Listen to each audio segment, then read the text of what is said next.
Woosah.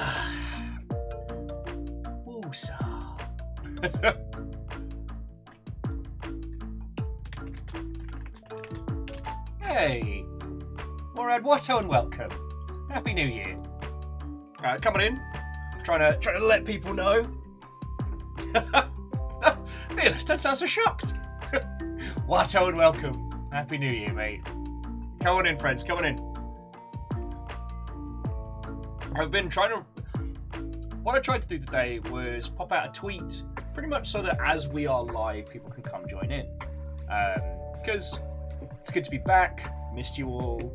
And game news hasn't calmed down. Like, despite the fact that we're only 4 days into the new year, only 3 of those being working days, like, it's pretty wild. But I couldn't think of a tweet that encompassed the brilliant bizarrity of, and I quote, Thor the masturbating manatee has been added to Duke Nukem 3D. Oh, sorry, it's not manatee. My apologies, but I had a better cadence. It's Thor the walrus. Like, how do you just tweet that? Video games. Trazini, Favorite 6, Happy New Year. Watto and welcome. To the Defender Lunar, I say Watto and welcome. Actually, I haven't looked to see the dates for next Sober, but I bloody hope so. Because it's kind of... Yeah. Wow. That was a complete non-sentence. You can tell I'm in fighting shape this new year.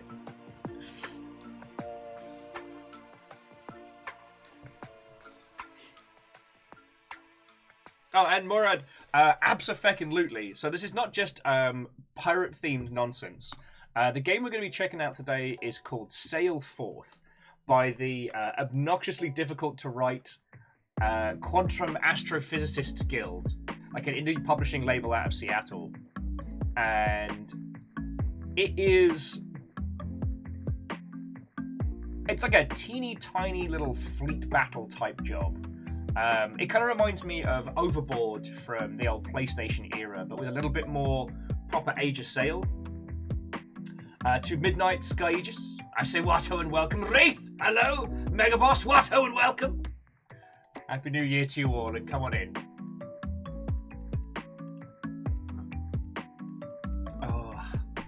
Captain on the bridge. Oh. New high score. Darn right. Ehrman, that's the first 51. So, congratulations. Heckin' yo. How are you doing? I mean, fucking hell. I don't have a clever or snappy way to, 1, comprehend 51 months, nor how big a deal that is. Reactor online, sensors online, weapons online, all systems nominal. But here comes the cascade. Stompy! Watto and welcome! How are you doing?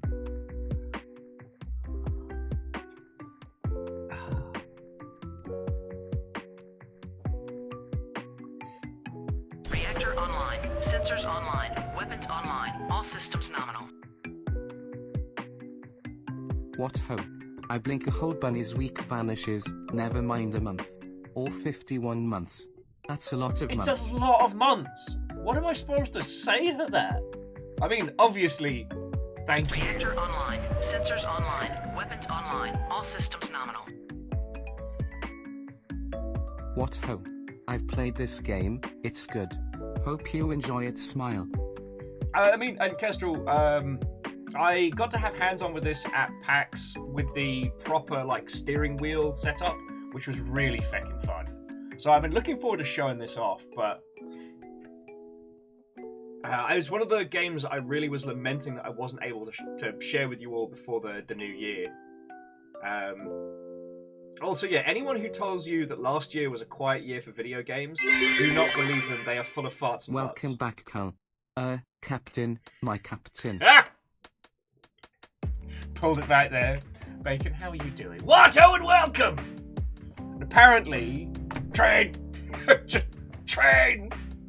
But you'll distinctly notice, friends, a train is not a boat. Oh.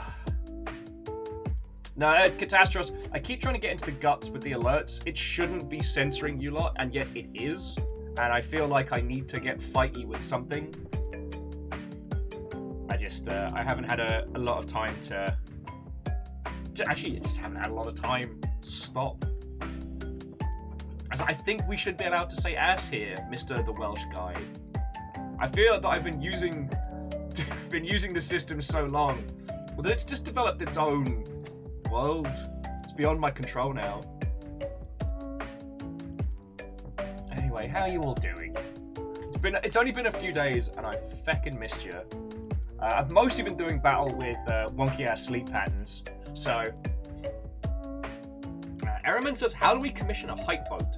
I haven't heard from the person who did the last 2 trains, so I guess we need to find someone who's willing to hype boat it up. Stammering, Watto and welcome. Who have I not said hello to? Oh, and Kestrel, I didn't say a proper hello. How are you doing?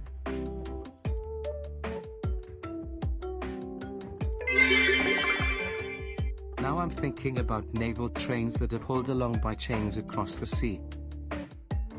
Choo choo. Or like cool ass kind of like long flotillas. That could be fun.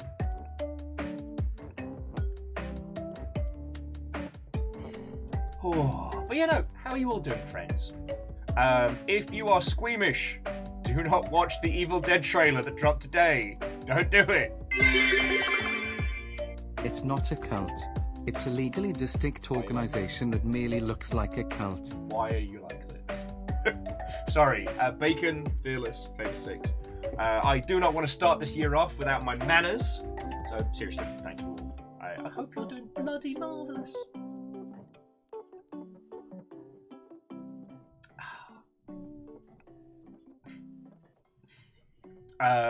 Yeah, I made the mistake of watching the Evil Dead trailer before I got started today, and I'm not squeamish, and yet it made me want to go and scrub my skin a lot. So do not take it lightly. But it does seem like, yeah, Sam Raimi's back to being nasty. I guess we'll wait for more of the squad to get in before we get into the gaming news stuff. I don't have any cool or interesting stories, dear friends. Been trying to, as I said, get my sleep patterns back online. One thing I did do, I can't remember if the Steam sale is done and done. Oh no, okay, so you've got till the rest of today, 10 a.m. Pacific tomorrow for myself. So if there's anything on the Steam sale that you are thinking of picking up, now is the time. One thing I will say is that if any of you are fans of the Hitman series, Hitman, if you will, especially the newer ones, pick up Hitman 3, get all your data transferred over from 1 and 2, because I got a shit ton of free content just by doing that. Fearless very kindly gifted me a copy of Hitman 3, and I didn't want to move my details over until I putzed about a few things in the previous games. Transferred everything over yesterday and got so much free stuff. It's so cool. If you didn't see the news, they're going to take all 3 games and they're going to condense it down into Hitman, World of Assassins, or Assassinations, or World of Ass Hands, I forget. I'm very tired. But,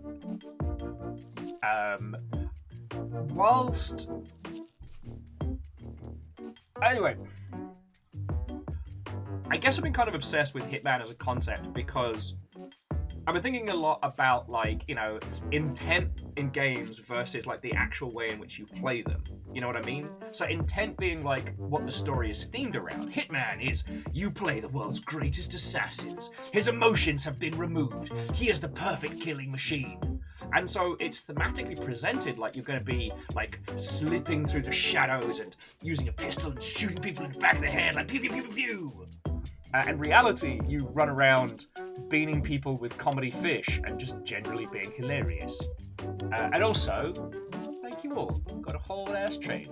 That's real feckin' cool. Oh, is that new train stuff? Looks like a little train otter. It's cute as shit. Anyway, sorry. In actuality, Hitman is kind of like a free-form point-and-click. In a certain regard, like a larger portion of it is about exploration, puzzle solving, with the goal being hilarity. And I'm for it.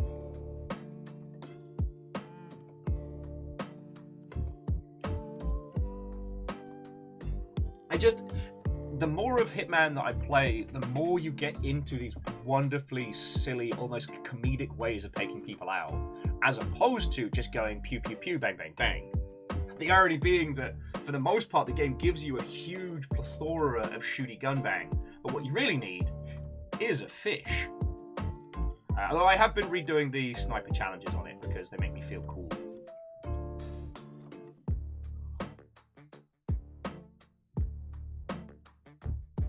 So Kestrel's like a combined bald man with gun, used on unsuspecting public. But that's what's so feckin' funny about it, is that it does give you that kind of like, you know, the silent assassin. But the ways in which you take people out are feckin' funny. It's practically a comedy point and click. And Wolfcrowd was saying it's at its best when you try one plan, then fail, but continue anyway. I have had a lot of fun with those kind of like escalation modes and stuff like that, where you do have to like articulate and think on the fly. But I was just okay. So I'm just getting into Will stories now. Sorry, friends. This is just very me-centric. Really enjoyed the new Hitman games. Like I said, I'm a dirty sniper when it comes to video games, a fair wedge, and I like if you're gonna do the silent pew pew with the long rifle. Requires a lot of planning, a lot of setup. Feels real cool. However, sadly, my cool gun from Hitman 1 hadn't carried over to the second one, which is frustrating, but it is what it is. So I spent a little bit of time unlocking it for the Colorado mission, which caused me to spend a lot of time kind of putzing about with the title. So I guess that's why I've been focusing on it a lot.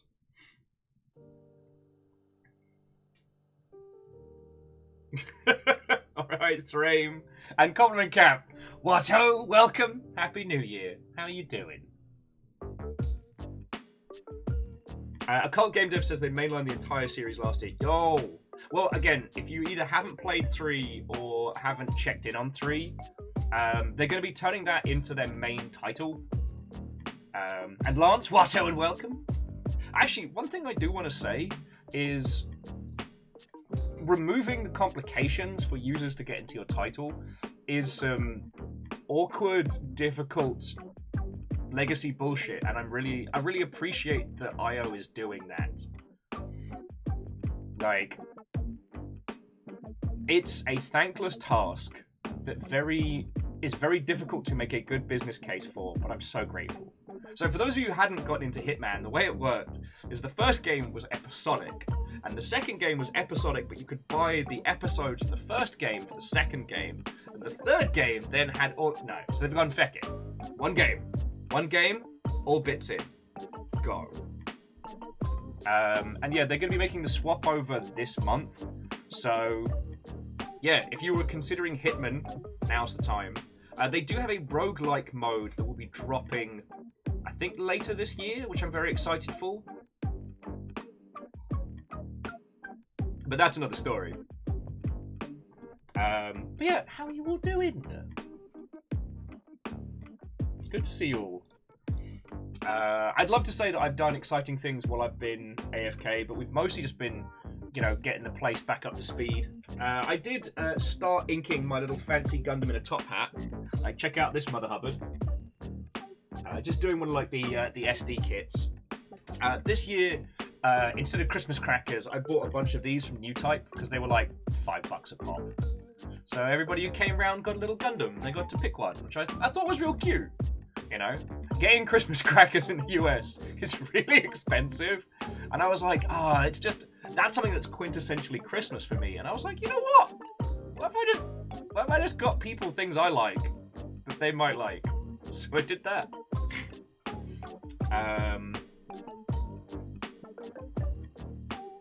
Yeah, and Fearless, it does look like, jumping back to Hitman, that they built the game with the idea of it being episodic. But as we now know, Square Enix does not know how to run a feckin' PC project, and they sure as shite weren't ready to handle an episodic project like that. Again, for those of you who don't know, like, Hitman's whole weird, sort of episodic, sort of not business model, by my understanding, that was Square Enix. So now that IO Interactive is its own, like, self-contained entity again, good on them. Yeah, they're bringing it together. Oculus saying that keeping your engine backwards compatible is a real achievement. Yeah. Now, Favor6, you are correct. We did miss out on having amazing jokes. I had the intent to write just terrible dad jokes on strips of paper and hide them in the boxes like Christmas crackers. But, I mean, you all saw me on the run-up to Christmas. I did not have 2 seconds to rub together. I had this grand idea that, like, I was going to take a... Hey! Morning, Varbles!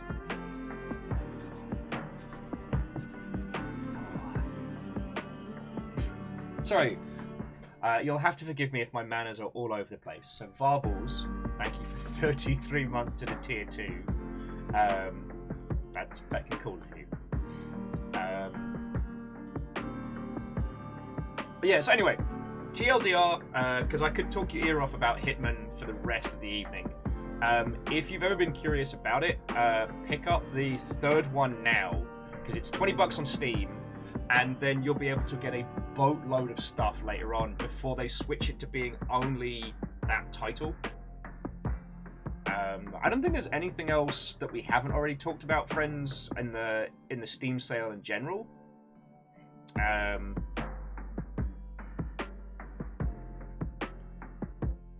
Like,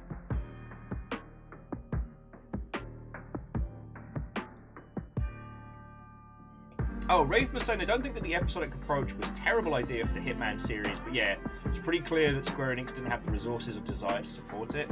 Well, because by my understanding, Square Enix published, oh, Gay Time Travel. Fuck!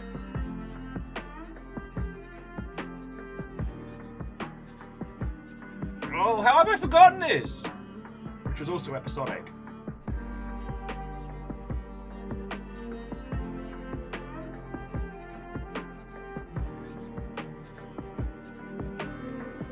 Life is Strange. Thank you, Wraith. Feck me running.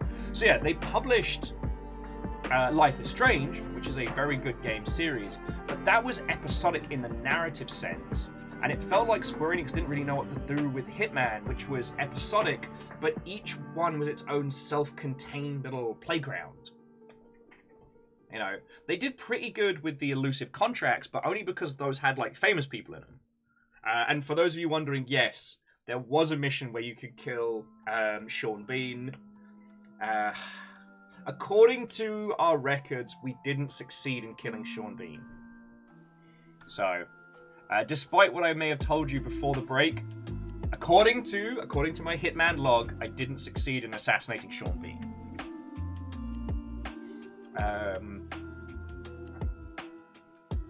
So Lance, here's what I would say, because Lance was saying Square Enix has been kind of shite the last couple of years. You know what you can tell with Square Enix, especially like Square of America? You can tell the titles that are self-contained, and you can tell the ones that are handled by the publisher as a whole. So, like, Final Fantasy does great. I would theorize that Final Fantasy has its own, like, PR and brand managers just dedicated to Final Fantasy. And for all the other titles, they kind of do the old rotatey potatey, and it feels like those people either aren't getting the support or just don't care.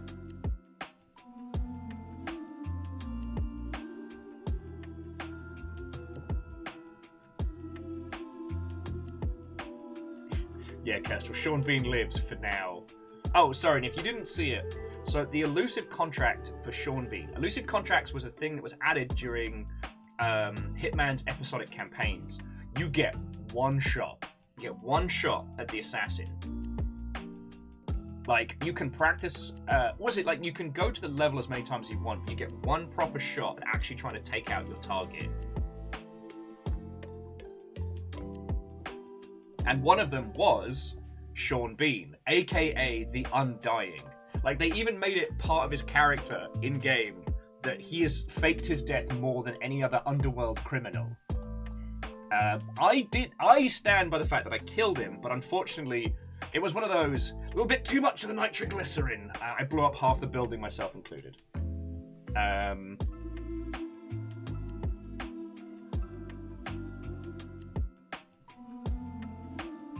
So, Catastros was saying that they feel like Final Fantasy and Final Fantasy XIV are keeping Square afloat. I haven't actually looked at their financials for, like, Q4, so I don't know what their big money makers are.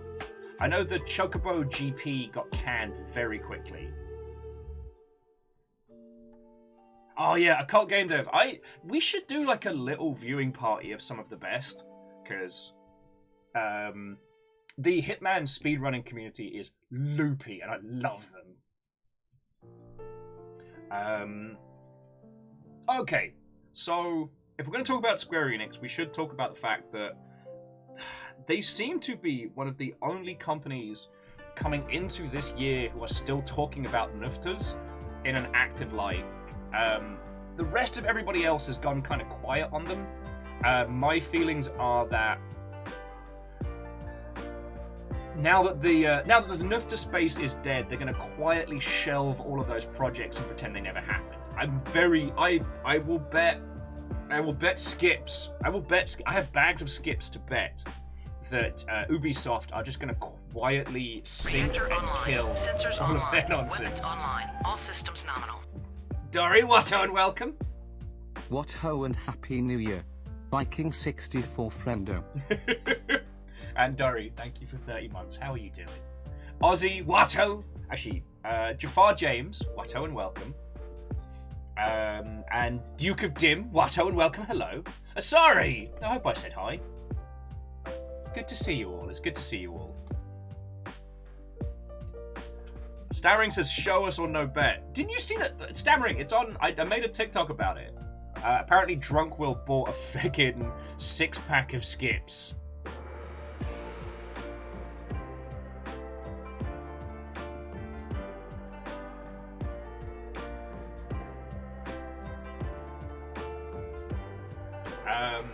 So Wraith was saying, I hope that I'm right about Ubisoft. For a lot of things, Ubisoft's not dumb. Sometimes it can feel like that, but, you know, okay, we've discussed the whole nerf to bollocks to death. You all don't need any more info on that.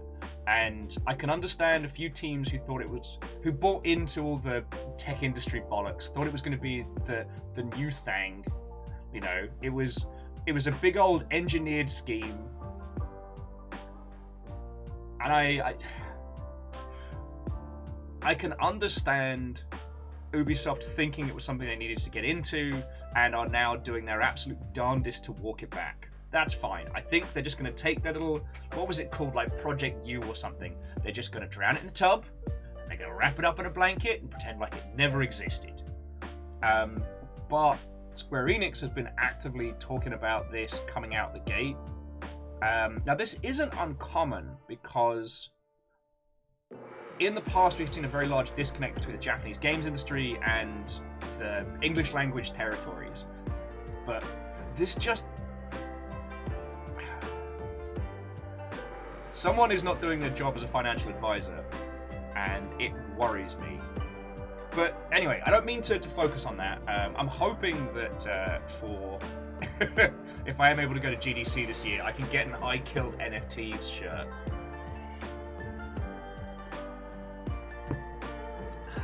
But the reason why I wanted to highlight that is it really does feel like there's a big old disconnect. A big old disconnect. And it's really acute to feel it. I mean, in fairness, we've also felt it with the messaging and communication around Final Fantasy XVI. How there have been some real misstep PR articles going out. So...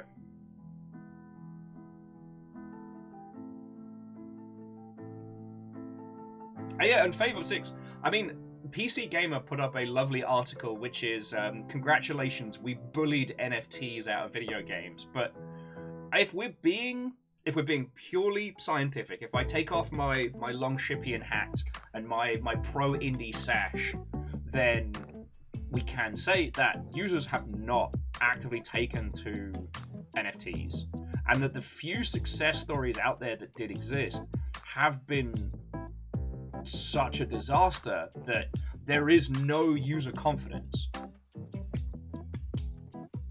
Yeah, Stompy, Bubble done burst. Axiom Infinity was the only successful case study for play-to-earn games out there, and that got fucking hacked to shit. And the thing is, while mobile users are often looked down on by the general gaming populace, people aren't dumb. And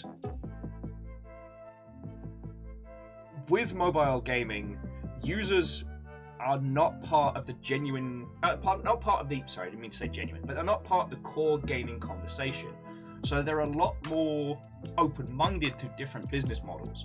But if at any point they feel like they're being exploited or they feel like their things are unsafe, they'll just cut it off. There won't be a back and forth banter because most, mobile users aren't people in part of the conversation. You know what I'm saying? The kind of people that play mobile games are like your parents and that one friend who accidentally had 3 kids and now doesn't sleep. They're not stupid. They just don't spend as much time as we do being part of the conversation. And with something like Axiom Infinity, with one of its pitches being that you can make cash, having everybody get their shit hacked, it's not like having to reset your password on a video game. It's perceived value lost. So Catastros, in this conversation, I'd say mobile game user is someone for whom mobile gaming is one of their core or primary entertainment methods, who aren't necessarily connected to gaming culture or nerd culture as a whole. The person who commutes, an hour and a half to work every day, and that is their gaming time on their phone. Parents who can kind of sneak in a bit of gaming here and there, or users who only have access to mobile phones and devices. And Kisa, hello and welcome. Yeah, sorry, data breaches are never good. What we've seen when data breaches happen in video games, people are perturbed, but it doesn't seem to dissuade them because there's no loss. There's no lost cash. Hot take, mobile gamers are just as valid gamers as PC and console gamers. Oh, Favor 6, abso-fucking-lutely. I just meant that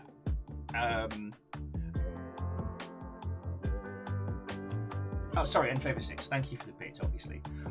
The reason why I wanted to make that definition is that there's been a huge and incredibly vocal pushback against nerfters in the gaming space. You know this, I know this. But our conversations don't bleed over to people who primarily play games on mobile. They won't hear any of that conversation, so they are essentially presented with this business model completely free of biases. And it's failed there. That's what I was kind of grasping at. Perios is saying the main game right now is Marvel Snap. Yo, I am so impressed with Marvel Snap conceptually. It's not my jam, but I am so impressed by it as a concept.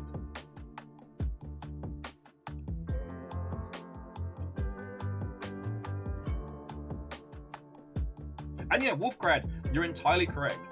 The mobile gaming market is perfect for some publishers because it's huge in terms of money, but players aren't vocal if you mess up. The flip side being is that players aren't super vocal if you succeed as well.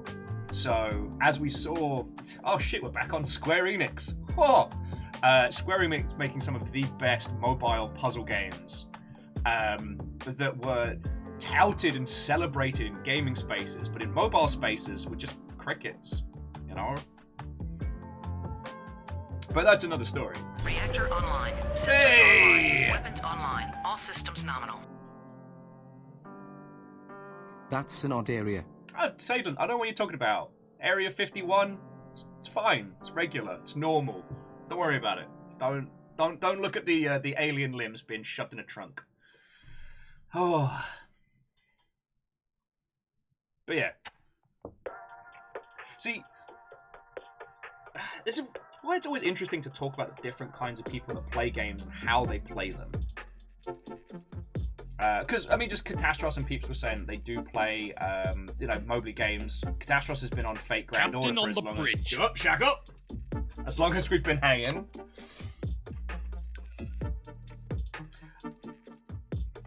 Seriously, though, Sadlin and Shaq were like, thank you for fucking monstrous breeds. I will say, I'm struggling to find good mobile games at the moment, but that's a different story. I might have to go for another round of, like, recommendations. Just because I love Arknights, but I've gotten so far into Arknights that I now actually have to sit down and think like a proper RTS.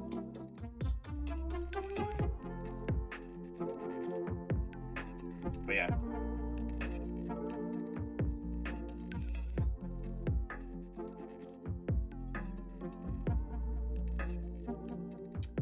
So Aperios, this is something I've been trying to do some research on.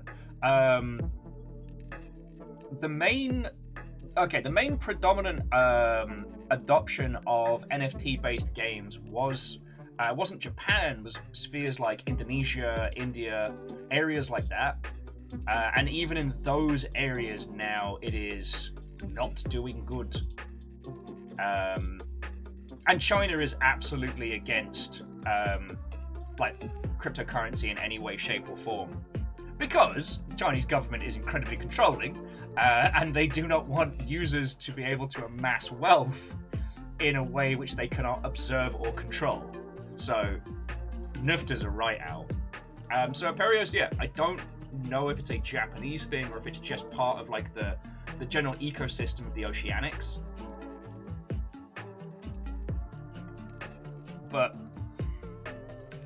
it's just, the only reason I wanted to re-highlight this is it's so weird to see Square Enix coming out the gate for 2023 saying like NFTs, and everybody else is currently like burying their NFT projects in a swamp somewhere outside of Miami, you know what I mean?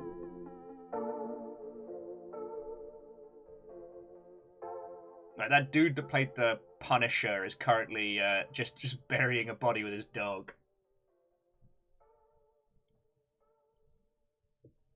Yeah, Lance, that's a whole ass another topic, but it's an important data point to discuss in why there won't be an uptick.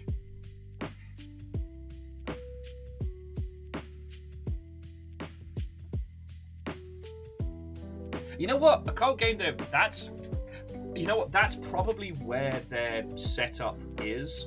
All of the people that come from dev side have kind of been pushed towards the Final Fantasy spaces, but yeah, all of their C-suite is more from finance than anything else.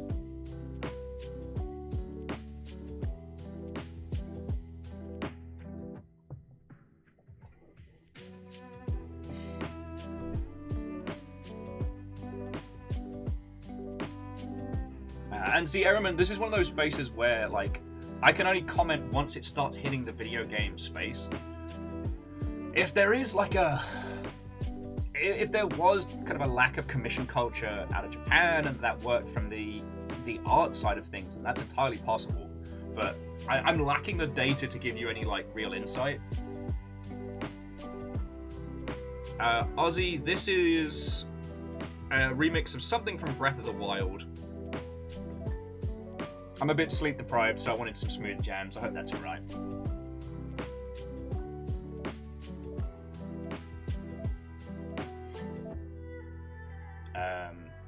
But yeah, it is nice to be able to see Satan's like, nothing is alright!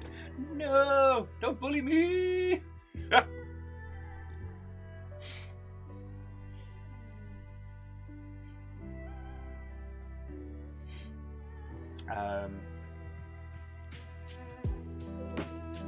Sorry, I lost my train of thought there. My apologies. Anyway, just that it's very interesting to see a a new craze, a new fad in the biz dev side of things pop up and die so quickly.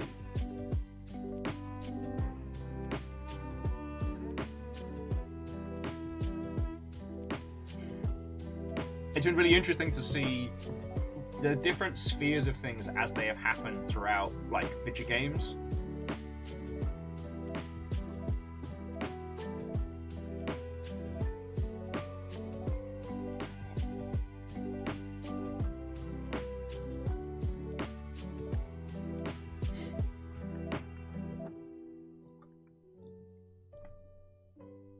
Sorry, I just went to space for a second there. Whew.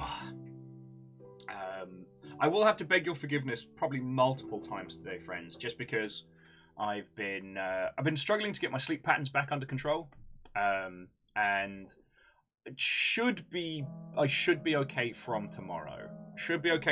Just gotta stay awake till a sensible hour. I do apologise for everybody who was hanging in voice chat last night for me crashing out and then being like, "Fajoom!" I took the dog for a walk, came back, and I was like, I was so tired, I was swaying, so I was like, I'm gonna go to bed and get some sleep. And I woke up again at like 2:30, and I was like, "Ah." Let me tell you, friends, I've watched a lot of Bob's Burgers. So yeah, forgive me if I'm a little spacier than usual.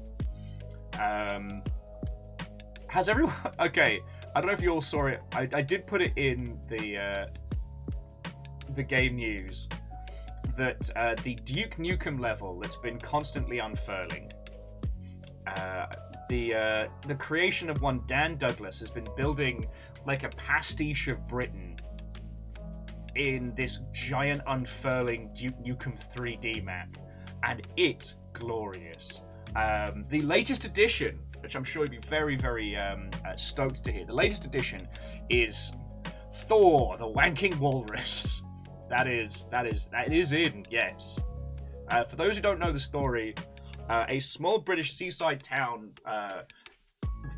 a tiny proportion of its wasn't really a proper beach, it was more like a stone area next to a dock, was cordoned off after a walrus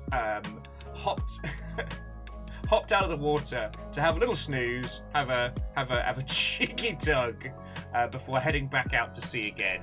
This was documented in all its glorious hilarity, and you know, I'm just so happy. At some point, friends, yes, Scarborough, it was down in Scarborough, they cancelled the New York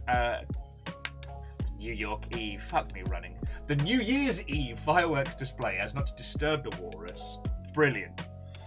At some point, friends, we are going to have to go through this level, because the amount of Britishisms in it alone. And you know what? Like Nick, sorry, Occult Game Dev, yeah. Post-plague fatigue is very real.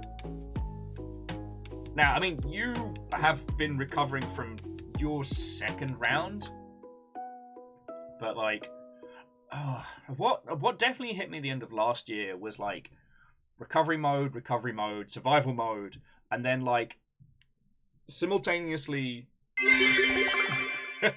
I mean, I'd have kept the fireworks, just timed them for the climactic moment. Horrifying, Shackle. Horrifying. Thank you for the bits. Yeah, last month doing both this, hanging out with you lot, and looking after the dags, like, even with help, was just too much. I felt real bad because the friendo that was helping with looking after Amos throughout December, like, we had planned, like, on the 2nd, we were going to go out, we were going to be people, and I was so brokenly exhausted. I had to bail on my own celebration, you know? I still feel bad about that.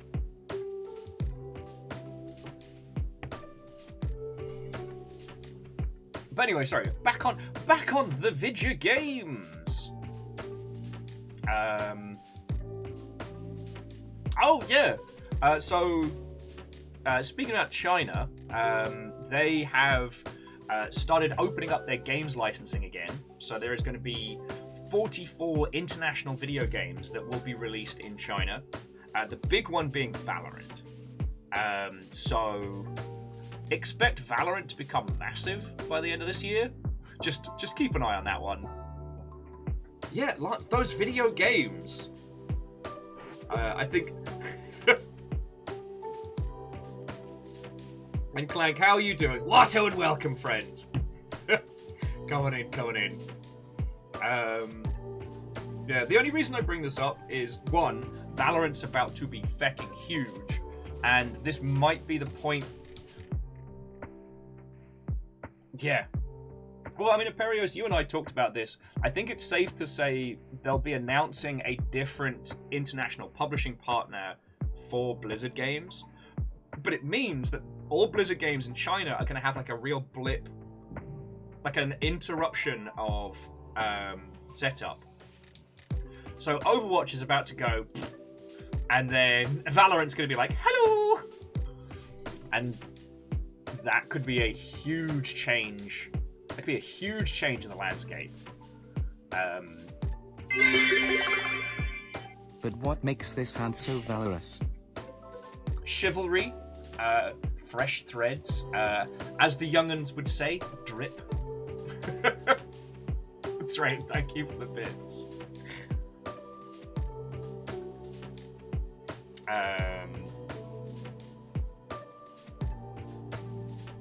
Oh, so Stammering, Valorant is what if CSGO but hero shooter? So God. So Asari was asking about PS2 demo discs. The only one that I've really had on the brain recently is the Metal Gear Solid 2 demo, but that's because I've been talking to people so much about Zone of the Enders. God, still the smartest plays. Oh, I think you all know by now, but just in case, Zone of the Enders was a Konami-published mech game by Kojima and team, and it sold gangbusters. But the reason it sold gangbusters is because it was bundled with the Metal Gear Solid 2 demo. So while it wasn't necessarily that people were buying the demo, loads of people bought Zone of the Enders and just returned the game. And, well, they didn't return, they traded in the game, creating this wonderfully bizarre data point in Konami's history.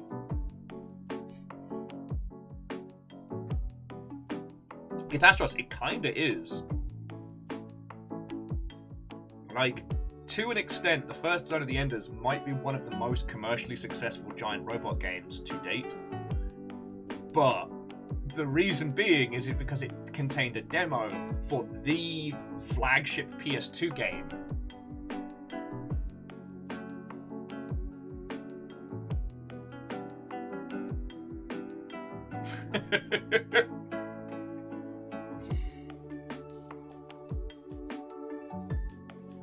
Oh. Sorry, Nick was saying that they had to go find it, but they still have their Holiday 2005 demo disc. Shadow of the Colossus, Soul Calibur 3, Sly Cooper 3, Mortal Kombat, and Castlevania. Yeah, see, I was all about those PlayStation 1 demo and Net Yorosi discs. Those were so good. Hey! What's J-Post? How you doing? Happy New Year!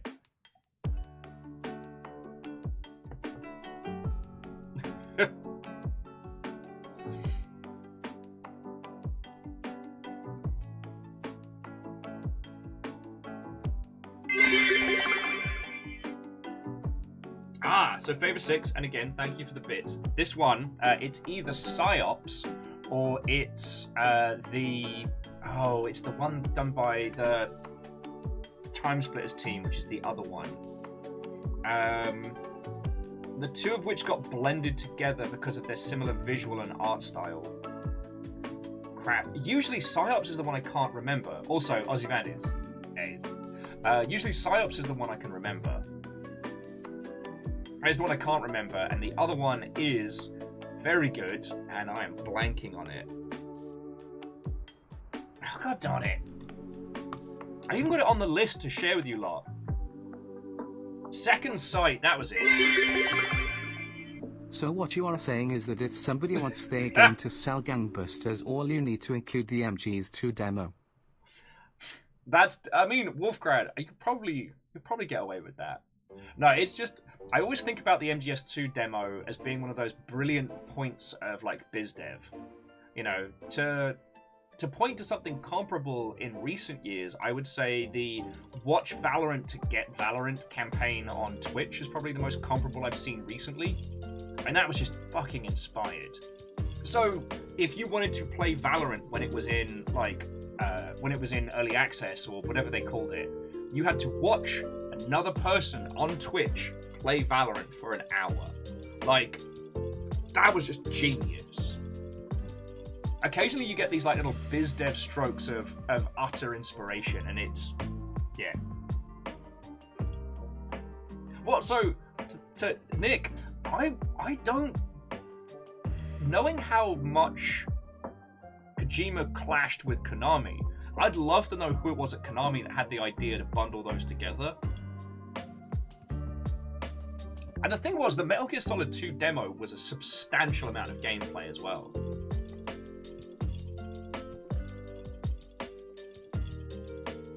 But what was interesting is when they rebundled Ground Zeroes, which would have been the prologue, which, I mean, it is the prologue to MGS5, but would have been kind of like the level 1.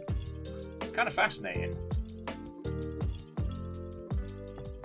But yeah, so Favor 6, to answer your question, it's either PsyOps or Second Sight. God. You'll keep bringing up topics that I always want to, like, talk your ear off of. PsyOps and Second Sight is an example of two games that are too close in concept and presentation as to dilute both titles. I thought we were going to see something similar with Outer Worlds, Outer Wilds, but Outer Wilds is so phenomenally good that it managed to kind of break the destructive orbit of those two games together.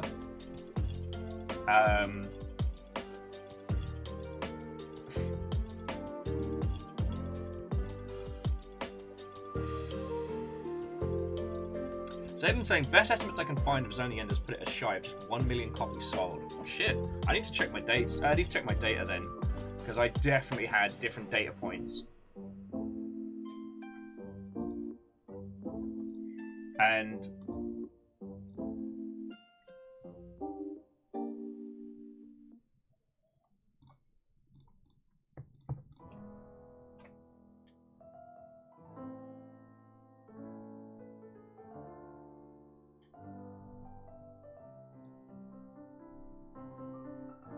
yeah, Sadlin, I'll get into the guts of it. Because Titanfall 2 is also a squiggly one.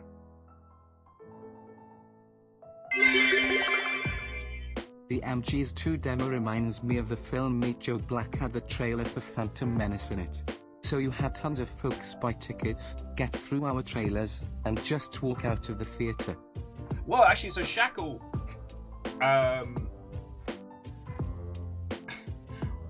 I became aware of that phenomenon because I guess as a kid I just wasn't paying attention, but the MGS2 demo is exactly that. In fact, Wing Commander the movie had a similar situation, as it was one of 3 films that featured the Phantom Menace trailer before it. But yeah, I want to do a bit more of a deep dive into the data. Plus, Titanfall has a weird quirk, which is despite having some very rocky launches, the success of Apex Legends has created kind of like a backward stability. And with things like Zone of the Enders, like anything that comes from the box copy only era, it's hard to get a good solid measure of success, if you know what I mean. Like, Titanfall 1 and 2. Oh god, that's it. You know what? That's a whole kettle of monkeys. That's a whole kettle of monkeys.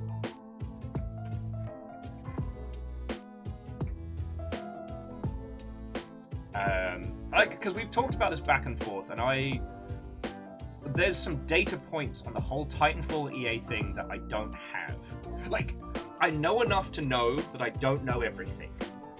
I do not know why EA repeatedly put the Titanfall games up against their own bigger, more successful titles. With Titanfall 2 going up against, was it Battlefield 1? And, like, that is something that blows my mind. Like, having two first-person shooters compete in the same, like, launch window is ridiculous. Like, you're cannibalizing your own sales for your other project, whereas if you space them out, you would sell more of both. Like, now, nobody is that dumb. So there had to be a reason, and that reason could be extremely petty, but there was definitely something happening. I just don't have the data points to tell you why.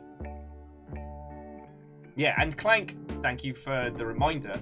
Apex Legends also got scheduled in a similar manner. What surprised everybody... Kareem?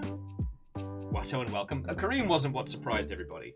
What surprised everybody was Apex doing gangbusters and becoming one of the big Battle Royale games. That was something that nobody expected, and you can very much ascertain that from how Apex had like a zero to everything marketing campaign that was hyper focused around about a week. The Yaldum changes once more. J-Post, thank you kindly, friend. That's what keeps me alive.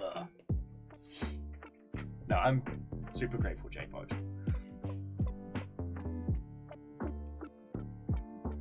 Well, so Jafar James, that's what that's the usual sensible thing, is that if you're going for a big gangbuster, or especially like something that's potentially going to be a games of service title, you don't want it in a cramped window, because you know those first few weeks can be a bit of a make or break. You don't want it fighting against other titles in that space if you can avoid it. And it's like, yeah, there's been something going on between EA and like the Titanfall / Apex team for as long as that project has been going on, and I don't know what it is. Now, it could have been that Titanfall 1 put some noses out of whack during its campaign. You know, I remember it having a big money AAA marketing campaign with like parkour E3 soldiers and all kinds of weirdness. But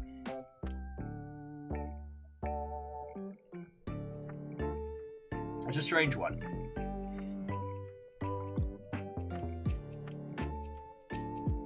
But yeah.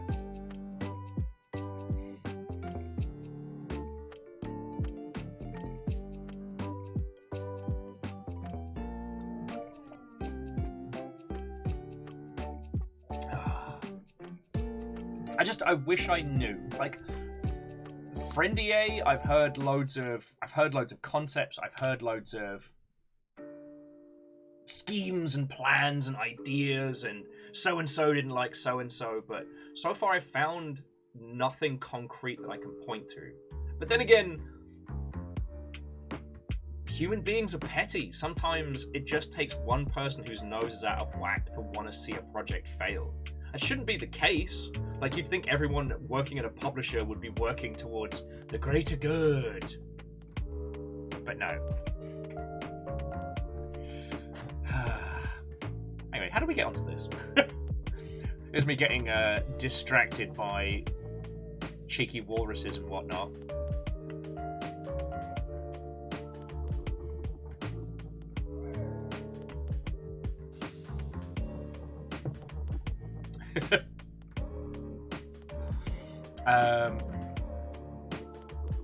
No, I forget how we got onto this topic. Sleep deprivation sucks, don't do it, kids.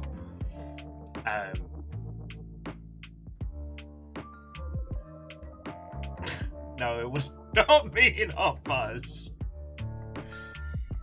Oh. I've been back watching Into the Badlands, just because I've needed something that's just fun but brain dead. And We deserved a lot more of Kung Fu Nick Frost than we got. Wing Chun Master Nick Frost. There's a phrase I want to be able to say more. We got a little bit of it in World's End.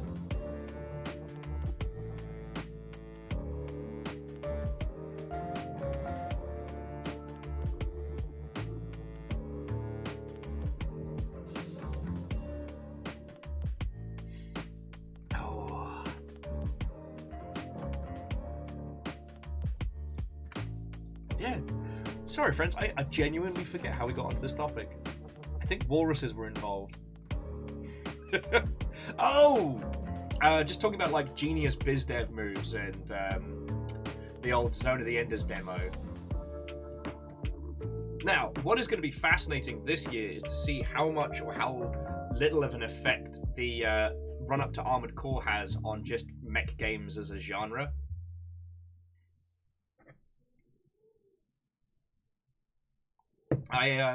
Throughout my sleep deprivation of the last few days, I had a strange, 3 o'clock in the morning thought while I was making mac and cheese, because I wanted to try and put myself to sleep without something that, with just a buttload of carbs. Neo Shido, Watto, and welcome! Happy New Year. And I really did start thinking about how mech games are definitely one of the spaces that have suffered most from, lack of games preservation.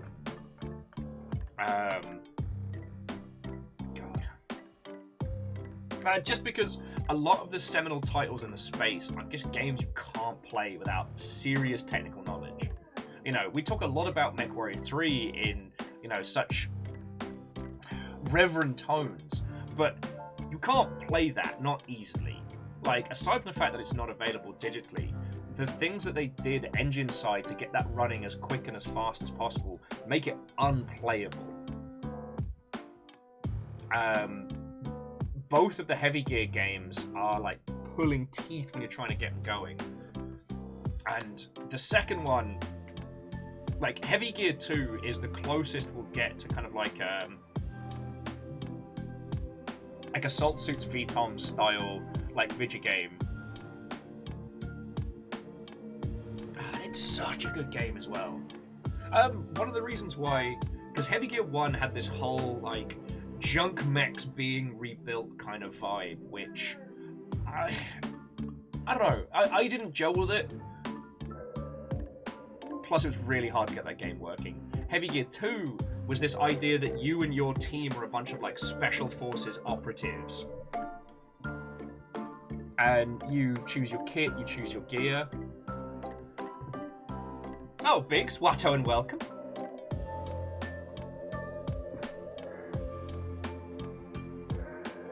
Amos, stop, dude. You're fine. He is fine. He is on the couch. He is just having a little whinge because he has to wear his cone and doesn't want to.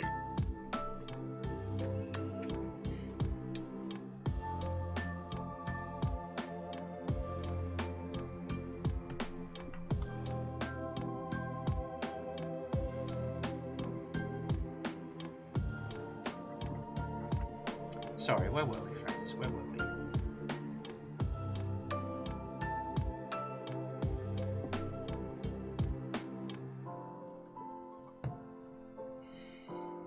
Oh, yes. Sorry.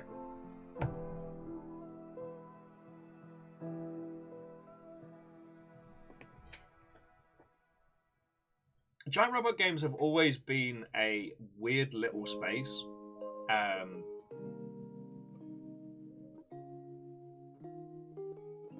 It's kind of Battletech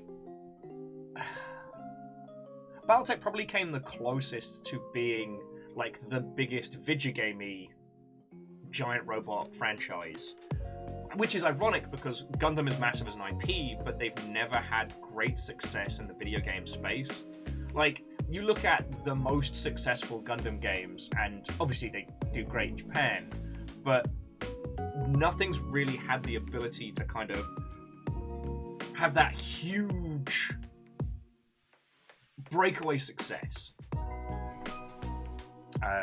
It's actually one thing that some friends were talking about is if you think Square Enix is bad for supporting titles, like Bandai Namco just doesn't know what to do aside from big launches. Like a lot of people have been following the release of Gundam Evolution, which if you didn't see is a free-to-play, well, what if Overwatch but Gundams? And it had a very successful launch, people were very, very hyped about it, and it's just dropped off into oblivion. It's very much being treated as a fire and forget type project. While there may be additional updates, it's not being supported from a publisher side. And it doesn't take a genius to see the spike in interest and then just the drop off, you know. And as I was discussing with a friend over the holidays, it's like with Overwatch 2 having such a poor start, like Gundam Evolution had the perfect setup they could have asked for. You know, their biggest competitor stacking it. That they were set up for success and yet somehow unable to capitalize on this. And all the messy nonsense around Gundam and international licensing and things like that, like, you know, even the PS4 Gundam free-to-play game, which was announced and then has just gone cricket silent on PC. Again, they were set up for success. It's been very interesting to watch, and I'm wondering if Armored Core's the power of FromSoft of having a single standalone title that they will release and just go, this is a game, buy it, will perhaps like finally consolidate and bring everybody in. I know I'm gonna have to explain Armored Core a lot to people over the coming year, and I know we talked about this just before Christmas. I'm gonna try not to get too butthurt about people pretending to be huge fans. Amos, you're okay, buddy. Oh yeah, and like Carl, I am super psyched for new Armored Core. I'm so happy that people are going to experience it, and I'm going to do my absolute darndest to bring everybody into it.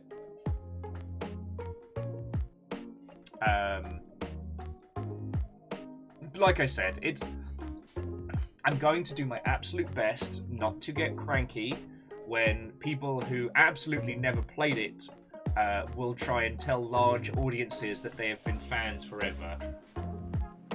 Now bear with me just a second, friends.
Sorry about that, friends.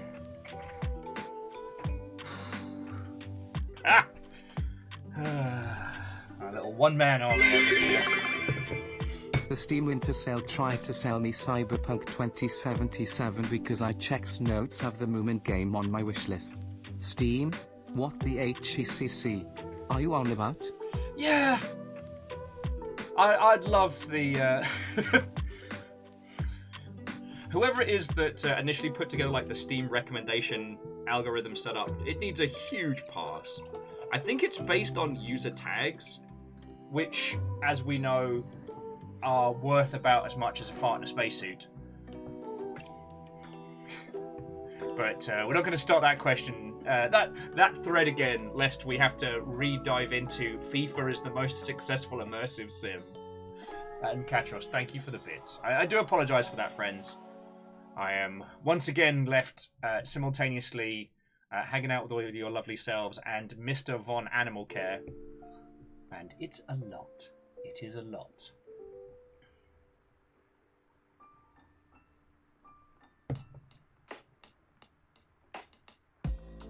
So Thrain, all I can tell you all is, by my understanding, Steam doesn't let you pay for recommendations. However, it does have a success begets success weighted system. So the more successful a title it is that you don't own, the more likely it is to be recommended in those like, oh, if you like X, why don't you try Y?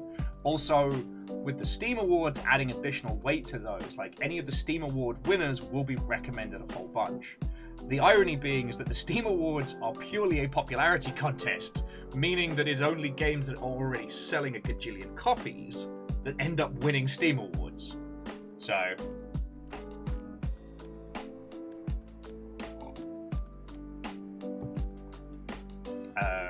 yeah, no, I think it's important to note when a project is like a paid advertisement and when it's just the system's like algorithmic biases.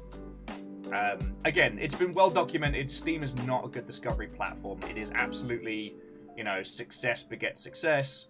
And especially in times like the Steam sales as well, the amount of times you'll be recommended just the biggest and loudest in the space of something.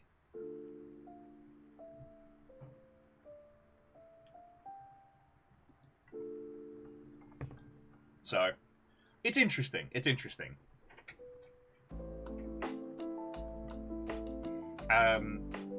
When you twin that with the user tags definition, that's when things start to get all weird and squiggly. Now, Catastrophe, what would be interesting to see is what tag both the Moomin game and the Cyberpunk game have in common. Is it open world? Yeah, called it.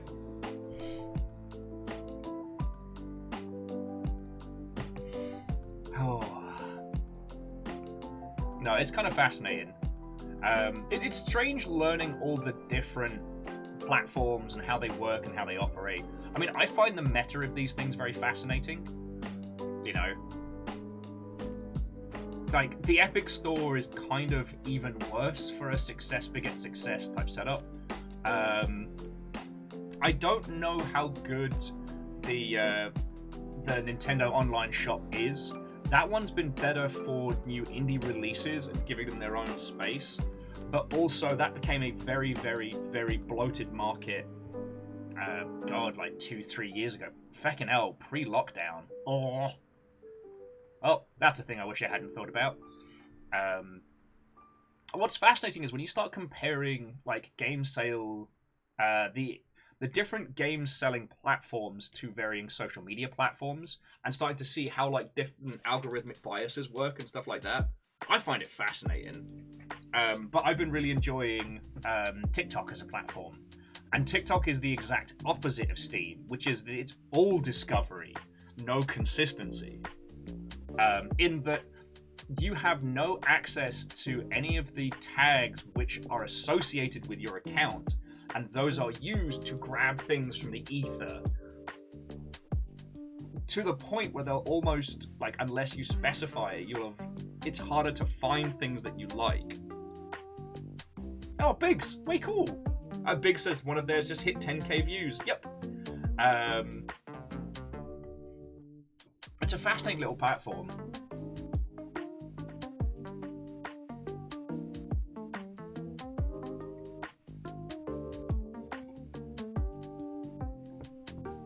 Quasi was saying that the Nintendo shop's actually making them want to avoid indies. Interesting. Like I said, Quasi, it's a space I don't have enough oversight in, and I do need to go down another deep dive now I think about it.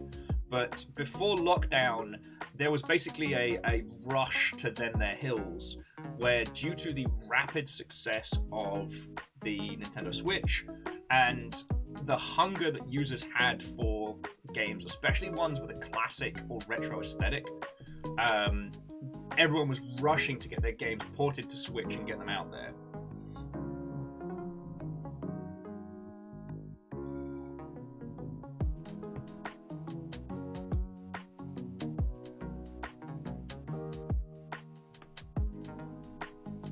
God, it's a whole feckin' heckin' mess. Sorry, as Asari was mentioning, like a good UI and things like that can help people find old hidden games. There's an extent. Steam's always a but, because being a very unfocused operation, Steam puts together new concepts and new ideas, like things like the lab. Those are feckin' cool, but they're not carried through to implementation because, again, if it's a flat structure and nobody wants to implement it into the main platform, you can't just make it happen. So things like the new discovery queue and more like there was an interesting one which was like an experimental branching where you'd look at a title and it would say, all right, here's this game you're looking at. Now here's 5 games which we feel match that game, and then from there you can do like branching trees to see like titles within titles. There's also that thing of, because Steam is already making a gajillion dollars, there's a reluctance to change the platform and how it's laid out, which I understand. I don't like, but I understand. And whenever they make changes, like, they have to think about how these affect like the global fucking games market. You know, it's one of those things that was so obvious, but until someone stopped and like spelt it out for me, like, even Steam trading cards alone have a huge fiscal knock-on effect. Any changes that are made to them, right? As my friend put it, like, the person who came up with Steam cards never thought they'd be used for like money laundering or anything like that. That was never something that came into anyone's mind. I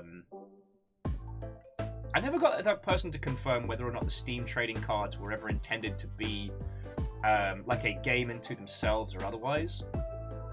But that's another kettle of monkeys. You know, currently they're still only tradable and usable to turn into badges.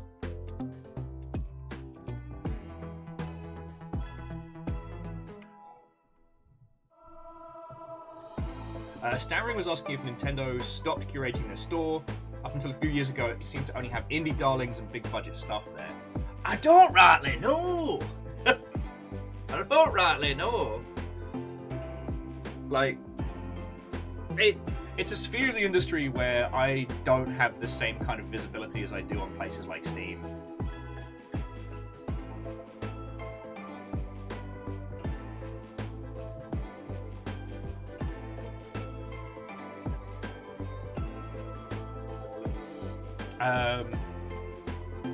So Fearless, Steam cards are traded like... Oh. Not sure if I should feel bad for getting cards for badges for games I really like. I mean, Shackle, not at all. I'm only really talking about it from the platform perspective. The Steam trading cards was a fun little experiment that ended up becoming a very, very big deal. And even with the systems that they have in place now, they've had to create checks and balances on a level that they never expected. Like a lot of things that Valve have done over the years, like, it was kind of done for funsies, and then everything changed. One of the a very, very interesting thing to look at is recently People Make Games did a video on CSGO skins and the tertiary market, the tertiary gambling scene that's been created around that. Like, I have watched and rewatched the GDC talk of the initial implementation of CSGO skins and what the team were hoping to achieve and go for. And they didn't know that loot boxes were going to become the hot button topic for the rest of the industry. They didn't know that the success of what they were putting together would be so much so that it would eventually lead to shady third-party websites creating this whole gambling economy. Like, it's fucking wild.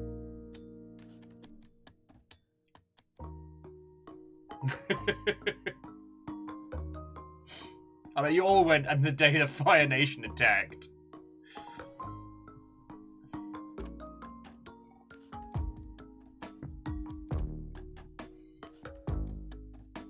So yeah. I mean, I'm still an idealist. I still love us to get to the point where Steam has a way of genuinely showing us new and interesting original games. And the swings and roundabouts of it is kind of fascinating. Like, the democratization of Steam's releases has meant that any one of us here can now release our game on Steam, the biggest PC platform in the world. And it's easy to forget what it was like before then. Because, God, I mean, shit, before games... I mean, Steam should immediately shut down all of those gambling websites with a single switch, shutting down the external trade API. But it just makes them so much money. So, Shackle, having seen that team, they've put a lot of things in place that should be stopping it. So things like the amount of time it takes to be able to trade an item between users unless you have it verified, you know, using like a third party, like unless you're using like a Steam verification app and things like that. Having seen projects from the other side, that the Steam trading problem feels like one of those where it feels obvious from the outside, but that it's very, very difficult to shut it down, because what a lot of the bots do is essentially they emulate being regular users and trading things to like main hub accounts and then trading out from there. So with a lot of those gambling sites, you're contacted by a bot, you give that bot the skins, and then the skins are added to your account on a third-party site. 1,000 years ago, when CSGO was still new, I used those sites. And this was before, God, long before we knew they were things we had to worry about, you know what I mean? Also to IKEA, the RX 782, the Mac Daddy. I did the version 3 1,000 years ago. He's a bit wobbly, but this was one of my favourite little builds. Okay, the camera is not playing nice with it right now. Go on, camera. I'll hide. There we go. No, it's going to be a jerk. All right. Yeah, this was the 1100 version 3. Such a good build. I mean, okay, admittedly it was a gajillion fiddly parts, and I cursed it out as I was building it. But when I was finished, so cool.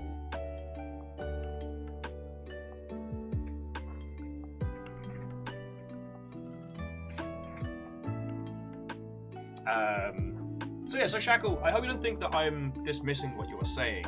It's just, from being on the other side of moderation like that, it's frustrating because it's hard to be able to find those accounts in like the grand scheme of things. Now, what should happen is that CSGO should not allow for skin trading. It is unfortunately too much. There's too much risk in that space, but the amount of money coming in, they can't stop. Like that is the point I think is worth looking at, is that CSGO skins make so much money that They aren't just switching it the feck off. Sorry, and this isn't pointed at Shackle or anyone particular, but I got into a bit of a Twitter spat about this. As there was an article saying that Valorant needs to have skin trading, and I immediately went, the fuck it does? No, fuck off. Get that shit out of here. If you haven't played Valorant, there's been a bit of contention about the price point of the weapon skins, but suffice to say, you earn weapon skins through battle passes, because everybody has one, or you just straight up buy them. And there's some cool ones, like there are ones that like evolve and unfurl over time the more you use them and things like that. And like one of the like AWP skins or AWP Quivocant is a dragon, and you hand that dragon little orbs and it holds onto them as a reload animation. It's gorgeous. And all of the skins available are just straight up purchases. And I'm okay with that. I'm okay with the company being like, hey, this is a free-to-play game. We're going to be financing this through like visual customizations. Here is what we are asking you to pay. Do you consider this worth it? Because the price point and the value proposition is entirely between you and them. What the CSGO skin market created was a situation where the value and the price point was decided by the users, which should be great, right? That should be the ideal. But it created a situation where that price point and that value and that want and that hunger went far beyond what it should have. You know, I know we've talked about this a few times, but like, there was a skin that I got that I ended up flipping for like $80 so I could buy Dark Souls. That skin is now worth like $1,000. And it was just a grey skin for the Glock.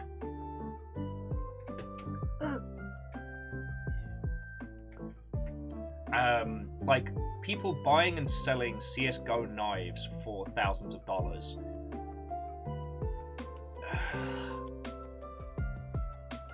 Like, I don't want to go so far as to call it immoral, but surely we need to stop and record scratch and go, hang the fuck on. Hang the actual fuck on.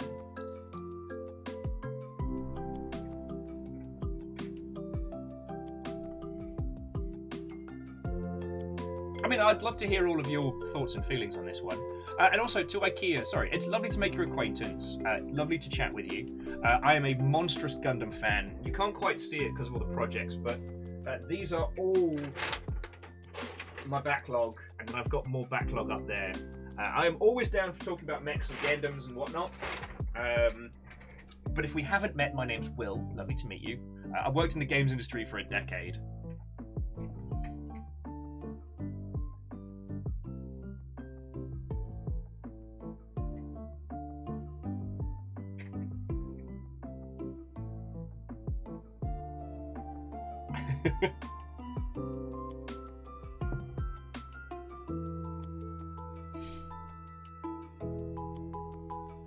I mean, so Developer Damien makes a very good point, which is when you start allowing users to control the economy without limits, it reflects the prevailing economy, and that is capitalism. Yeah. I mean, control of digital economies is a fucking art in its own. And you then add to that a real-world component, and it's rife for abuse. Huck was saying that Arknights does something similar. They do.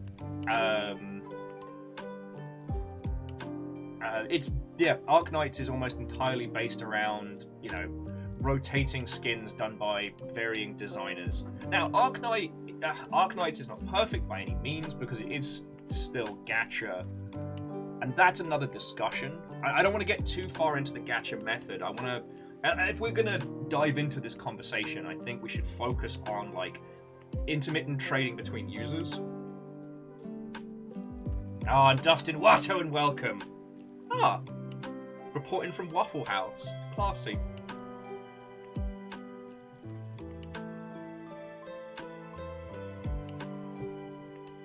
And also, if we're going to bring Nufters into this, it's worth stating that Nufters are a dumb, stupid version of this system. Just as an FYI. And if you're wondering, no wait, Will, you can't mean...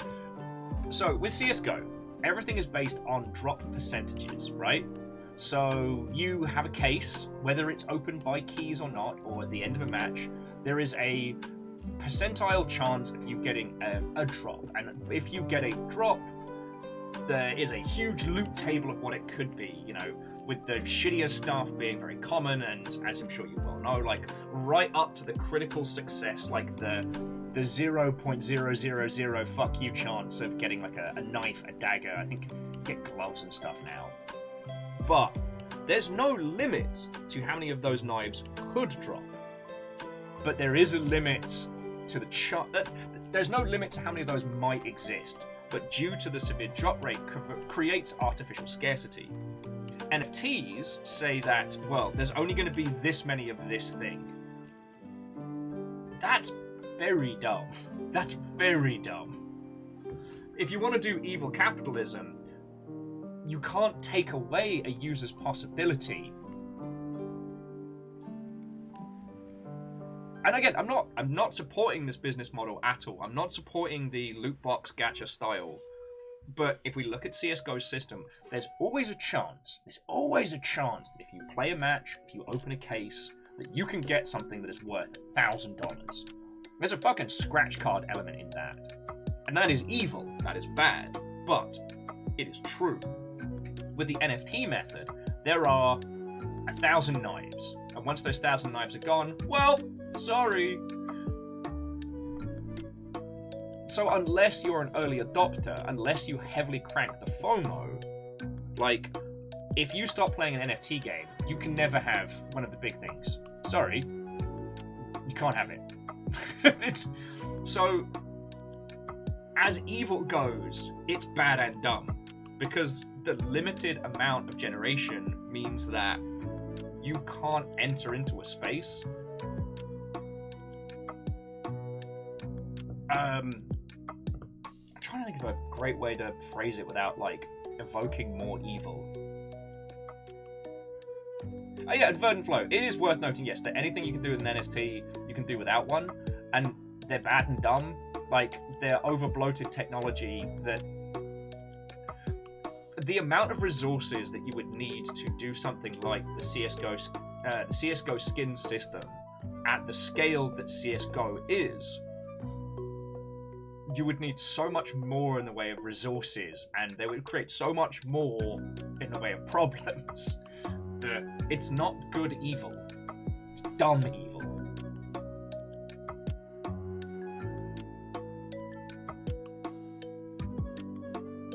Now, Shackle, that is a very good point. The Glock skin that turned out to be worth thousands, that is one which it just stopped dropping. Like, it was a rainbow fade for the Glock, you know? It's happy, it's snappy, it's gay!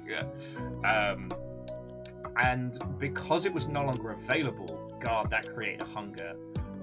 There was an issue with CSGO, and I believe someone created a skin which used copywritten materials, and so Valve had to pull it, and they replaced that particular wolf skin with a different skin as a "we're sorry," which has now become hyper rare and therefore hyper valuable. So these things can create.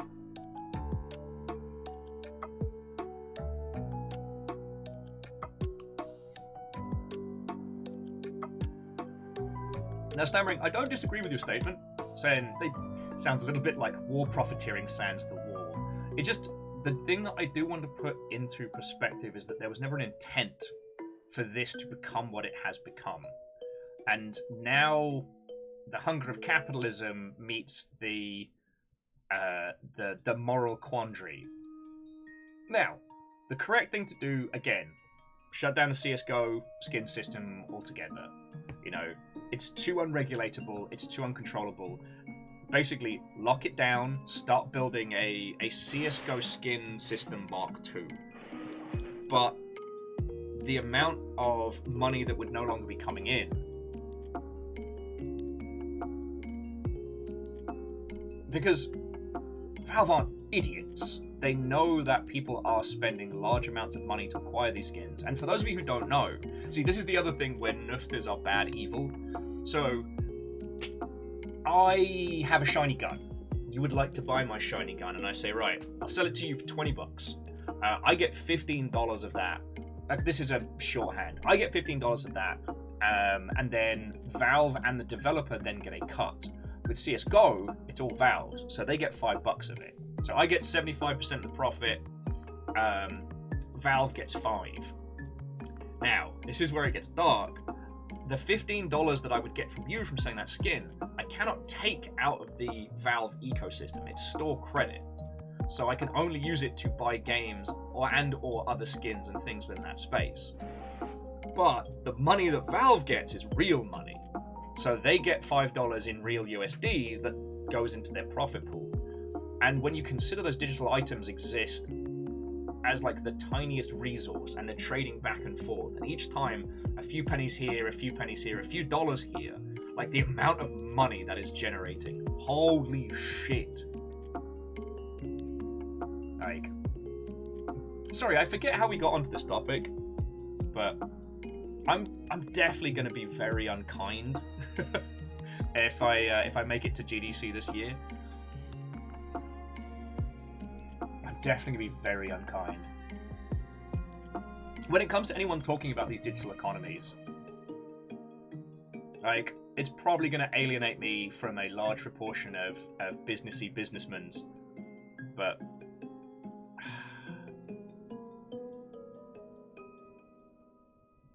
I don't know.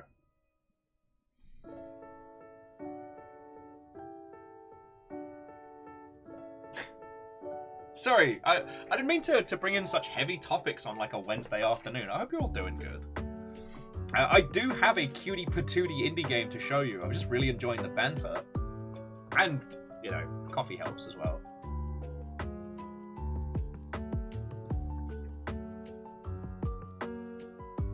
Yeah, MDH, I'm not going to be liked by people who care about money. How awful. Yeah, I know.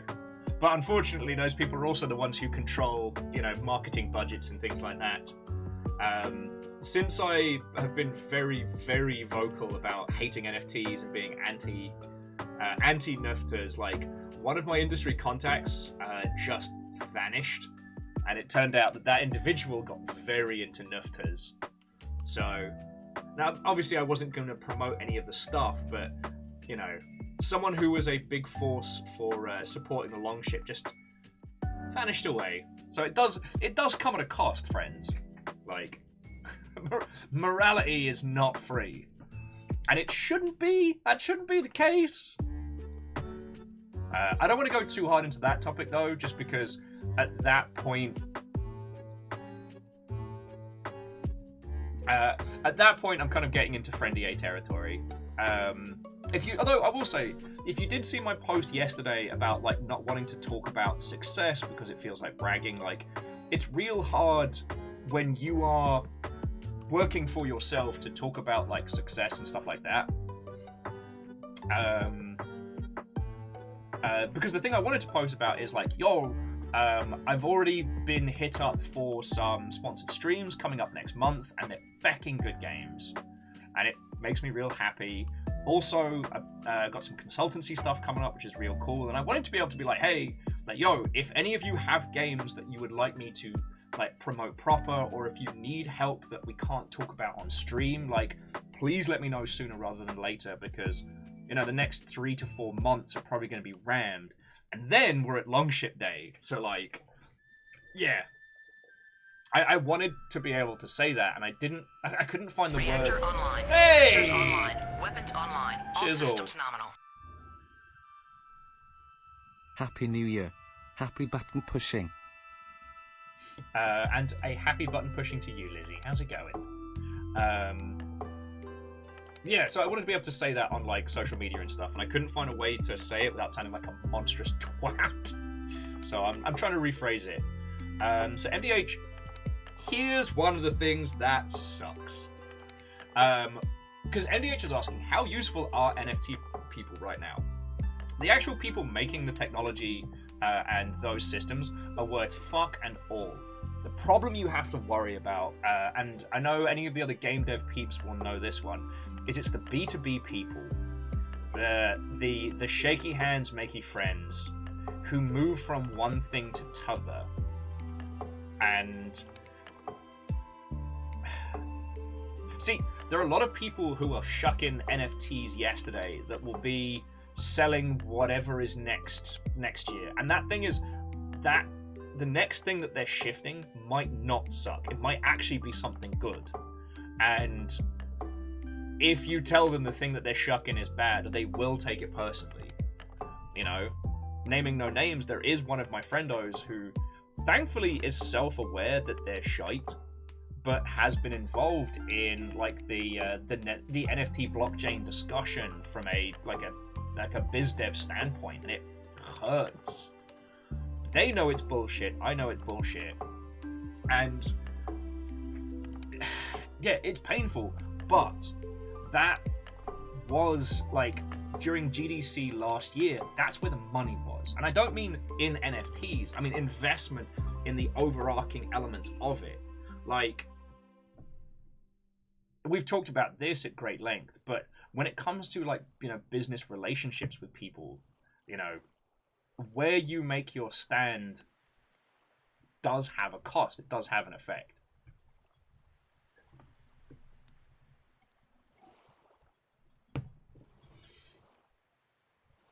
Sorry, I don't mean to get into such sad, heavy topics. Oh, I guess I just had a lot on my mind, and it's lovely to be able to talk to you all about it, you know? Even if I've been nattering at you all for like an hour and a half. Oh. Alright, where are my smooth jams? Where are my smooth jams?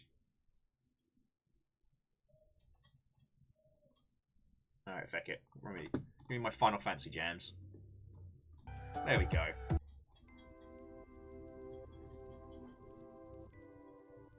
Oh, to the sneaker or test sneaker. To this point, okay. Taking my personal my hat of personality off and just being like a villainous businessman of video games and the video games industry, there is no value in NFTs. The amount of time they add to development, the amount of issues and costs introduced, and even before like the complete collapse of any and all user support in NFTs. Just have you on the TV, but love you and the community as always. Neocal, that's fucking cool. Although of course now I'm on the big telly, I've got to do better. You know, I can't half-arse it if I'm going to be on the big telly. No, there's no good reason to implement nerfters, but SquarePeg makes a very good point. The amount of money that was being thrown at them due to like the speculative tech space for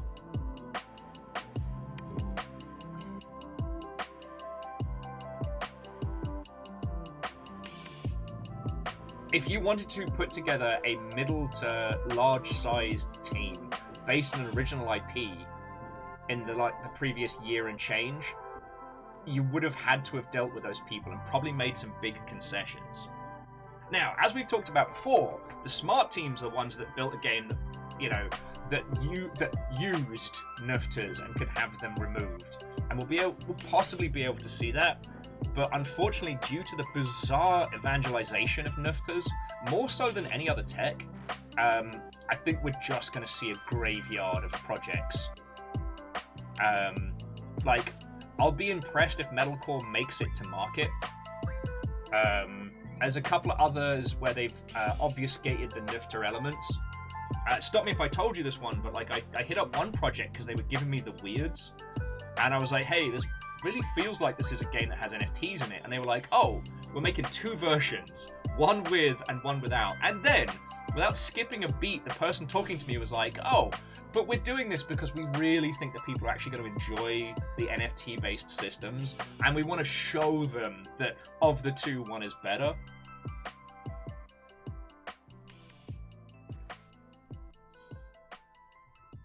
And Navalis, Watto, and welcome. And yeah, Catastros, you'd think that the South Tea trading bubble would have proved that, but finance gotta be finance, and I'm not saying this just to hurt all the indie devs listening. Last year sucked for funding. Partially because of all the stress of moving in here, partially just because of not having enough time to really do a research on like the financing market. Like, if you were looking to get a game funded last year, if you didn't already have like an existing agreement or some serious clout, you were fuck out of luck. What I'm hearing right now is that most of the indie publishers and most of the money houses, they have signed their projects up until 2025. So whilst there is some people still looking for slots in their portfolio and gaps, like, the chances of getting funding as an indie right now suck. I'm not saying don't try, but, you know,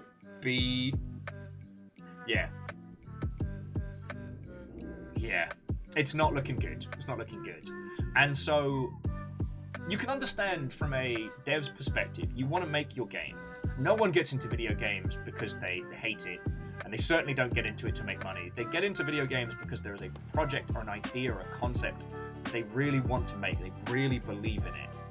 And so you make your vertical slice, you get your deck together, and you're pitching, and you're pitching, and you're pitching, and you're just hitting stone wall after stone wall. And then one company's like, yo, we'll give you all the cash you need, maybe even a bit more, but you have to use this speculative technology. And that speculative technology is nerfters. Like, that's where that comes from. Honestly, I feel a bit embarrassed about my lack of understanding of how bad the funding situation was last year. You know, it's a little bit of egg on my face. But the one thing I'm happy to do is actually admit it when I've missed the moves. Because it seems the things we were talking about back in 21, about how due to lockdown we were seeing a huge boom in video game sales and cash, it seems everyone was actually paying sensible attention and were signing projects then out until the potential end of, as a way to lock in projects and like demonstrate growth. But sometimes when you're in those spaces and you're having like biz dev conversations with people and you don't really have a vested interest, you're only hearing the positives. Yeah. As you know, friends, I tried to help a few projects find funding last year, which I did not succeed at. And it's been hard, especially because in the past, you know, I've been very, very successful at doing that. And, you know, sometimes when your distraction is taken from, you know, side projects, you don't understand how much your knowledge is out of date. BizDev moves so fast sometimes, and I missed that last year. Sorry, jumping back. Damien was saying, talking about people refusing to learn from the Diablo 3 auction house. Yep.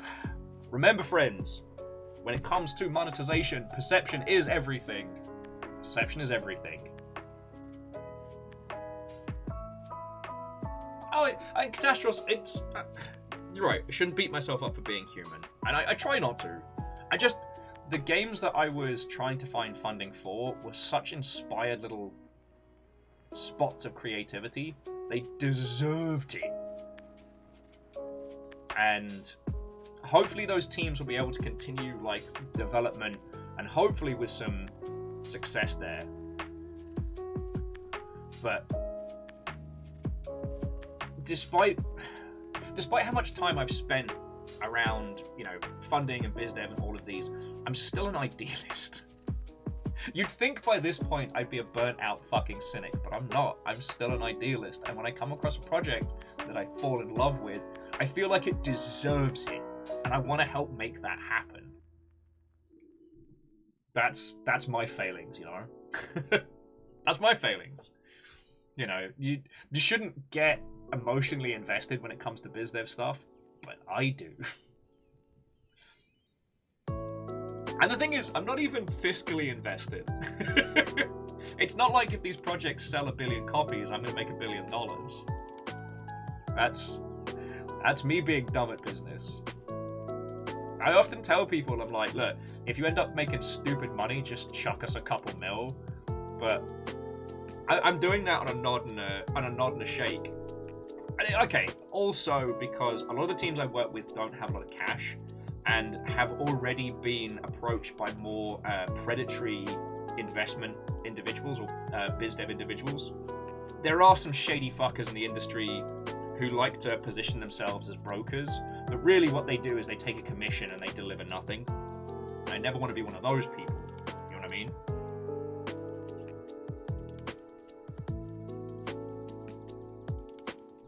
What's the Errolman? I saw Zalavir's video, and that is very current, but it is worth noting that that hasn't always been the case. That's how it is now. Because there is a wealth of projects right now. It's a buyer's market from a publisher standpoint, not from a developer standpoint. Because cost of living's going up. Not drastically, but like very few of us can afford to just... Reactor online, sensors online, weapons online, all systems nominal. I've been trying to eat better for the new year, so I've been making more salads. Oh yeah? But one of the issues with salad is bland lettuce. This is a problem that need addressing. Pride laugh. Thank you, Fun Spectre. And also thank you. And yeah, Puns, thank you for 48 months. Sorry, I was getting kind of into the weird space. The TLDR is that very few developers have the fiscal stability or the fiscal support to create a title without investment. So right now, yeah, it's a buyer's market for indie projects. In the past, it's been different depending on which spaces you've been in. The old adage used to be that you make the deal at GDC and you sign the paperwork at E3. But it seems that with these with the amount of choice that publishers have when picking which indie titles or which titles to fund and publish, that has increased basically that has increased both the negotiation process and the selection process. So if you're looking for publisher funding, it's a longer slog than it was prior.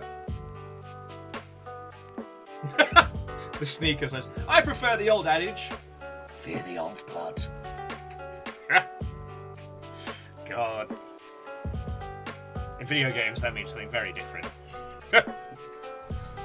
That fear the old blood in game dev is probably always expect an old white guy to fuck up your plans.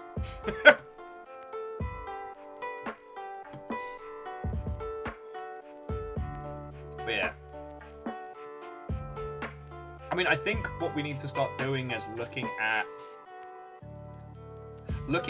ways to streamline development so that we can allow more teams to produce titles whilst without killing themselves, basically. Not everybody can be Trombone Hero, which, if you don't know, Trombone Hero was developed by a team who were also working day jobs. They weren't able to articulate new content over the holiday because they had to work. So Damien says that stuff like this is why they're shifting to a rapid development this year. Take the money they got from Purgatory Dungeoneer, make short, quick games, keep the money coming at them. Yeah. And Damien, you know you've got our axe. Always expect a node white guy to unicorn up your plans. I think pretty well summarizes the last 1,000 years or so. It's not a bad shout. I mean, Quasi, you're not wrong. Although Errolman gets a good point that should we fear the old blood? Because players did manage to kill Lord British. But yeah, so Damien, like, you know you've got our axe for projects going forward. If there's anything I can help with, if there's anything we can help with, you know you've got us. And I totally support that. Like, as I'm sure you will know, creating a back catalogue of games that people can pick up on Steam. Like, Damien, You have a trollish semi-horror game on itch that is not purchasable on Steam. Like, I know that's not sexy, but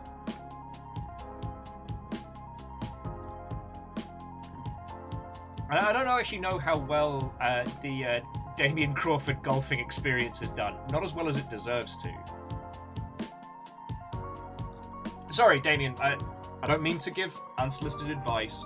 You know, it's very easy for me to sit here and say these things because, you know, I'm in a very different space. People like, you know, Quasi and Puns and everybody are what keeps me upright.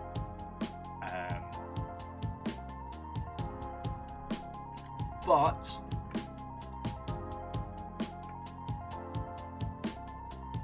creating something like, you know, the Damien Crawford collection, a series of itch.io games designed to threaten you personally. Fuck off, Puns. Sorry. Puns is like, I'd love to solicit advice. How do you double jump again? So you jump, and then you... Why are you like this?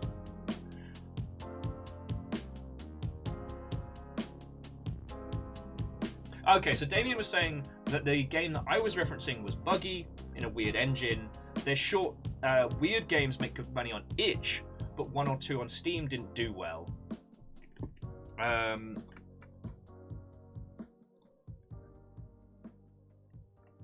Stammering, no drop-in frames over here, so you might be in trouble.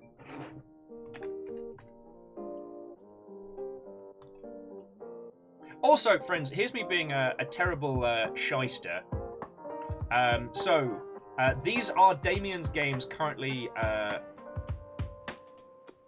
it's not tagging Purgatory Dungeon here.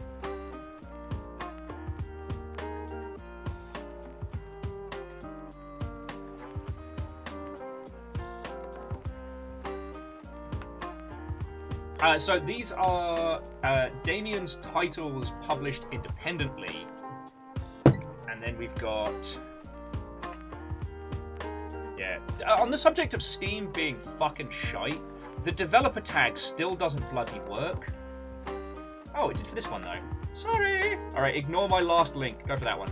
I'm gonna shush my whore mouth for a second there. Wait, no. You know what? I'm just gonna stab Steam in the EEPROM. So Damien was saying that Damien Crawford's golfing experience has made $423 on itch and only $135 on Steam. Interesting. That is fascinating.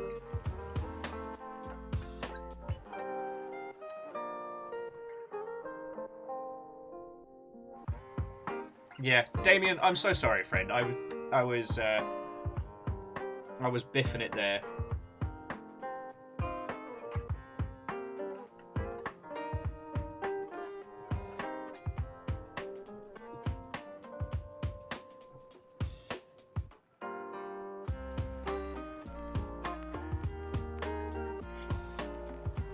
What I will say, friends, is that if you want to help friendos on Steam, absolutely, if you do not mind giving some of Damien's games a wish list, give them a follow.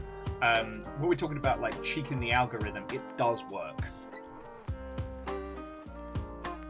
Also, Purgatory Dungeoneer is a bloody good game. Like, I don't have to lie. And the golfing experience is so fucking funny.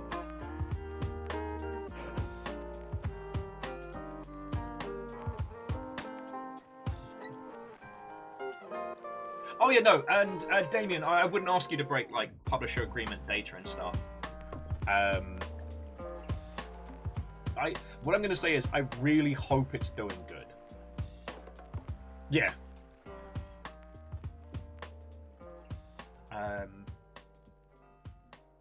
yeah, again, like, Damien, and to any of you, like, looking to start developing projects throughout, 23, or releasing them, you have my axe. I know I'm a little sleep deprived, a little bit loopy today, but I do love discussing this stuff, and sometimes having somebody you can talk to about all aspects of it can be the difference between failure and success, you know? The great thing about Steam as a platform is that you know, the success of one title can trickle down to others. Oh no, Lizzie, sadly, no. I tried to get sleep last night. I went to bed at a sensible hour, I was tired, and then I woke up at like 2:30 in the morning. Everything on the inside hurts, and if it wasn't for coffee, I wouldn't be here.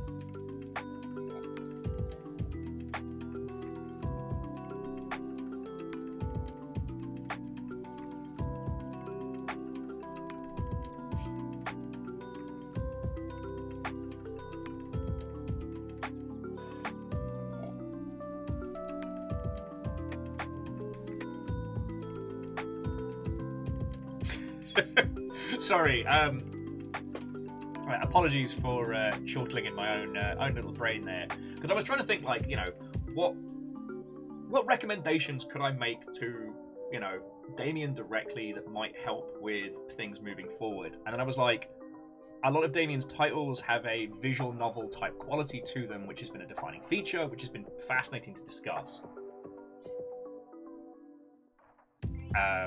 Damien also saying that depends on the press that the game receives. Getting one of their April Fool's games into PC Gamer ramped up their site views. Hey, and that is lovely to hear. Keeping that comedic angle in terms of the pitch is very, very strong. Like, you've got that good leg to put forward. The chortle in my head was due to the visual novel length of a bunch of the titles. Is like, when you're going to start doing that? When you start doing that isekai move? When's the truck coming? And now I've made that joke out loud. It's not as funny.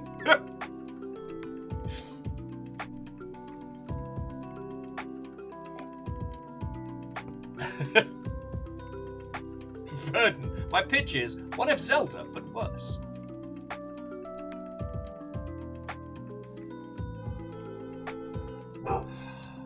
Bear with me a second, friends. Thank you to person who just woke up the dogs.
Sorry about that, friends.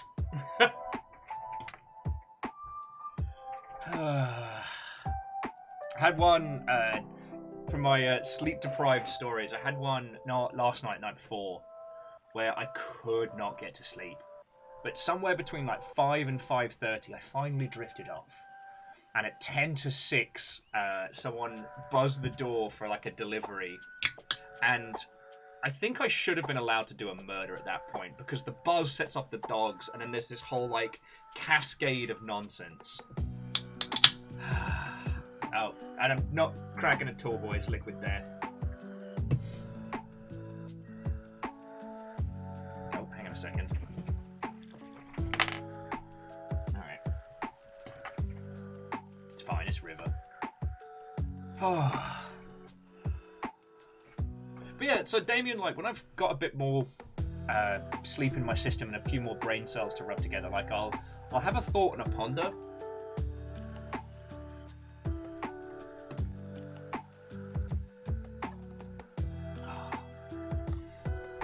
And again, if there's anything that we can do to help here, like, let me know.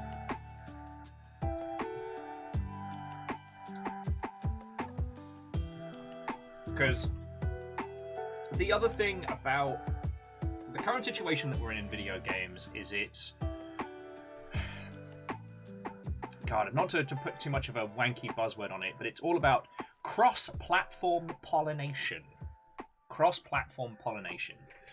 Right now, it is very, very ill-advised to rely on one platform to be found, to be discovered, and to make funds.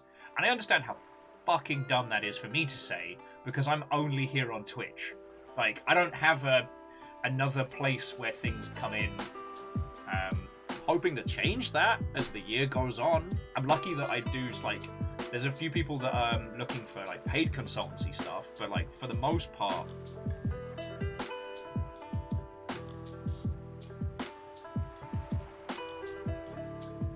Oh, Davian says that they're considering making 30 week-long games across the year, so consider that a warning. Beck and yo, sock pop that nonsense. Yeah, NeoCal, Twitter burning has made my life very difficult, because both my game dev, biz dev work and my Twitch stuff were all kind of at a crossroad nexus there. So...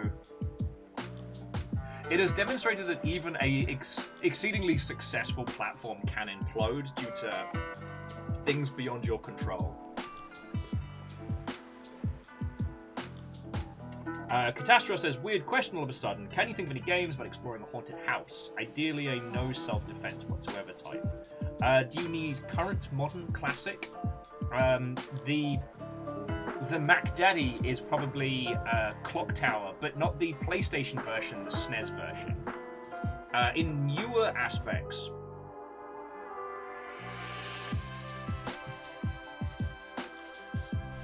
a lot of people put Gone Home as a very good example. The SCP collection that we've recently done has been very good.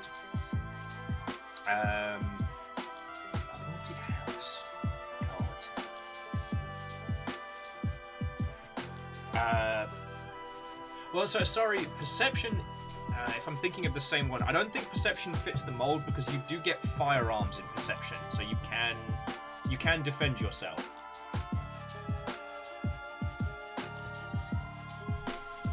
God.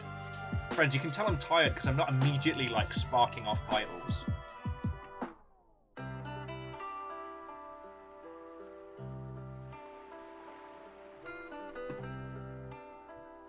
Wait, sorry, I thought you said, hang on. Perception's the old PS2 one, right? Oh, no, sorry, I'm getting everything mixed up. That is a good example.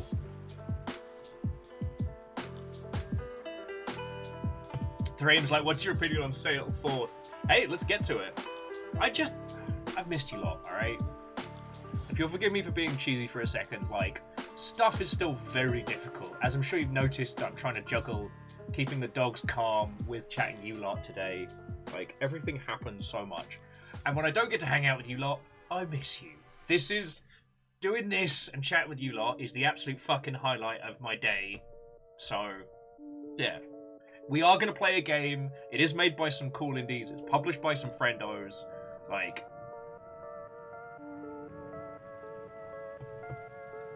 but yeah, a point to Asari, because I was getting Perception mixed up with an old PS2 game. That is one you can pick up, and it's dirt cheap in the Steam sale, where you play a blind individual exploring a haunted house.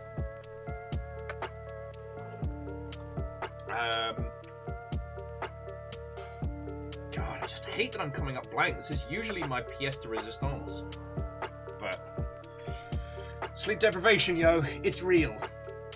I would say the Faith games would fit into that.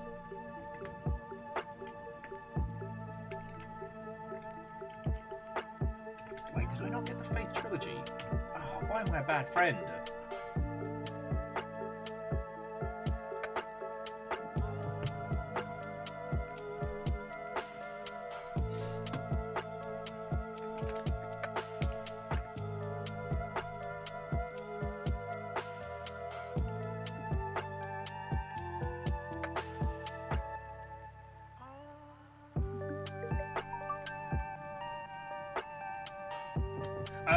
Sermon, I wouldn't necessarily put Fatal Frame in there because while it's non-conflict, while it's non-shooty gunbang, you do have a means of defense.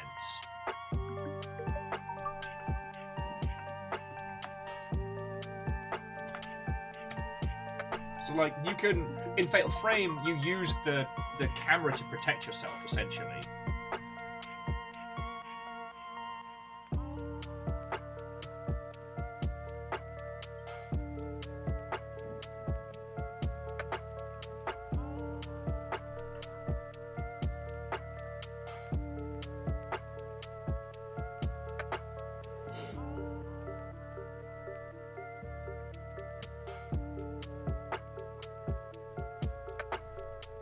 God, now I'm really going into the archives to try and think of some other like haunted house non-combat.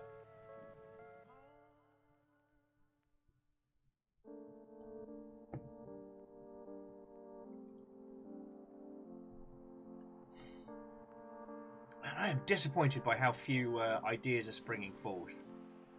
I tell you what, Catastros, let me percolate on it. Oh! That doesn't deprive you of self-defense. Oh! Sorry, I completely misunderstood the task.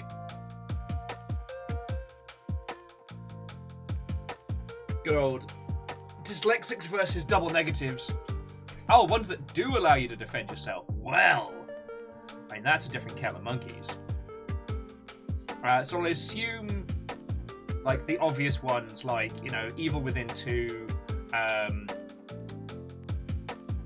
Resident Evil 7, those are already on your list.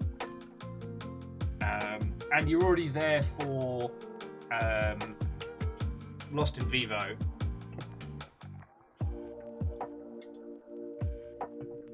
Oh.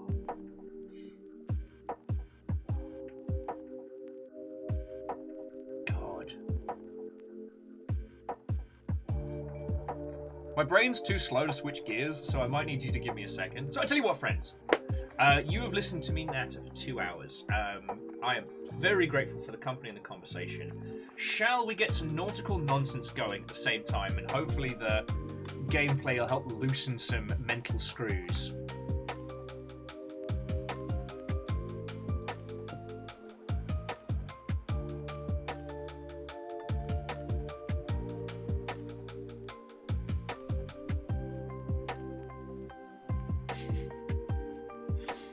I mean, I enjoy the nattering and the nonsense, certainly. I'm just, one, I want to show you all sail forth, and two, I'm hoping that it'll be enough to get my my gears whirring, because, like, horror games are usually one of my, like, obsessive focal points, you know? Ah, okay. So, Catastros, the Evil Within 1 is a take it or leave it. The Evil Within 2 is inspired. And I believe they added like a first-person shooter mode for it, which is supposed to add a whole bunch of spies.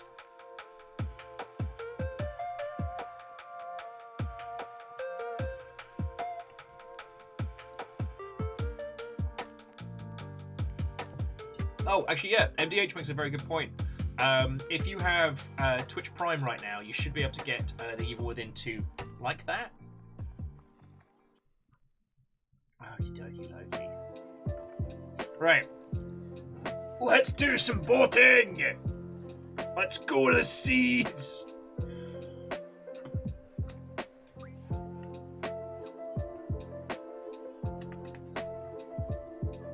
Alright, let's see if we can get this all set up.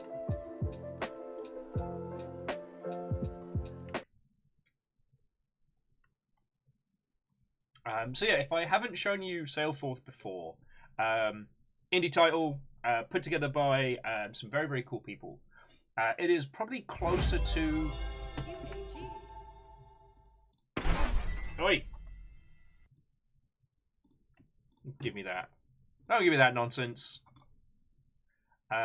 It's closer to games like Overboard than it is titles like Sea of Thieves and all that.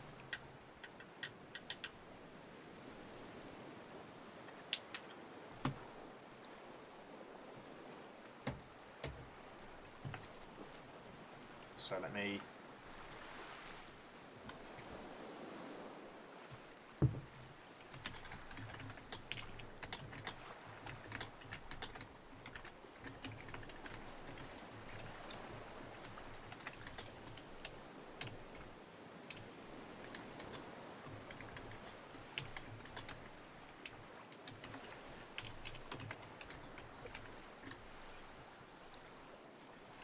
Bear with me a second. Yeah, it really wants me to use the mouse, and I'm trying to get it to use my feckin'...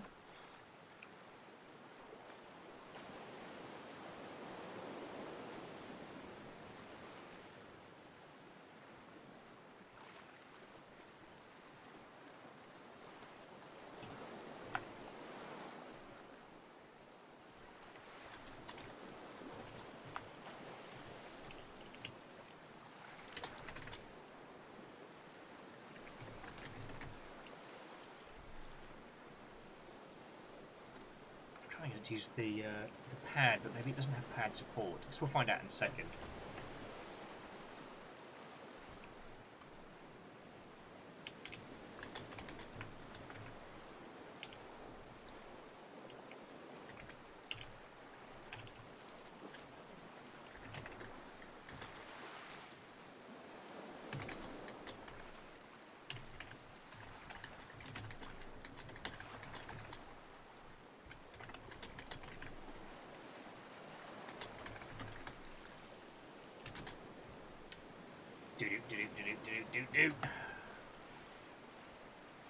Alright, hopefully this works. Or at the very least I'll just mouse and keyboard it up.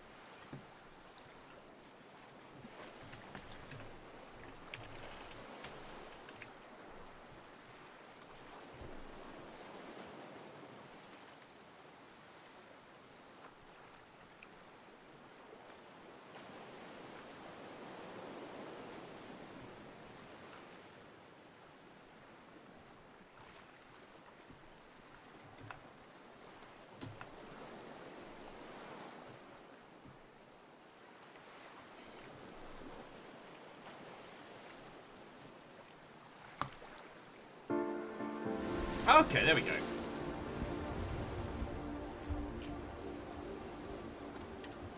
There we go. All right. Hopefully that's all sounding good.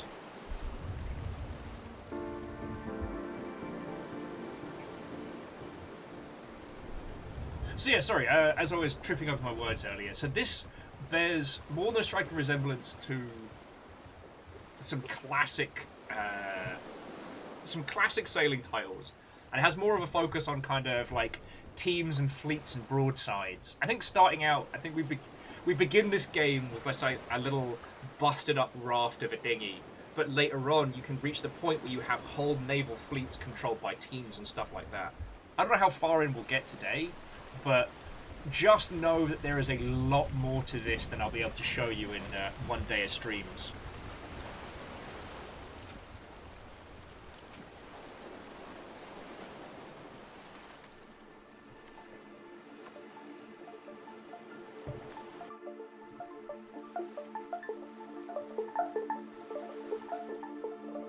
Puns, why are you like this?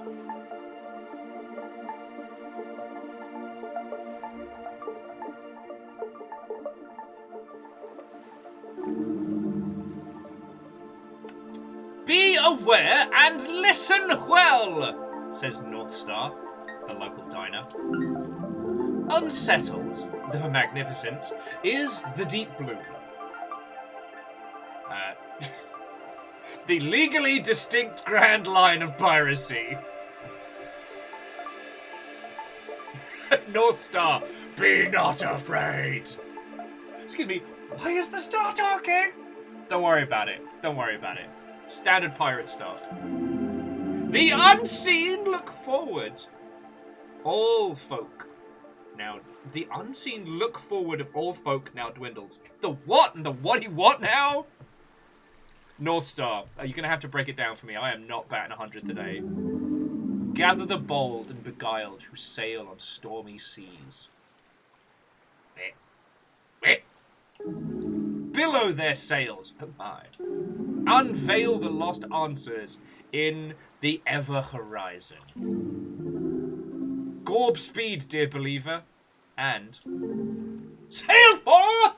They said the thing. That means everyone drink. I prefer Morb speed. I'm with the cult game dev on this one.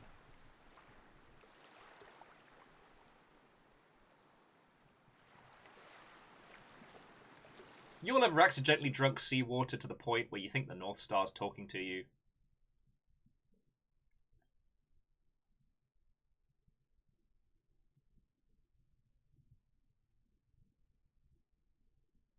Yeah, game says the title, take a shot.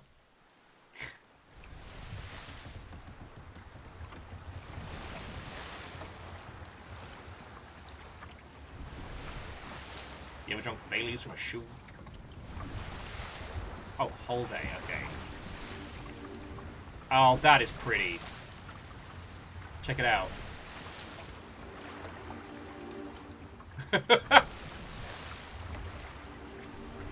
No. Alright. Sorry, I'm not gonna Quantic Dreams this. You right, mate? Ah! Greetings to you, Captain Toot.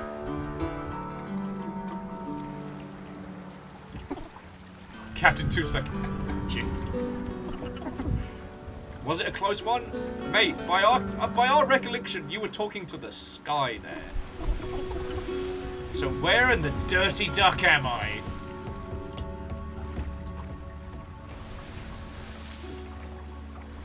Day 1. Shove off. Right, look, Nook. Open 404. Shandy. Right, it's time to start moving. So break out the oars first. Alright. Okay, increase speed.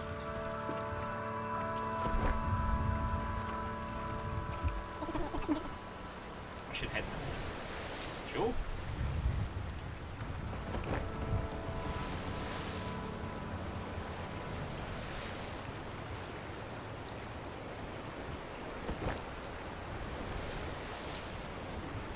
This game is very pretty.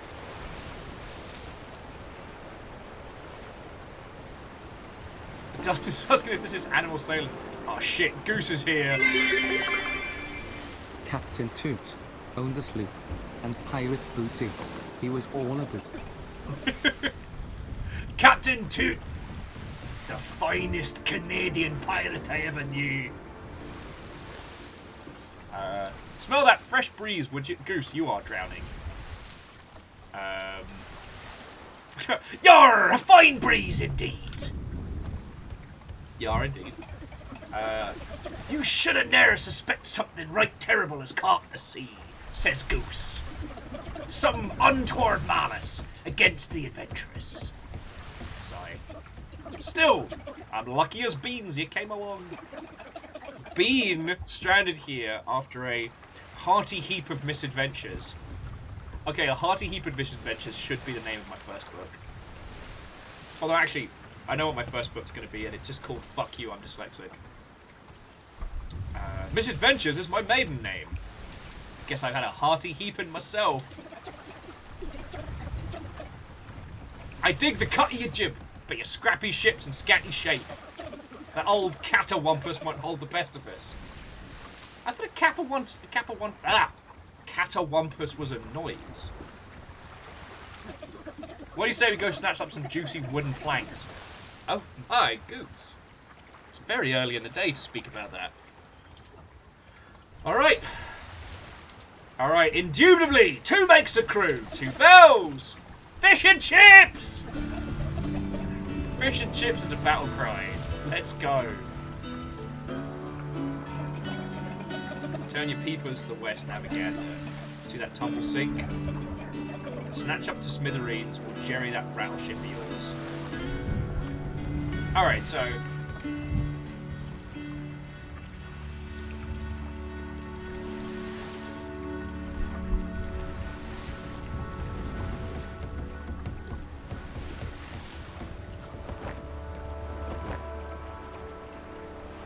Woohoo! So what this cheeky little game does have, which we've not been gifted in Sea of Thieves, is oars. We can go backwards.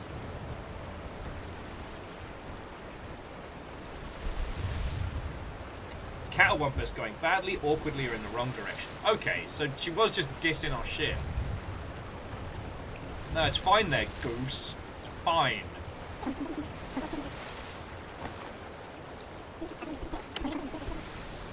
Okay, vessel blueprints.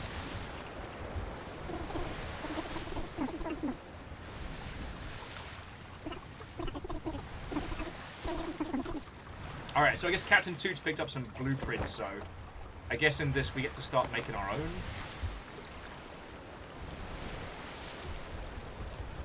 In fairness, I did play a little... As I said, I did get to play the demo over at PAX a while back.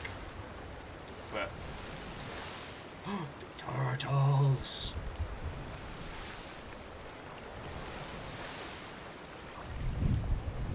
But that was another story. And yes, soggy is a fun word, but I'm definitely going to take fish and chips as a battle cry.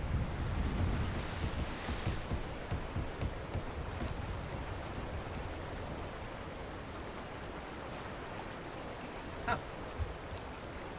Yeah, sorry, maybe it's just sleep deprivation, but I was always under the impression that catawampus was the noise of something going badly or awkwardly. That strange sound a person makes when they're being super awkward.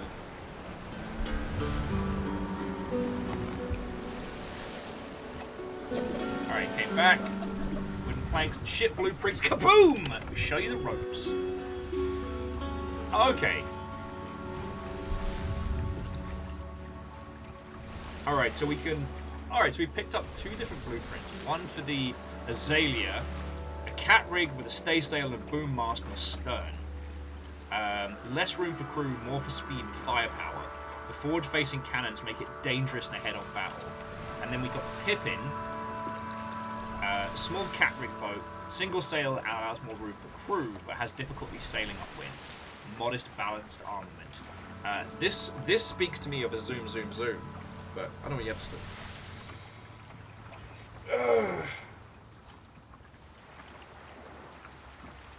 I still think that we're playing as someone who has drunk far too much seawater and started talking to the stars and is currently face down like a little rubber dinghy. Azula go zoom!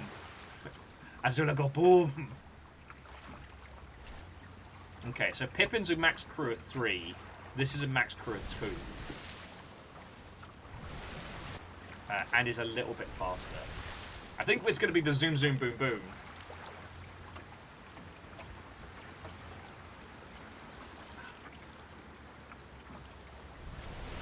Oh, it's going to be black sail all over again.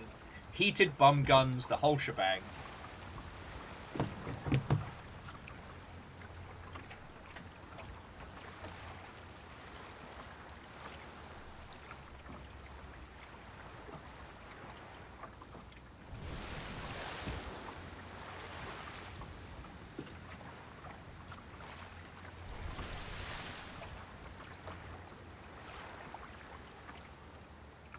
Yeah, let's go for the speed. Alright. Magnificence. Those sumptuous curves are making me sweat.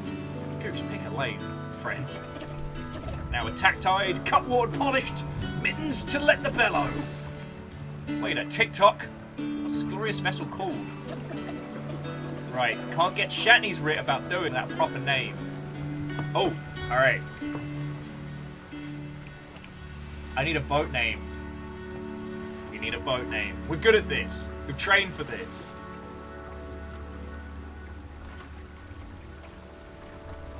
Stop that incessant clicking. Yo!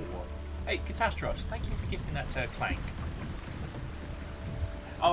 So Clank, for when we started doing Blackwake, the ship we ended up sailing the most had two guns to the booty, and in Blackwake you can fire heated shot at the other ship, but you have to literally cook the cannonballs until they glow. Insulted, Daniel, the Longant ship, Bodie McBoatface. Ah, come on! This is the team that came up with Deep Shrimpact. This is the team that came up with Deep Space Brine. Alone in the Shark. Sink Shaming. We are a team of puns of caliber. We can do good. We can do better.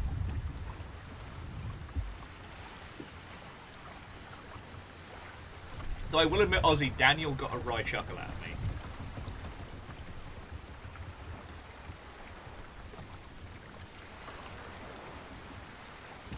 Noisy Star, not bad. Not bad. Come on, we can do this.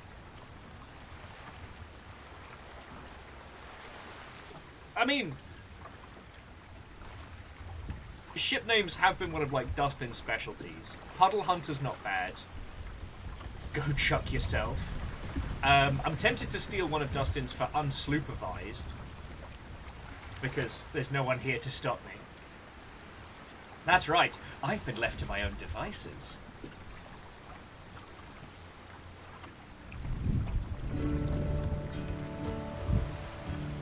The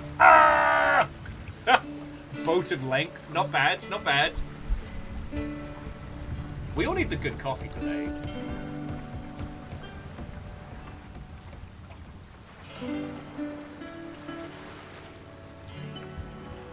Unsupervised is good. Sloopery slope. There we go. Ship-faced. Yes. All right. Can anyone beat the HMS Ship-faced? Because I'd rather, like, Dustin's been doing a lot of the heavy lifting on ship naming. All right. Wide keel. Wider guns. Keel chaser's not bad. Yeah. Damien, that's spot on. Thank you, mate. Alright. Nice one, Captain Toot. The illustrious HMS Shipfaced is breaking the waves. You do realise what this means, though. We can retire now. Good hustle. Let's trade it in for a dog sled, maybe a hot air balloon. Aww, my little baby raft is all grown up. It means sailing without cannery is a death wish, especially with the craven malice about. Okay, Goose's dialogue is wildly all over the place, and I really appreciate it. Alright, so let's arm ourselves to the teeth! Or, gonna need a bit of the old boom boom, eh? My majestic bod is the only cannon we need. Yeah, let's need a bit of the old good boom boom. My old fiasco went down not far from here. May she rest in a billion beautiful pieces. Oh, that's a shot. Fuck this game. Should we go see if the cannons are intact?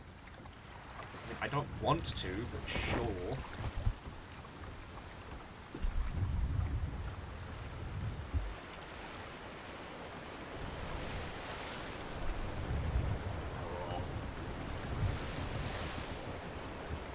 I will admit, it sounds like this was about to be a negative comment. So, I don't know if this is coming across in watching, friends. The sailing in this is really clear. It's got all the complexities of some of the other titles we've been playing a lot of recently, but... Alright, we got our first cannon. Blammo! Oh, and Goose is telling us we're going to be picking up some...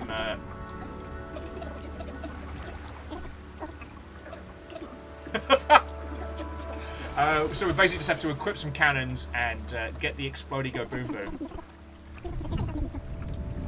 Radio menu. Radio menu, cargo. Equip.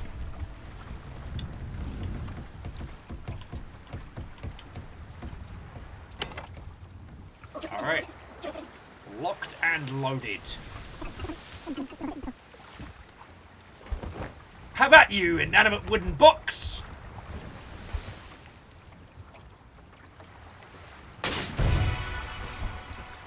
Woohoo! Oh, we got a fragment of a map as well.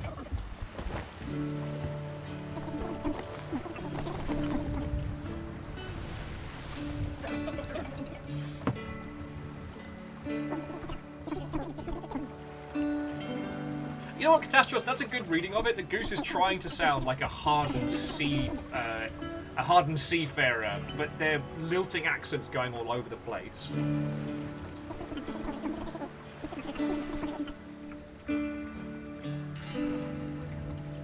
Oh, Jackie, I mean, there isn't an exclamation thrown at the moment, but it does look like Neo Cow is actually the Jarl there.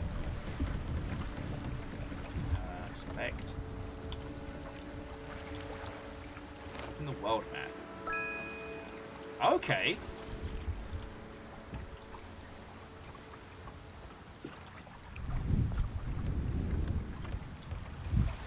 Visit Camo K. Guess.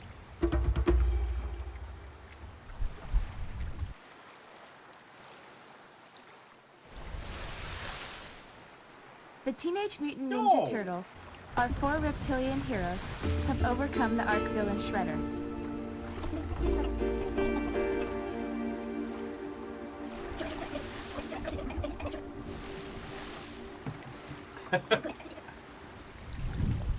So, Jackie, I haven't experimented with Throne, as it feels a bit, I don't know. Okay, sorry, I'm all over the place right now, so let me take a beat and a breath. So firstly, Jackie, thank you. You gifted out 5 subs to the crowd just for the heck of it. You've got Thorin Greybeard, definitely hurts.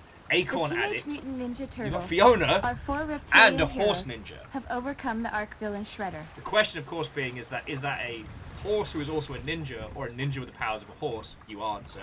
And you also managed to get Let's Consider. I kind of like Let's Play, but more thoughtful. So Jackie was asking about Throne. I feel like that is aggrandizing, and I put together like a wish list a while back, and that really feels, I don't know, it feels a bit scummy. You lot already put in cash and time and all sorts into keeping this going. Then on top of that, having like a Click, click. catch ups. Thank you, friend. Thank you. Yeah. Jackie says, with Throne, we can suggest you things like Gary's body pillows. I didn't know you could suggest things with that. I mean, okay, so Jackie, like, see what the Longship thinks of it. If that's a thing that you all want to be able to send, then feck it. But yeah, like, there is a wish list. I don't push it because, you know, I'm not a person really in want for much. You know.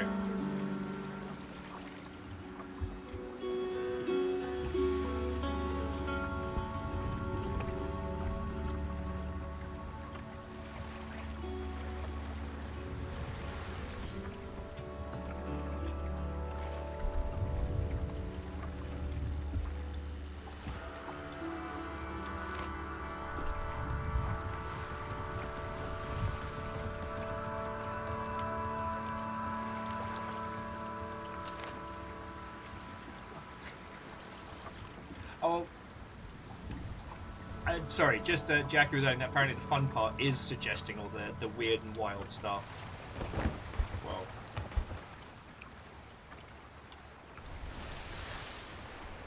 I don't want you all to think that I take the piss, you know.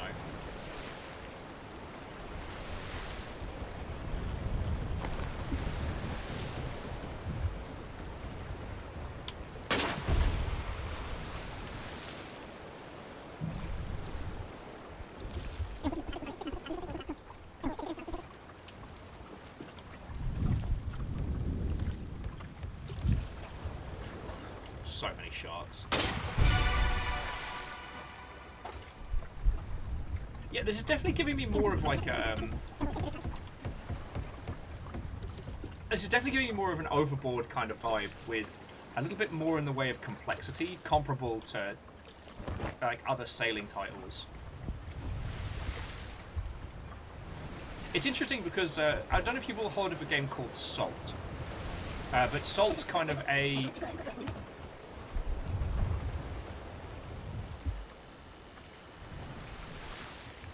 I don't want to talk about that first. Oh, P-balls.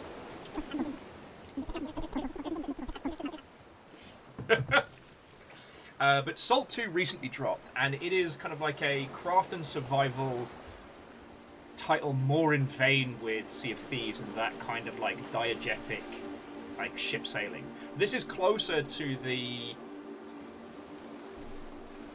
I guess the more traditional, I don't want to say Sid Meier's Pirates, but yeah. Oh, and Jeanette, Watto and welcome. Hello, hello.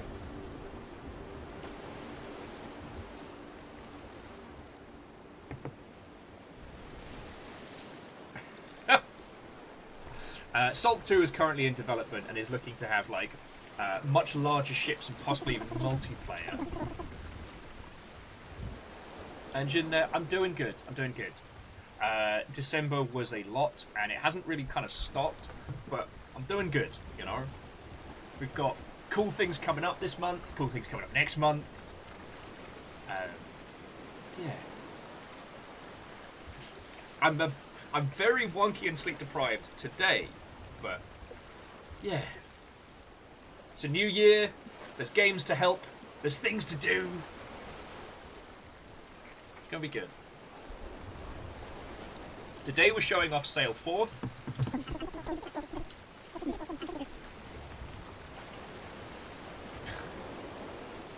And some of the writing on this is fucking brilliant. Like this, these two have forgotten their camera and apparently going to need us to help. And I quote.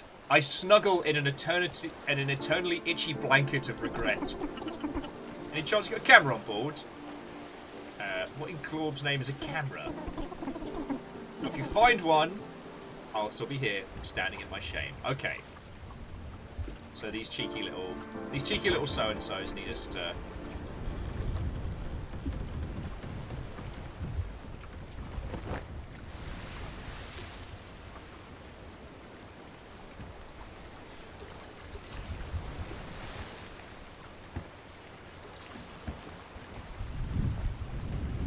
is it still in just chatting? Should be sorted already. Should be bloody sorted.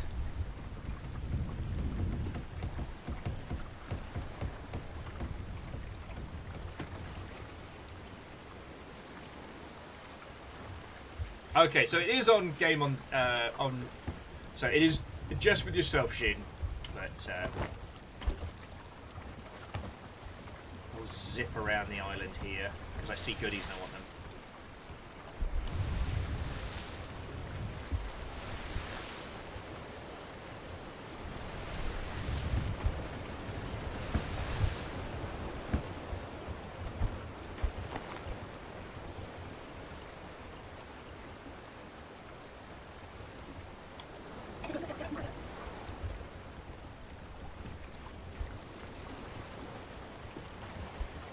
We don't have a harpoon just yet. Alright.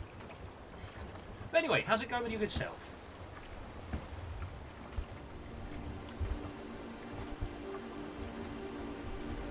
We've been putzing on about this. We've been putzing on this for Jesus, not very long.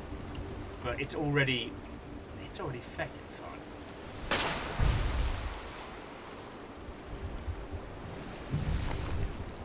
Okay. Little cannon friend. Little cannon friend. We gotta talk.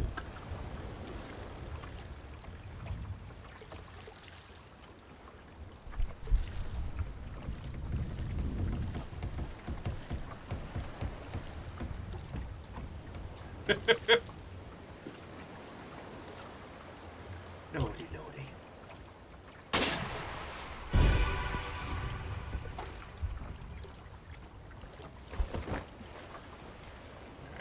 Catch some wind! Feckin' wee!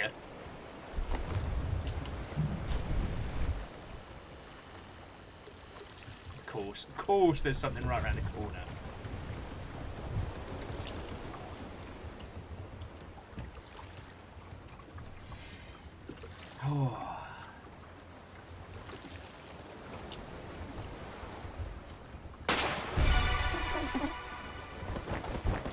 There we go. Right. Onward! See what strange treasure awaits. But sorry, I brought up salt because we had a lot of discussions about, I mean, what with all of us very, very, very getting into Sea of Thieves this year.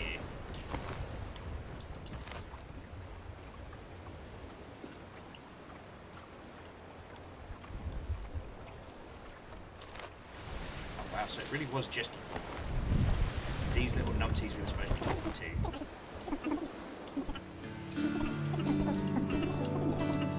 So I guess they want us to pick up the camera for them? Come back and find one. Alright. How the bloody hell are we going to find a bloody camera? I mean, I've done the challenge and all, but big dollar.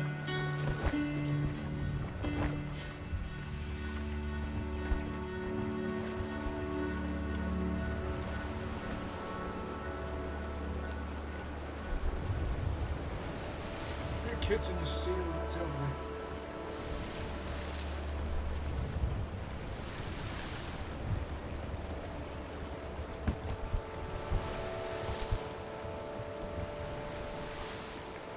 Okay, well, there seems to be a spire thing towards that way, so we'll trundle that way, see if I can catch a bit of the wind going this way.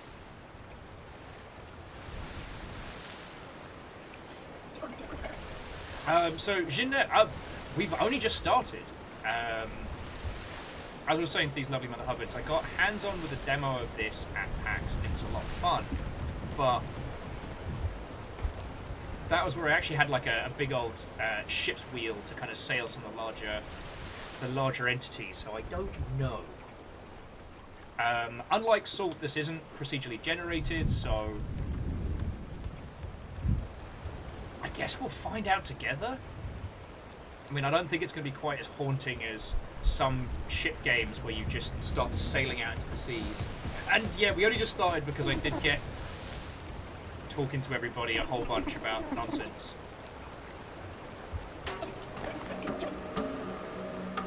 The Skull Clan, eh? Oh!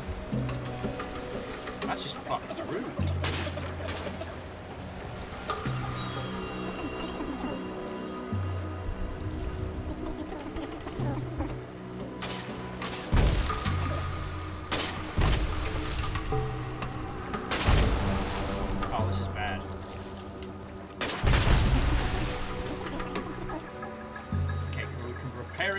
Menu, fleet management.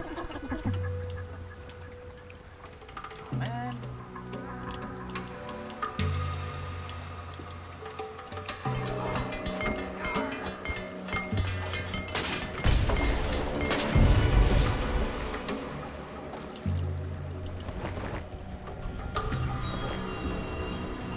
Okay.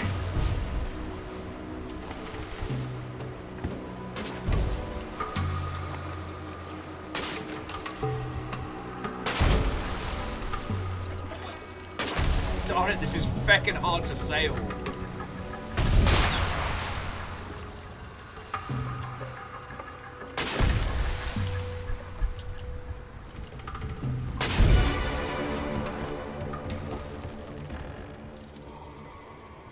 I guess we won?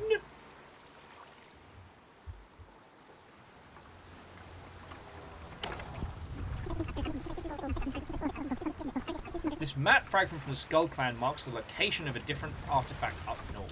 Okay. So I feel that there is a limit to world size because we seem to have... Oh yes, we have like a global world map. Okay. But no route to destination. So we're down here.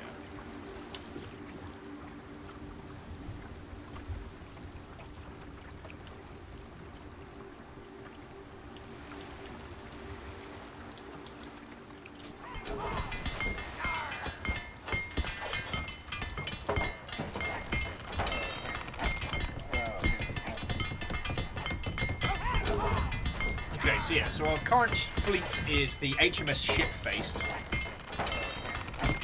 Alright. And you know what, Catastrophe? We didn't die. We won. We subjectively won.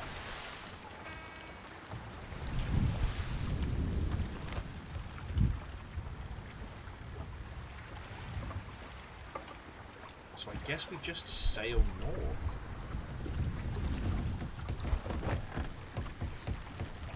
Alright.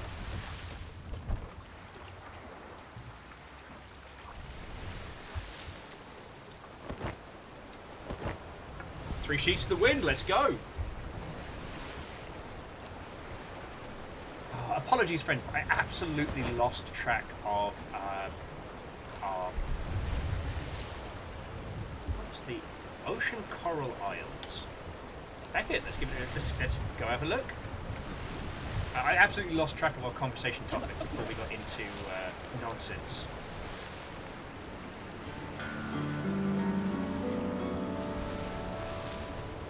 So it does look like we've got an open sea to explore, and map fragments allow us to quick travel between the different islands. So if we do find a camera, we can head on back.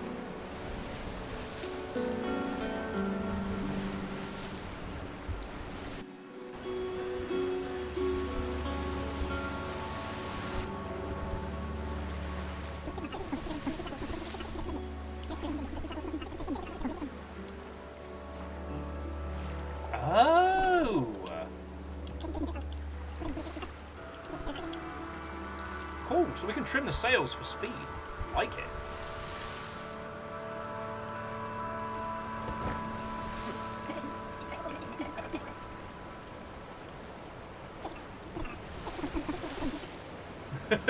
Thrames says we got 2 boats in the first 5 minutes. They are optimistic about our boats.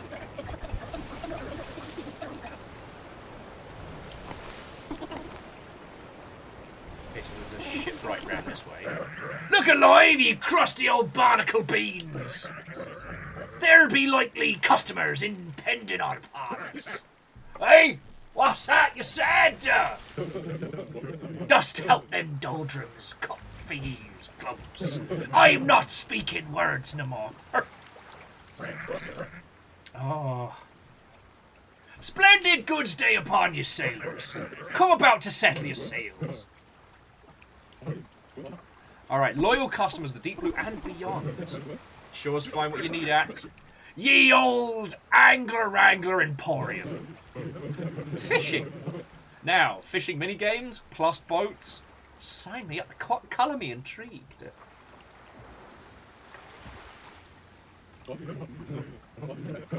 can call me Snaps. And you met me big Hrumph down there. Salutations. Just leaves old Glumps. Labs! Right on me old potato!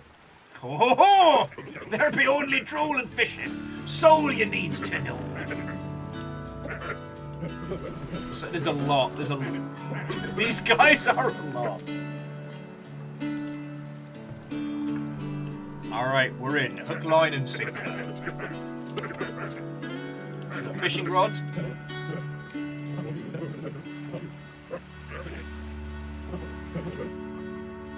It's heavy with artisanal flow. Remind of a drowning in creativity. Perchance you're keen some adventuring photos for me. Sorry. Has anyone else played High on Life? Just a quick show of hands, because I know it was on Game Pass over Christmas, and I did finally give it a run. And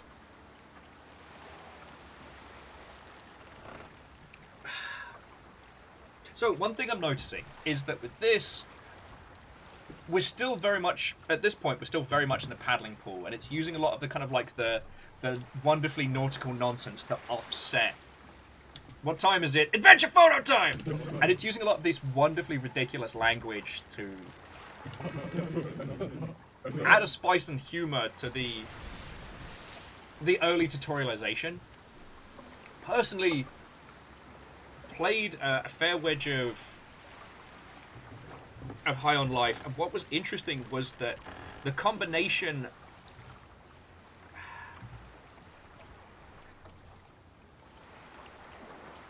the tutorialization in that was very, very heavy going, comparable to the Banter, but when the game was just like riffing and being ridiculous, it was very funny. So I found it very strange as a thing to deconstruct, that the required elements of the game were the part where the dialogue was the worst. The introduction to the system, the now you're a bounty hunter. Whereas with this, I'm kind of finding like the tutorialization is absolutely charming.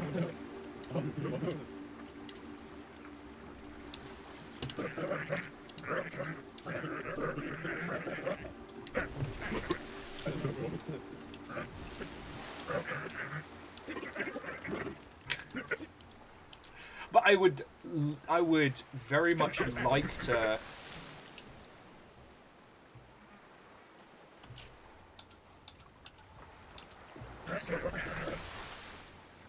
Oh, nice. Red. Blue.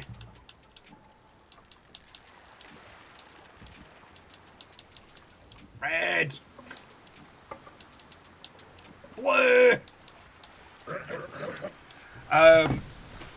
Wow, okay, I need to take a record scratch and a beat and a stop because I'm getting into this already. Catastros, have a lovely rest of your evening. It's good to see you, and again, Happy New Year, friend. No, so the reason why I wanted to mention High on Life was that the opening tutorial being a parody of kind of like classic shooters was very funny. And getting the tutorial from, like, your character's divorce lawyer was funny as feck. The opening area where they're trying to show you, you know, how to be a bounty hunter and all of that space, the tutorialization got in the way so frequently of the humor. And actually, I'm going to chat to Ben and Mandy and a few people I know who have done like professional comedy and things like that as to why those elements don't play well. High on Life, I mean, I'd recommend not going into it sober. High on Life tries a lot of things that I haven't seen people really do. And it demonstrates the difficulty of delivery of comedy in video games when you cannot control the manner in which someone is playing or experiencing things. Because it's so weird to have a joke interrupted by another line of dialogue because you moved too far one way or did something the other. Whereas this, because it's entirely text-based, there's a glorious ridiculousness to this, like, over-the-top nautical nonsense.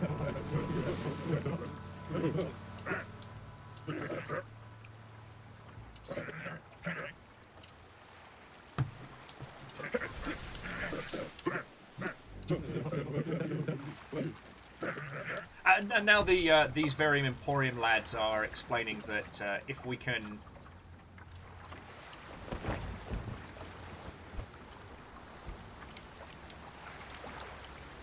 clear out the other areas as marked by the skulls and whatnot, then we should be able to free up a whole bunch of space so they can have more vessels on the high seas. Pretty sure we just unlocked fishing.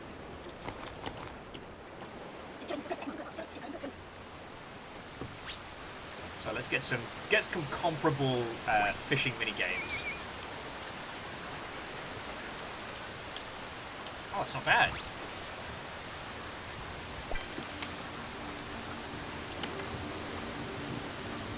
Okay, there's some catchable fish. Also, look how feckin' gorgeous that sunset is. Go check out the shipwright, maybe pick us up some feckin' cannons and whatnot. Because we're not going to get through this with one rusty gun, that's for damn sure.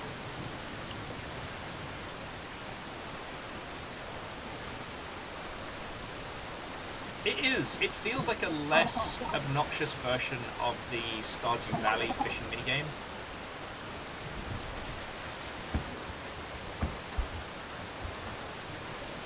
Yo-ho and ahoy.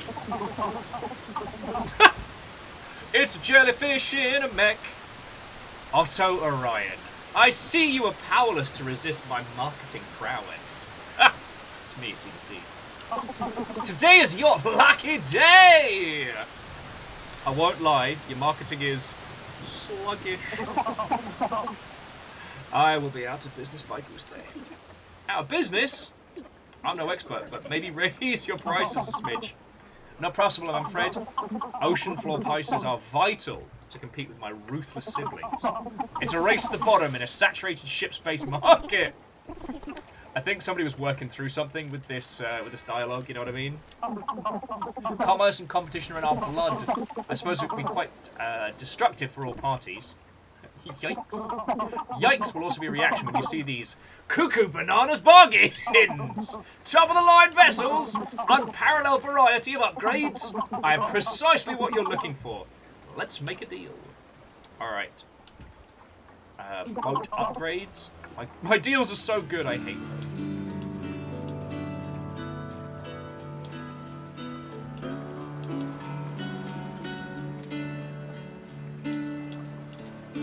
Okay, the jump between the guns in terms of damage from the rusty to the deck, it's just not worth it to just get 2 of those.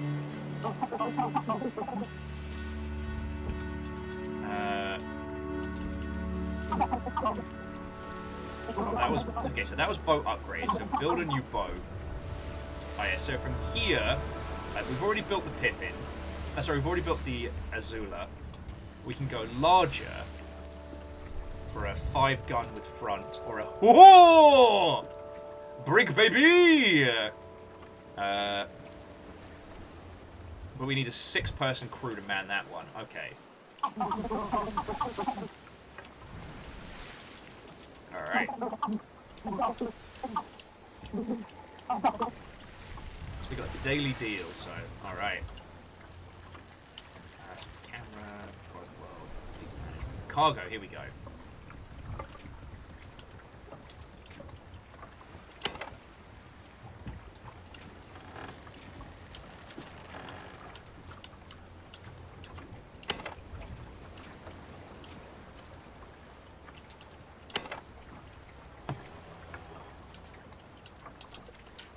Yeah, that brig looks fucking cool.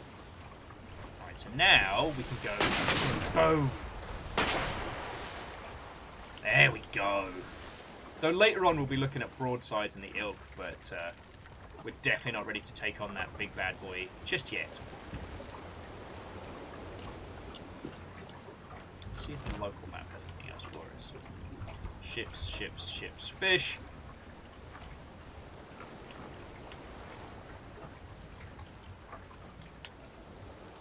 Weird, it's not listing the other vessel.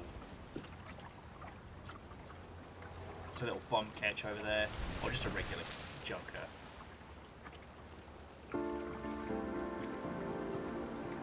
But our little teeny tiny vessel is not ready for a scrap just yet. Bear with me just a second, dear friends. Okay, Dustin, Voyage of the Clammed? That's feckin' brilliant.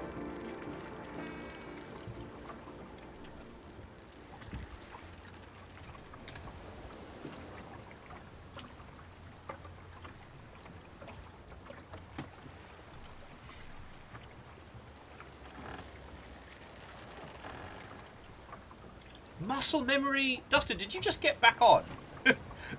Did you hear our conversation about naming vessels earlier on and you were like, shit, I am needed!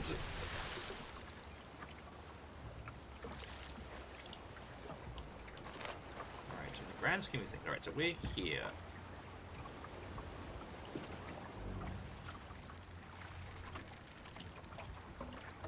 So it still wants us to keep heading north. Alright, we can do that. Guns are slightly less trash now.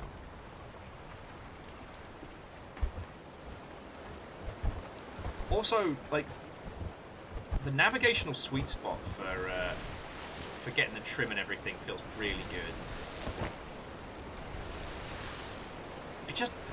It just continues to remind me of Overboard on the PlayStation, but taken to its kind of its nth degree.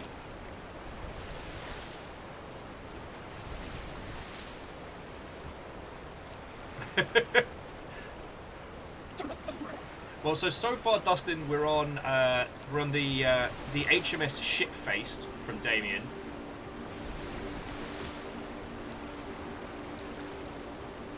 Oh, and Seabourn Point. Alright, we're gonna check that out. Get into some mischief.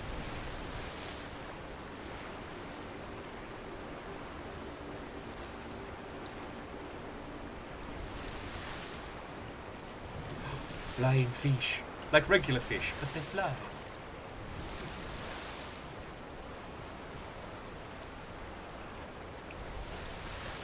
That's my boy.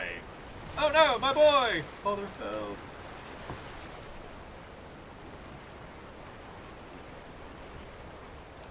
Okay, so we've talked about this before, but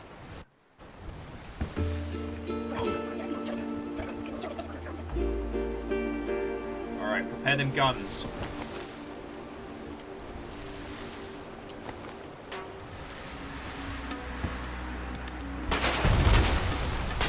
Oh! Took a hit.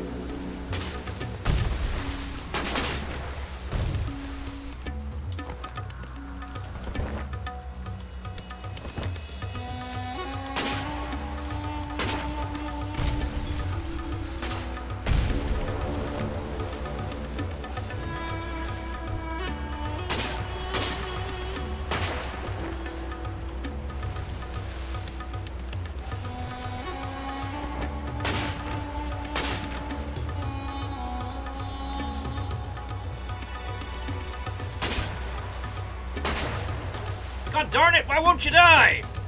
What's the point of having front-facing guns? The guns aren't firing forward! I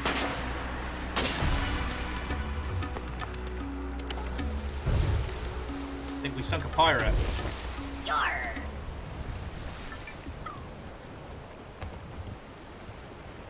What just happened? I heard a tiny yarr! And then nothing.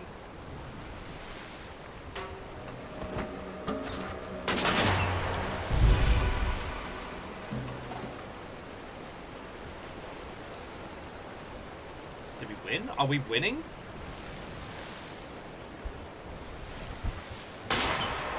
Oh.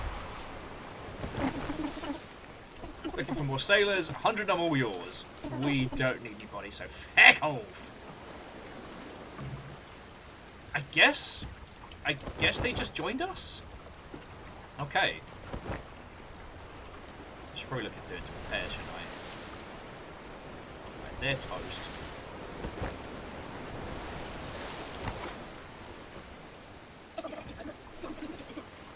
Oh, okay, and we don't need to adjust speed when fishing and stuff like that.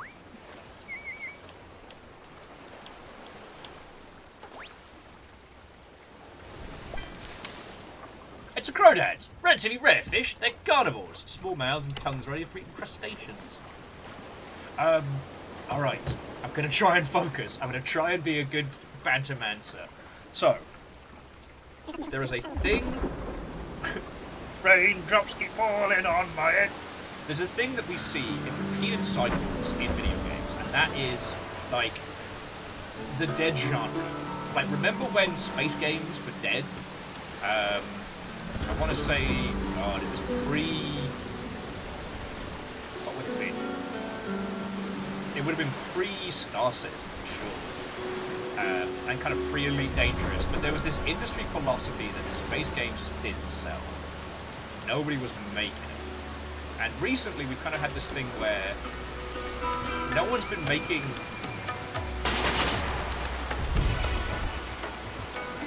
making nautical games.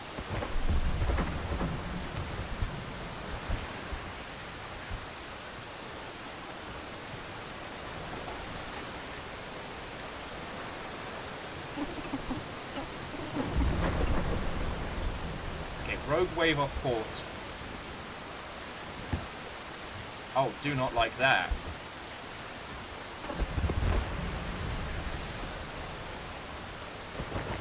Let's get the feck out of here.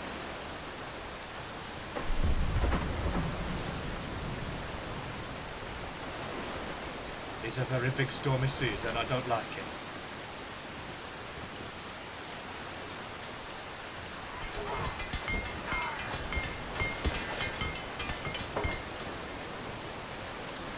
Well, so Dustin, we've already got this ship named. It's going to be a while before we get the next one, so keep these bangers Keep these bangers ready to go.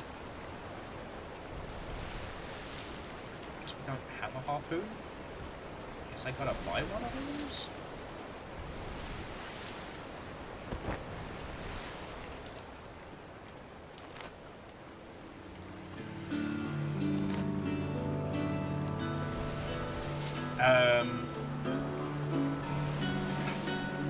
Dave was saying there's a real set of waves in how types of games come and go. Yeah.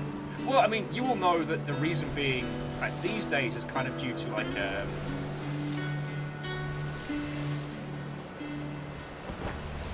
the amount of time it takes to develop a title. Like, when people realise there's a gap in the market, then a lot of teams can come together all at once to head for the same concept. But what I was trying to put forward is, like, what are some of the genres that we are missing right now? Because that's what I've been thinking about with Fair Wedge.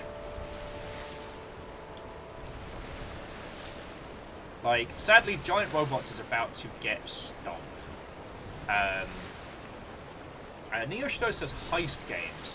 You know what? That's not a bad shout. There is an indie multiplayer heist title that's been quietly doing gangbusters, which I think is called, like, The Perfect Heist.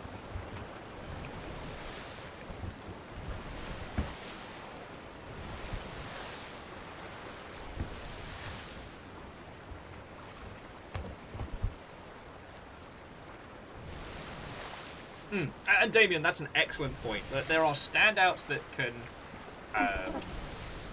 there are standout ones that can make making through harder. You know, Dead by Daylight, League of Legends, etc. And they can create a situation where, at least from a publisher perspective, people can put a bunch of cash into things that may not necessarily make it. Colt saying that Deathloop is a heist game. Fuck. I mean, you're not wrong. One of my favourite games from recent years, Chernobylite, is absolutely a heist game. And if you enjoyed like Stalker or like interesting FPS games, I highly recommend that one. Let me tell you.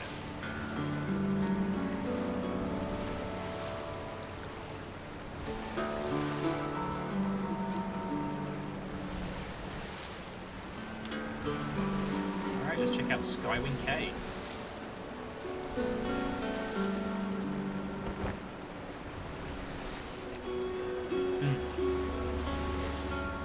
I mean, I don't know if that's getting too into the paint, considering all our conversations. Damien was mentioning that publishers care about unique selling points, and if you don't have what they consider a strong profit marketing angle, it's tough. Absolutely. None of you need me to tell you, but, like, trying to pitch a game that doesn't have a clear example of success in its field is a fucking nightmare. Despite the fact that we see time and time again that it is the unique, the different, and the interesting that sparks interest, but, you know, whatever. You know, this is a conversation we've had a million times. Like, if larger teams genuinely paid interest and attention to gaming trends, they'd know.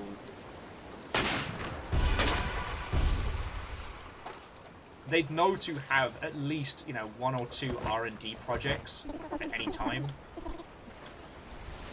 Who's this? I'm a bit embarrassed, but I totaled my new boat this maiden voyage. Could I try to take a picture of my sad situation? Sure.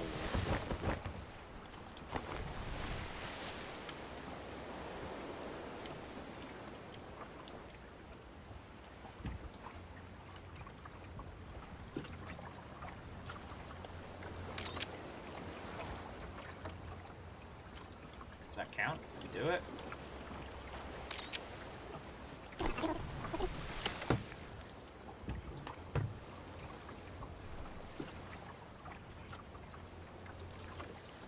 Sorry, that was just a tiny minor whinge of mine. It was something that me and my buddy Christian used to talk about a lot, which is that, like, if big developers like Activision, EA, etc. genuinely cared about, you know, staying ahead of the curve, then they would have much more active R&D teams.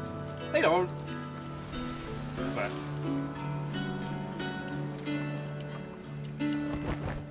But the business model for a team like that, for a publisher like that, is wait till somebody else breaks ground to do something interesting, and then basically muscle them out of the space. Yeah, as a cult game, they're saying, yeah, R&D's expensive. They like indies take the risk. Yup. And then either acquire them wholesale or just rip them off. But that's another story. Sorry, that's a really cynical way of putting it, but the buzzing box.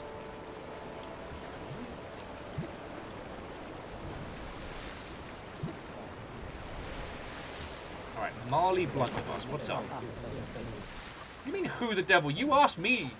Alright, business venture. Ever considered lucrative field of courier and delivery services, my good sailor? Sounds like busy work.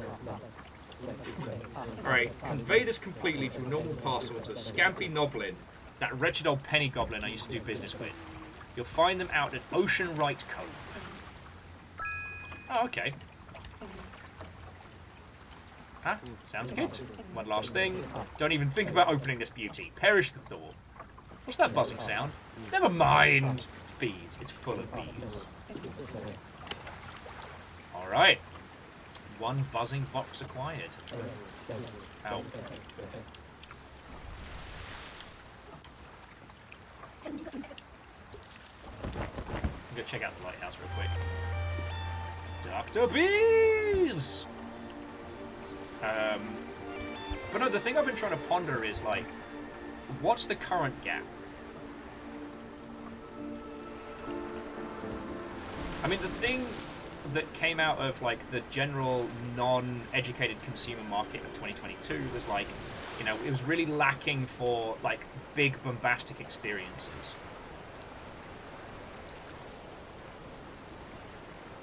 I don't think that's something that we can articulate in the indie space. Is that just an empty vessel?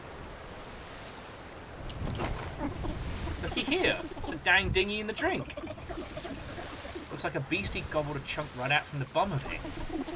Gave him the tummy rumblings. Repair the derelict for that one crew. Scuttle it for spare parts. Is that better than ours? What kind of ship is it? It looks bigger.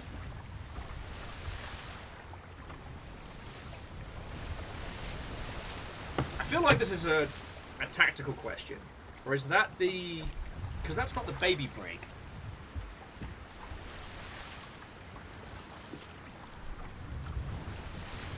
Yeah, no, yeah, that is... Okay.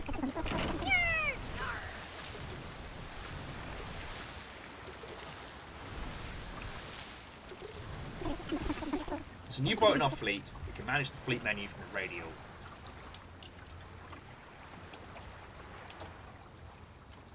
Okay, it hasn't got any guns or anything yet, but... And how many does it need? It needs 3 people to crew. Take command, outfit. Rename! Alright, now we need a name. Alright. So you threw in too many names, Dustin. Now you have to choose one. While we're chatting on this one.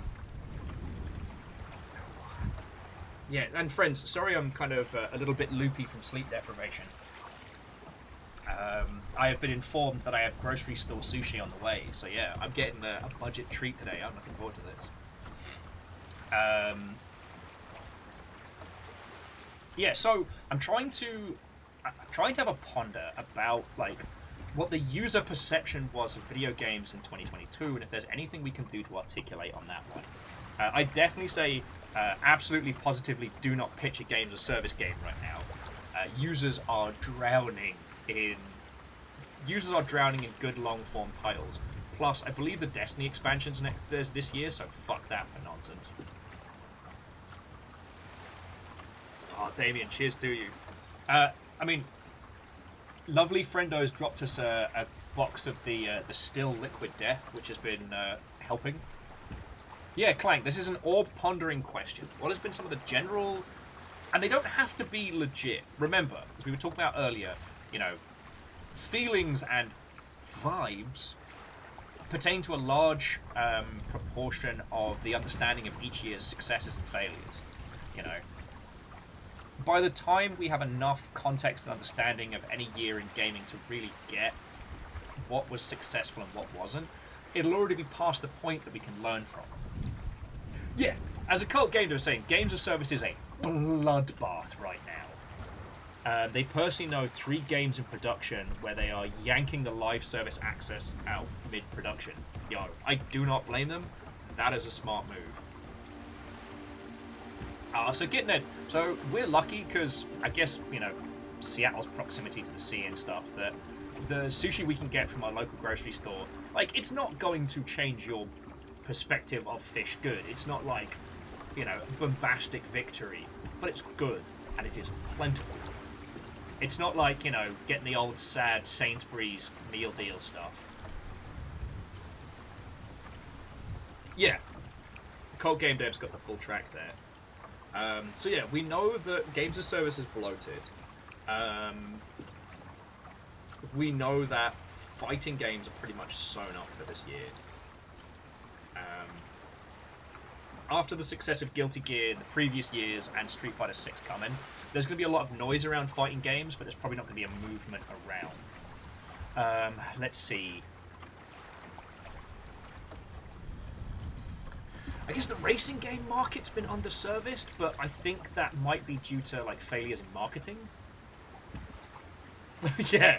How about another action platformer roguelike with Metroidvania elements? Ah, people would love that. No,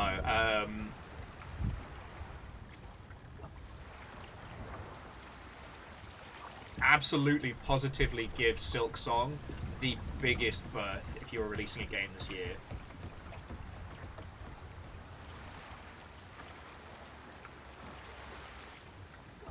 Okay, so jumping back in, let's see what we got. We got Bodie McBoatface, Shark Attack, Sultan Shark.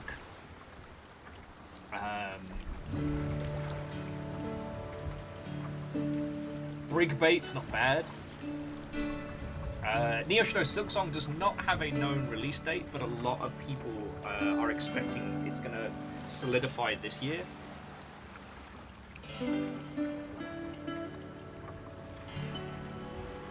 Reactor online. Hey! Sensors online. Weapons online. All systems nominal.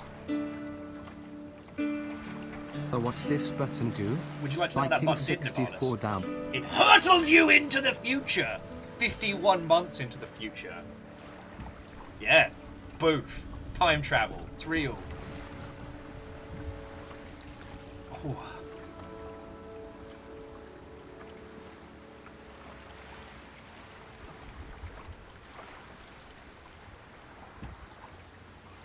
Okay. So yeah, so what do we know about last year? So last year, a lot of users complained that there weren't enough games, and by that, I think they meant that the sphere of, like, classical shooty gun bang, there's been such a focus on, you know, big multiplayer titles, or titles moving to live surface elements and things like that. We haven't really seen too many, like, traditional good third or first person chunky shooters, things that would be considered in previous years like the bread and butter. Now this is one of those positions where us, and I mean specifically us as Longship and Longship adjacent, we're a bit too tilted beret to really get a perception of what's the core market is feeling, because like when it comes to shooty gun bang, I was obsessed with Attica last year. If you haven't heard me talk about that, Attica is one of the freshest shooters I've played in a long time, and will absolutely tick you over until whatever else comes along.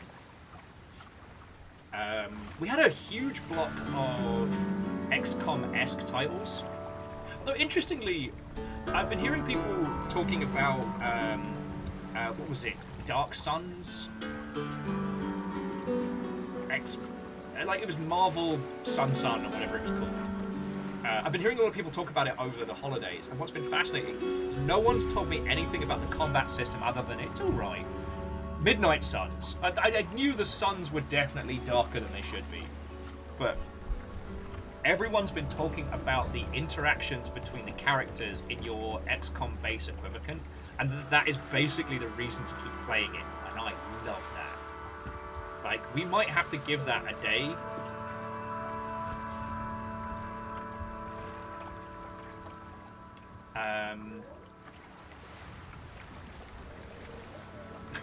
That's Amos in the background. Just doing a little cheer up.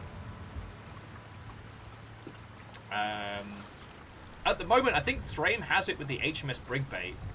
I am way too tired to remember all the ones that Dustin threw in.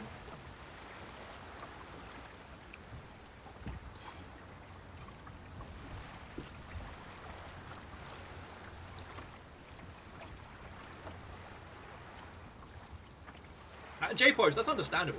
The only reason I haven't considered doing it as a full stream is just because what I really enjoyed about doing XCOM with you all was being able to name the characters and the propaganda posters and all of that. Like, I felt that we were making our story is what carried us through the immediate.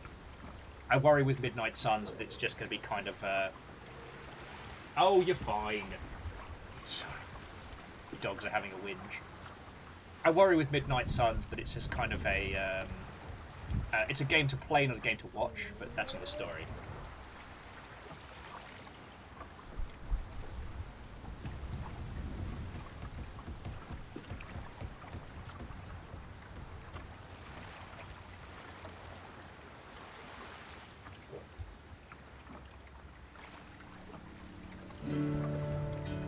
You alright, baby boy?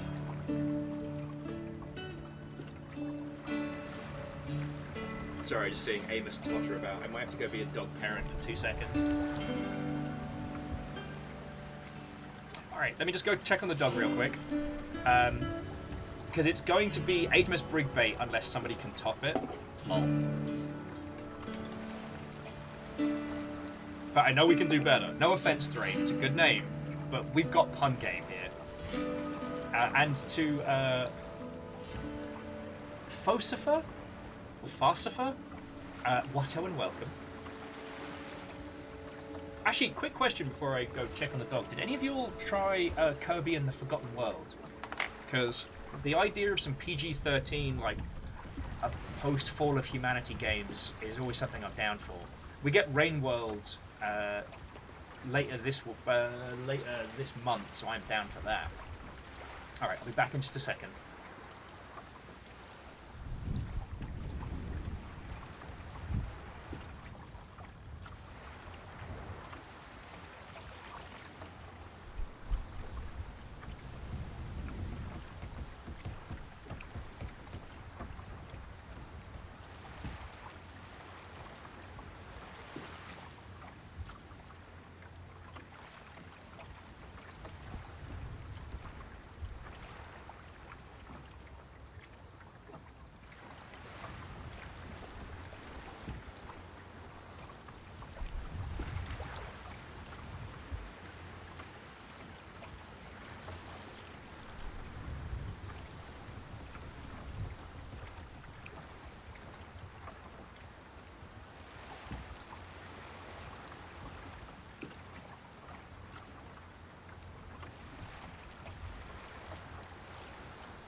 I tell you, friends, I tell you, some days, oh boy, some days. If you want the gory details, I shouldn't say gory. If you want the gross details, I will give you the deets.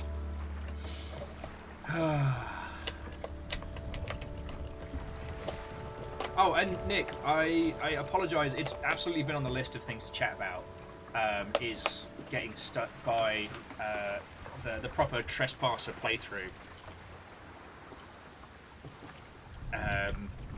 Because it's something I desperately want to show peeps.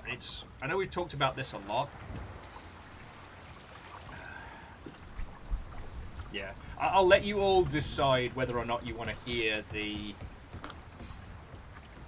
gory details from this side. Again, I apologise for taking so long. All the times. Of all the times for a damn. I like Taxi Cabbage. Alright, well, if I have to dab, then you'll have to hear the gory details. Basically, whilst... Thank you, lot. I'm so done. Habacha! Alright, so... I get up. Because I see Amos tottering around, and I'm like, oh, that's a bit weird, alright. And he totters past, and I was like, oh, that's a bit weird. So I go and check, and one of the dogs has opened the door to our bedroom, and one, or both, I'm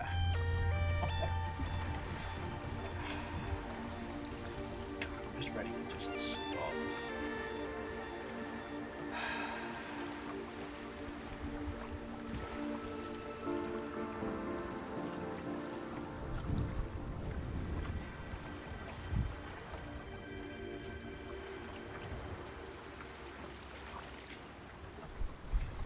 What I get for giving you all the tools to fuck with me on days like today, where I'm just ready to just fucking job myself.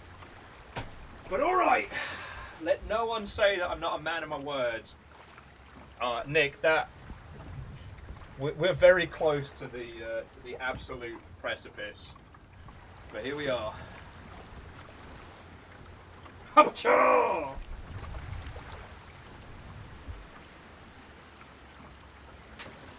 Closing the door so that dogs don't try and use here as a bastion of avoidance. Oh, basically, whilst I was here with you lot, the dogs busted into the bedroom and just pissed all over the bed. Specifically where I sleep.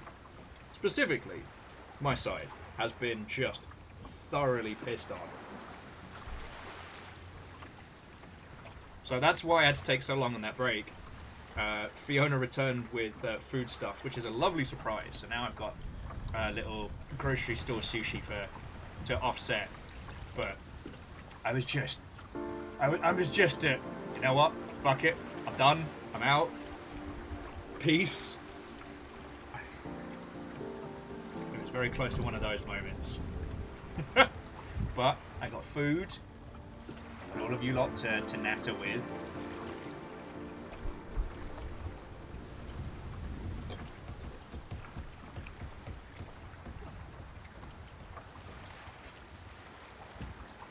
The HMS Dog Piss is a very tempting one.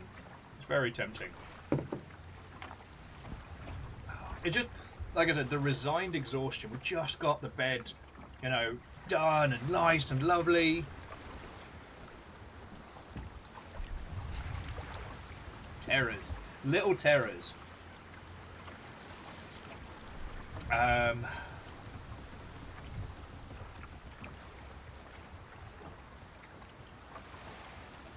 Anyway, where were we?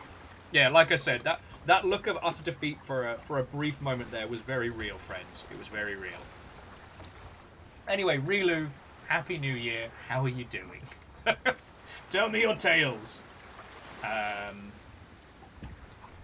The HMS Piss means war.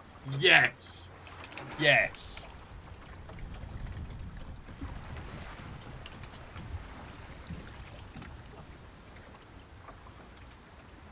Done.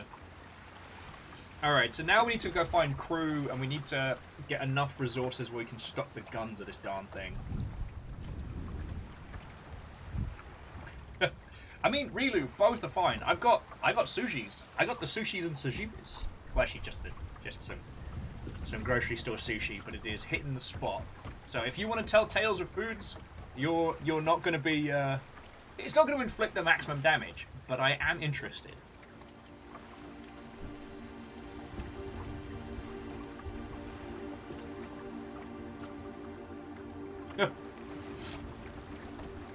Oh, I'll say this, Thraim. The HMS Dog Piss was just a little too close to home.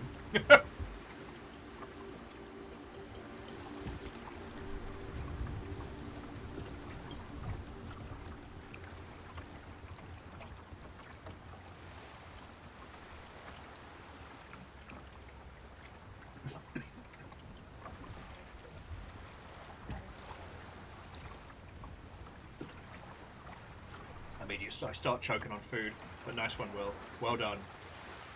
Snailed it.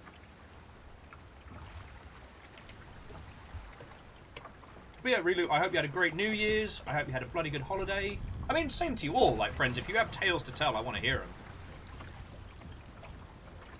them. My New Year's...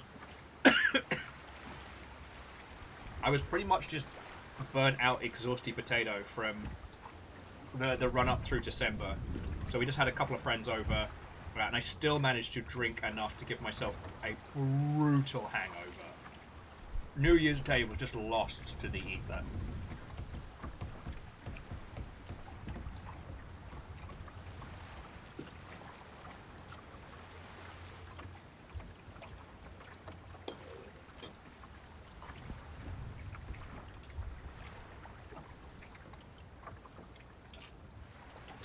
So we have the HMS Ship-Faced, and the HMS Piss means war. Okay. But this does mean we now need a fair wedge more cash.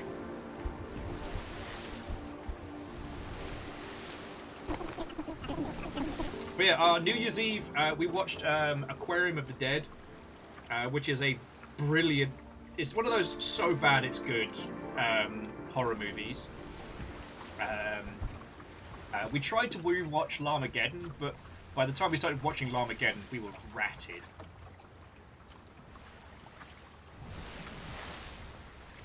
We watched the drones fail in the Seattle fireworks display, which was very funny.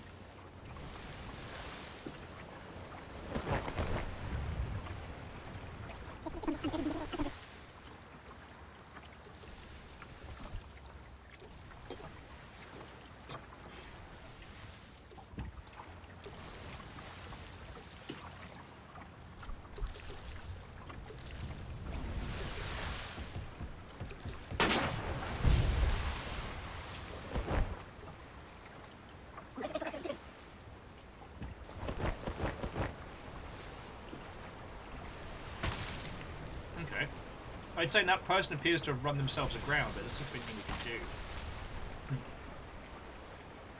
And Thraim, I think I want to keep us having like a fleet, you know? I think that's going to be the path to victory in this. So Rilu says they made an amazing cheesy dip for dinner that was basically a bottle of cider, cream, and enough cheese to take down an elephant. Is that just this year's theme? Is, you know, cheese in lethal amounts? Which I'm not against.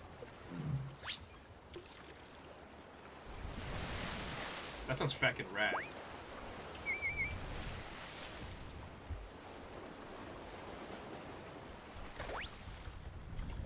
Cooked up the leftovers from Christmas, like onion bhaji, sausage rolls, whole shebang.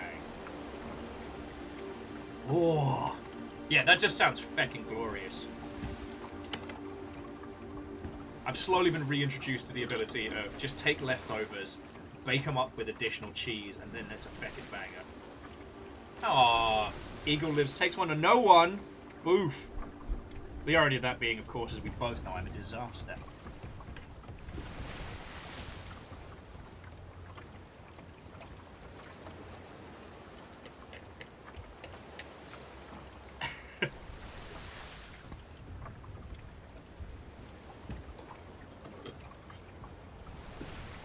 You're right, Eagle Lives. These things aren't mutually exclusive.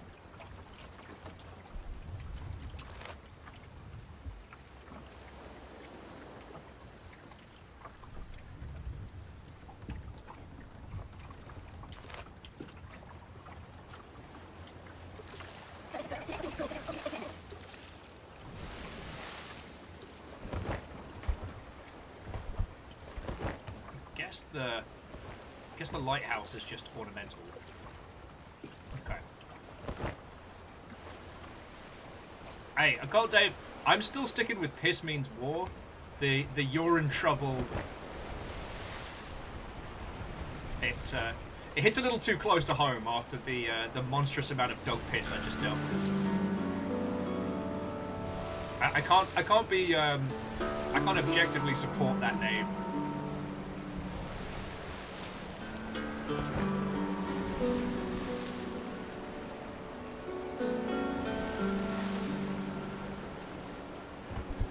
Now, I do wonder if this is going to be kind of like, what was that space sailing game we played? Oh my god, apparently today I just can't remember things. So it's a starship game that plays similar to this. It's all about broadsides and navigation.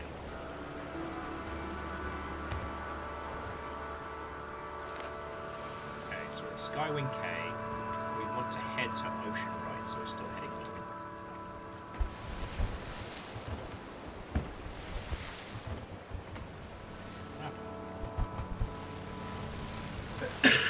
Excuse me.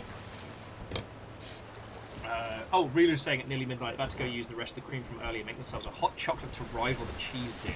A hot chocolate so that the gods might know fear. That's like a bloody good way to spend an evening.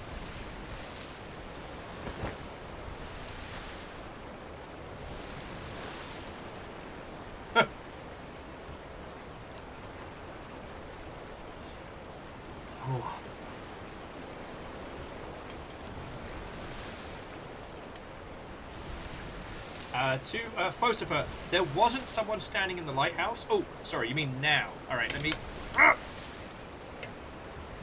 Sushi Dune! Sushi Dune!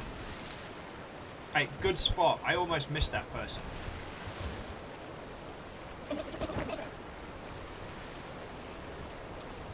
A hot chocolate to surpass cheese dip.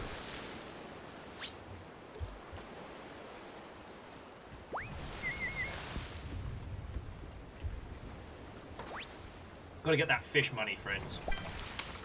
Fish money! Fish money!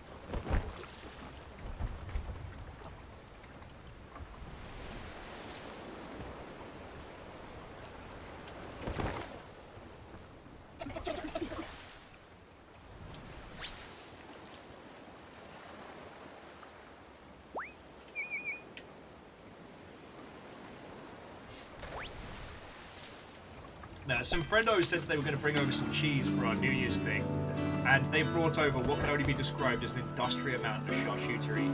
So we got fancy last night, and Fiona made up like a little pizza base, and we basically took all the charcuterie leftovers and turned it into a super pizza, and it was fucking glorious.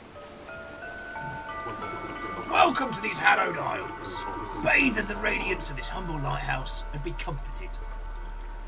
Thanks. Who are you? Worry not! I'm a simple lightkeeper. We are an order with many curiosities. Perhaps you could be of service, you say. For you see, in addition to keeping our lighthouses, we research ancient artifacts from the world as it was. Most are lost to time and darkness, deep in the chasms of the ocean.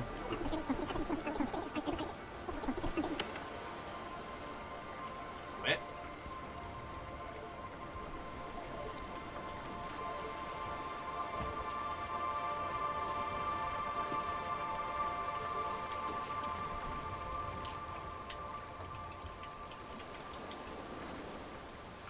I think we broke it.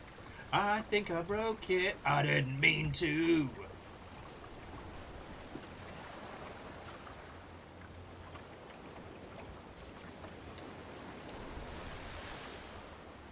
I think our crew started doing something in the background.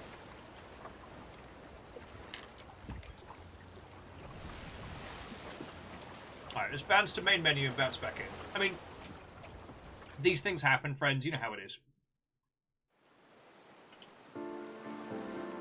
Venture. There we go.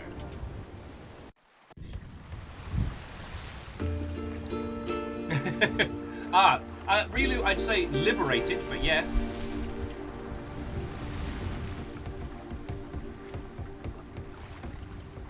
Now, where were we?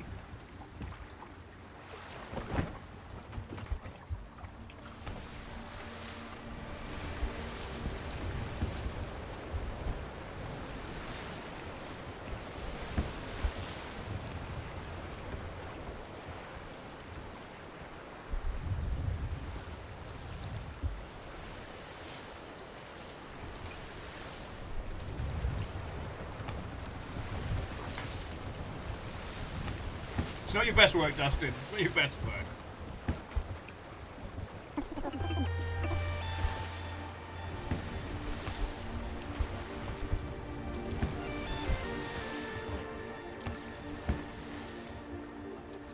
Oh, there is a ship. Let's go say hi. Or kill them. Both are valid. So Thraim, it looks like we had 3 people in our mini navy beforehand. It just one of them was kind of like in reserve. So when we switched to having 2 ships, we only had 1 person displayed on board.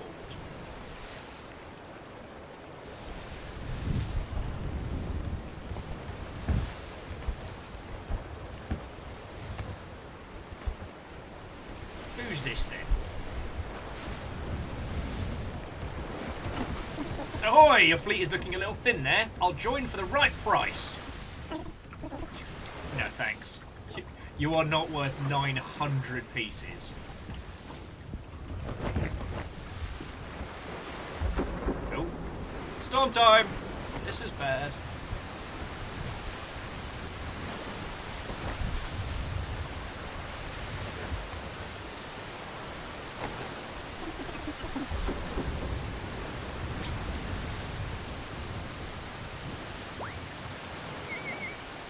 Oh yeah, Relu, totally borrowed.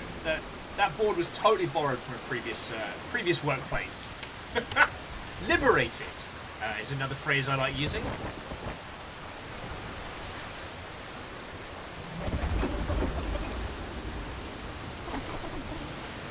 And apparently we're just all about fishing up a store.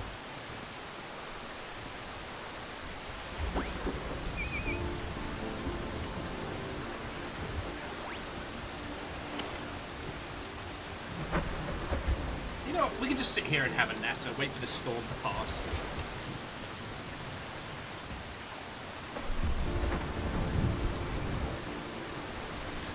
What? No!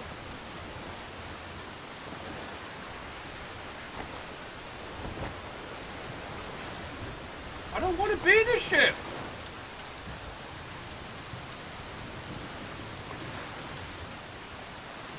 There we go. I get for trying to wait out the storm. Like I said, it gives me a good excuse to chat with your lovely selves.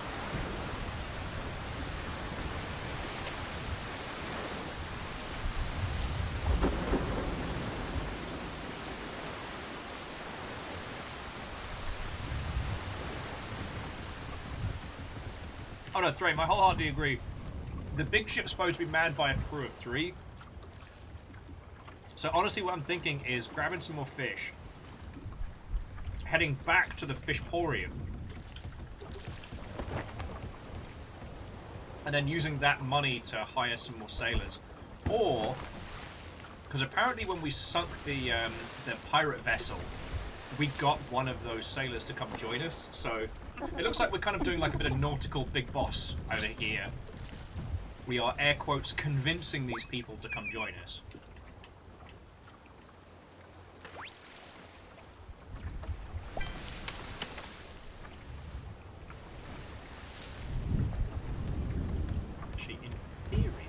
Be able to, because we have a pathway back here.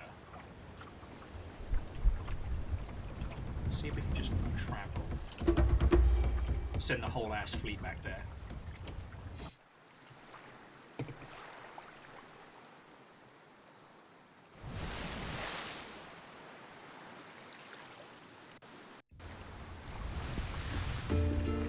Lovely.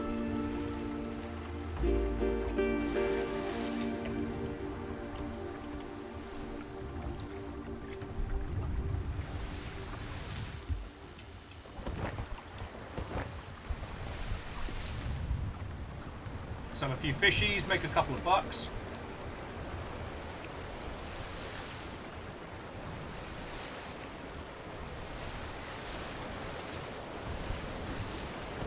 Woohoo!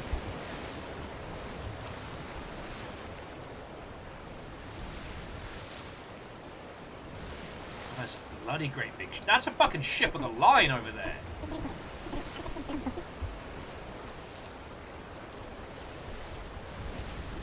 Fuck me. How do we get one of those? Alright, so we've got a sailor sinking a ship here. Oh! Cool. Love it.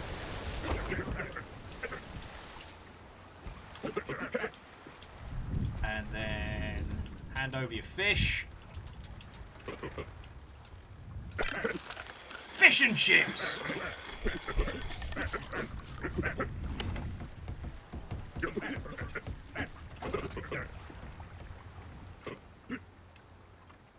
Alright, and he's going to pay us $450 for the whole fish lot. Love it!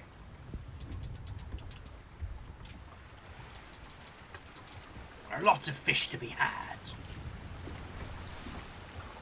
Best start believing in fish video games. You're in one. Right. Now, do we have to assign people? Manage crew.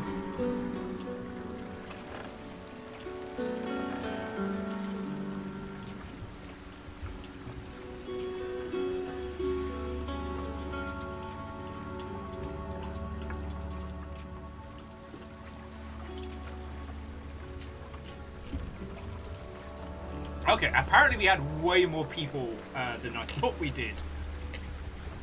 Now what we could do is see if they'll let us trade in our smaller...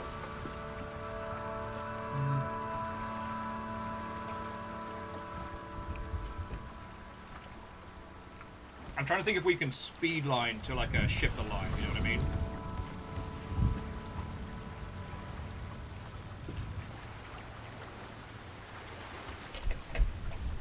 Oh yeah, Thrain, absolutely. It's time to buy some fucking... It's time to buy some cannons.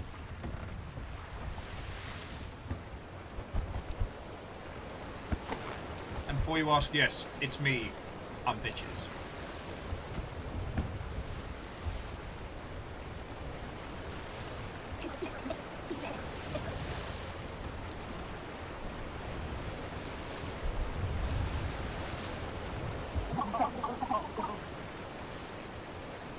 Alright, let's talk to a squid in a jar. Okay, so upgrades, what have we got? 6 of the deeming deck guns. So how many does the big ship needs? The big ship needs 4, and we need 1, so... There we go. Now we are out of money! But it means we have 2 vessels worth of Feckery to bust out.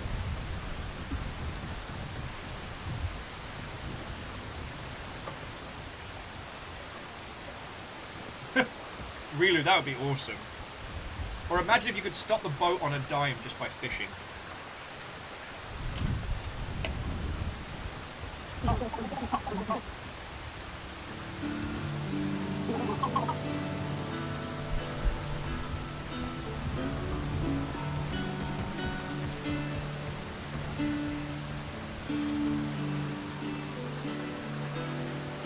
Got an arbalist? When did we pick up these things? Alright, I gotta stop. Alright, I gotta start sorting these out. Maybe I do want to be sailing the Piss Means War.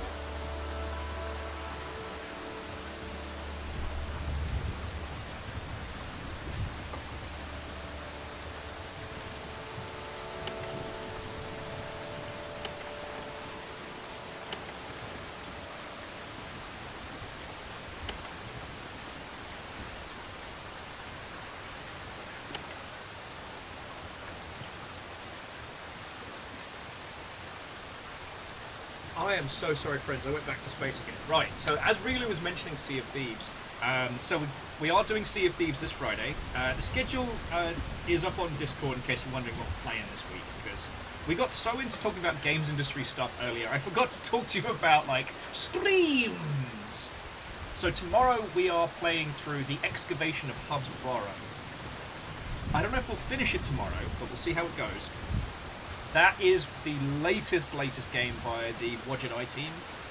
Well, it's another one that's published by Wadget Eye. It's made by a different team, but it has Wadget Eye's like VO production stuff in.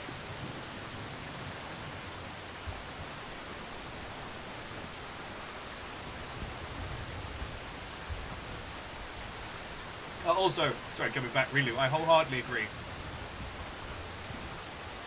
If we could stop the boat on a dime in Sea of Thieves just by fishing, we would never get anywhere, and it would absolutely be Cans 2.0.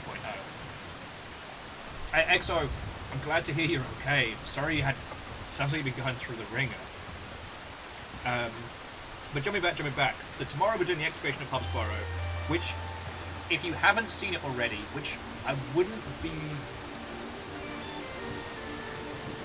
be surprised if you have seen it already, because it made a lot of people's Game of the Year list.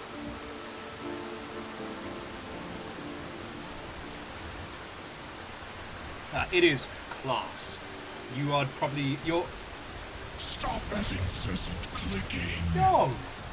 Sorry. Fucking thank you. Give them a sub to Exo, that's real fucking cool of you.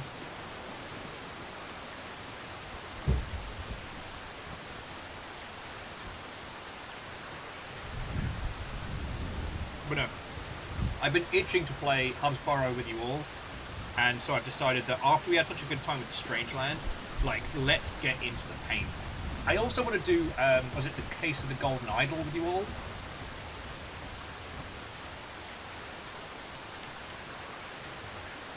But that one's more like Obra Dinn than it is, you know, like a traditional point and click.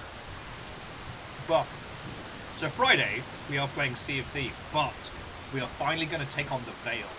It's one of, like, the legendary quests that you get when you become a legendary pirate. We've never done it before.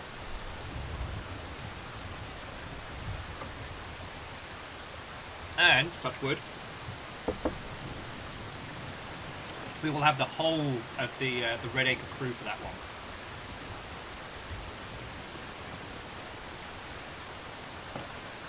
So Friday should be, at very least, interesting.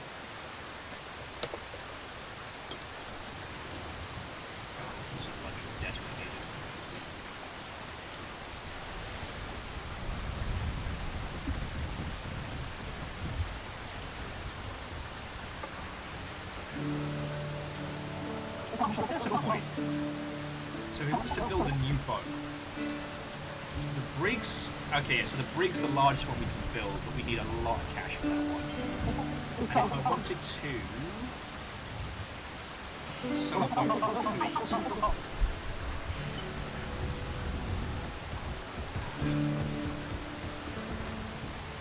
we still need a lot more cash before we can bust out the big ones. Alright.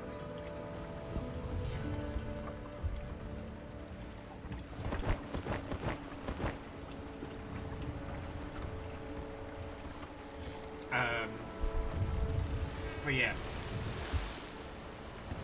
For all intents and purposes, Friday should be a pretty gangbuster of an evening. Oi! We're on the same bloody team! Who do you think has to pay for those? Oh, my life. Yeah, Damien, I think you're right. I think it might be including, like, everything about the ship in that price, so...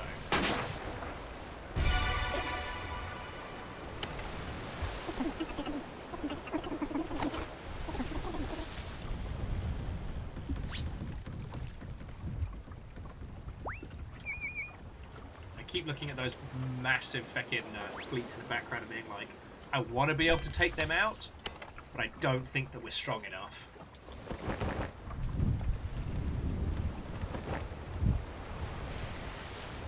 Oh, I honestly, I'm struggling to talk with you lot, not because I'm having a bad time, but because I'm having a very good time. And it is exceedingly difficult to hold a conversation at the same time. Alright, let's creep on these two. Let's creep on these two. Because if we can drop that big bastard, that would be a nice ship to bring all of our stuff to. Alright, so what's your deal?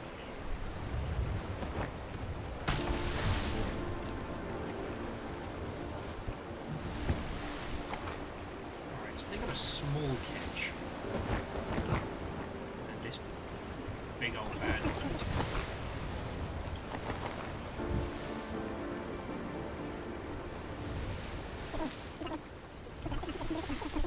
What can this merchant do for you?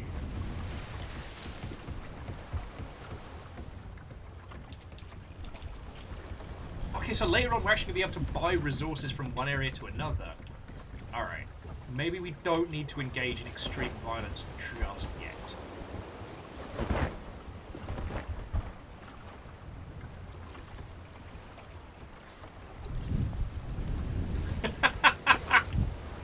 Eagle lives with no will. It's mainly because he's just an antisocial bastard. Just not good at talking. Shit! Eagle lives, you found me out! This whole time I've actually been terrible at banter. I've just been faking it.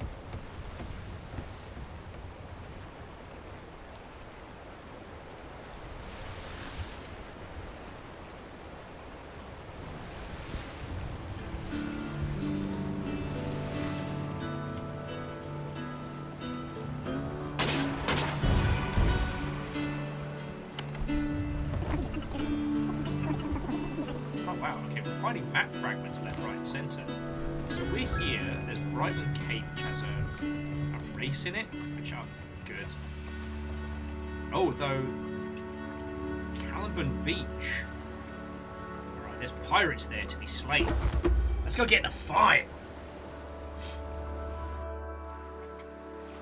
No, but Legend. The only reason I'm struggling to chat with everybody today is because this is fracking good.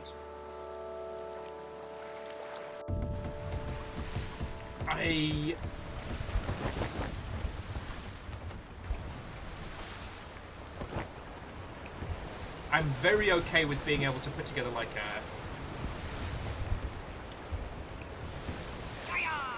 a being able to put together a whole crew, being able to put together a proper fleet.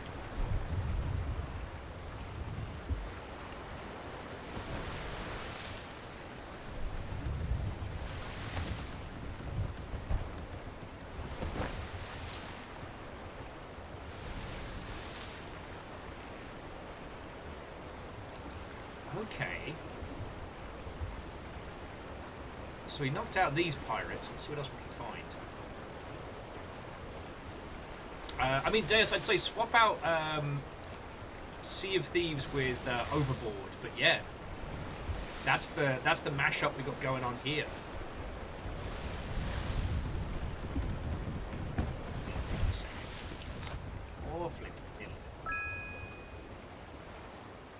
No, there are pirates and pirates here. There they are. Alright, my crew. Let's sink some bastards.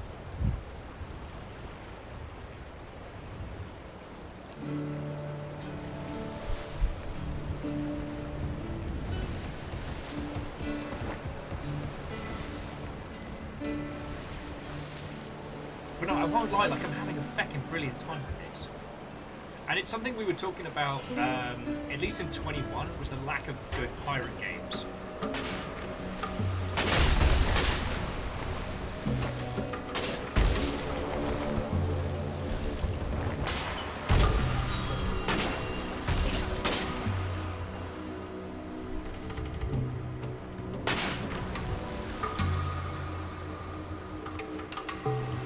Where's our other ship? Come on, kids. Time to earn your keep.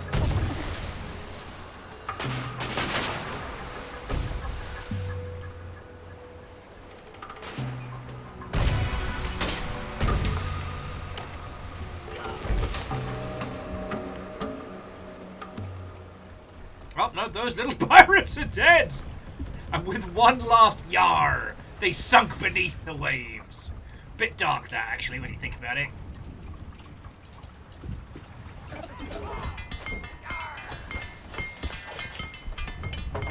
Ooh. Hey, Rilu, I sincerely hope that our vague nautical noises and my off-kilter banter can help you get some sleeps, because as someone who has been fighting against sleep this week, poor boy.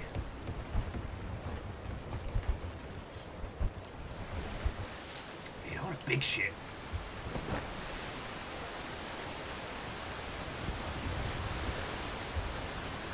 Yeah, I still feel like I got a bit snubbed there, I'm not gonna lie.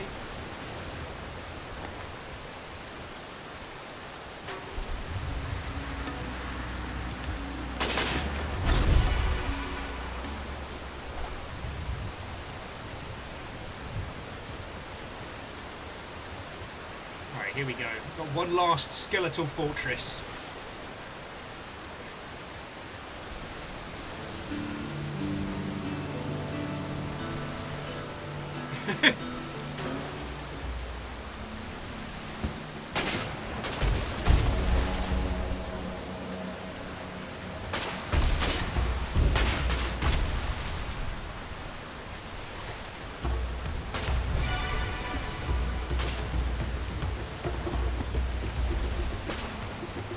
Part of the ship, part of the crew!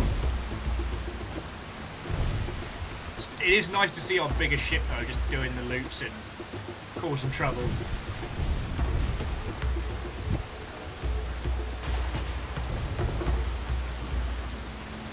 And Legend, I hope so. Because it's definitely giving me a little bit of that nostalgia, you know?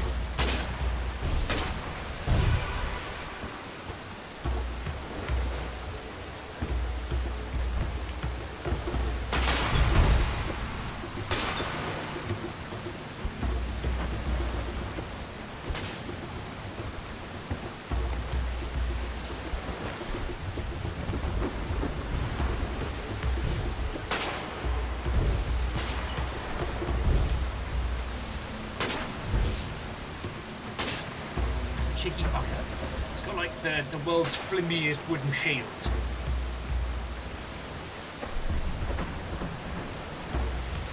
Yeah, anyway, I feel dissed and dismissed by a bunch of pirates because they didn't want to join my crew and would sooner sink into Davy Jones' locker. There we go. Woohoo! Make money! Make money!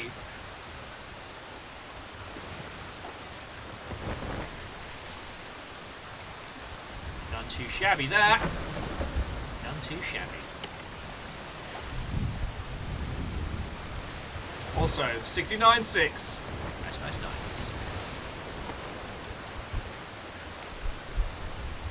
Alright, so we've cleared out these. We can head to Palmwater Cave. We don't have to deal with all of the nautical nonsense.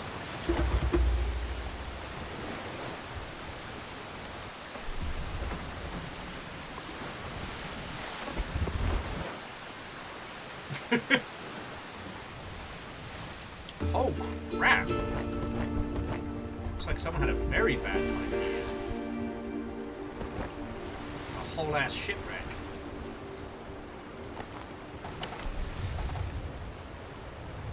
Some extra deck guns. Deck guns better than ours as well, I think. Yeah, you know, bad for them, good for us.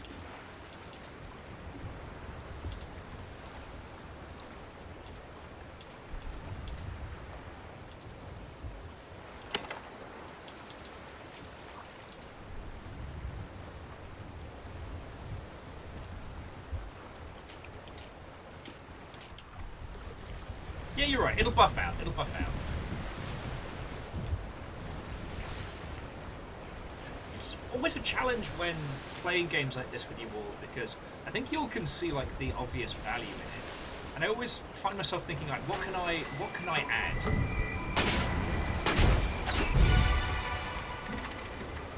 Because, you know, my goal when playing games and streaming and stuff like that is, you know, provide banter, provide a bit of cover, and also to try and show these games off to the best of their ability.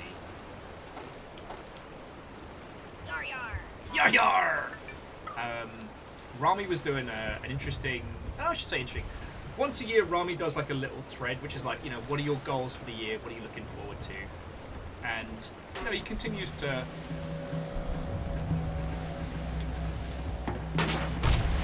Hang on.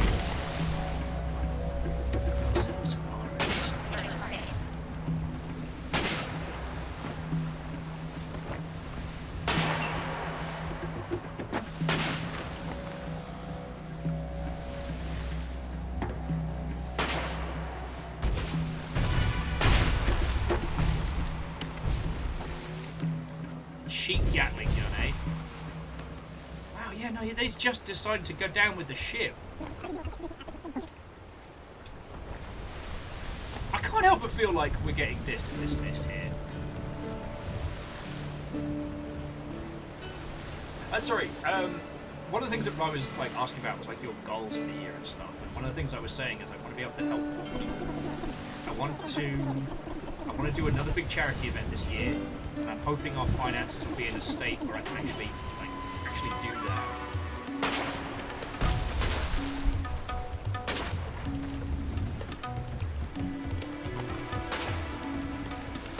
I want to be able to help as many like indie titles and new devs as I can.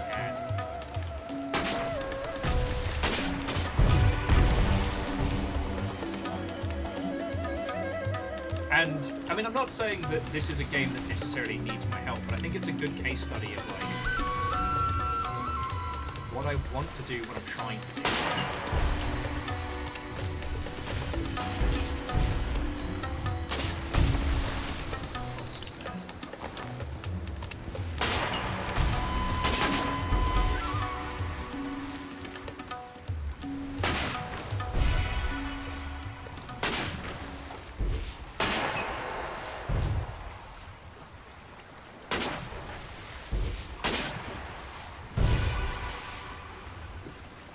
Skulls eliminated! Oh, this was a skull shrine. Ah, fancy! See if they give us the big cash.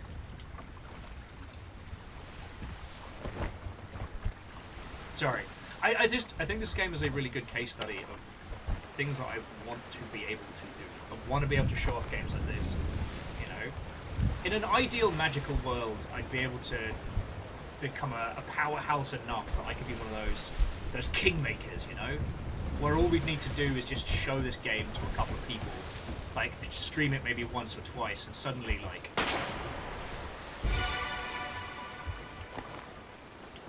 and then the devs of this would never have to worry again. Fearless, that it looks like that island was entirely a corn island, and we just sort of wrecked it. So woo. There's another shrine over this way. Oh no, we already wrecked that. Okay, let's go. Oh, excuse me.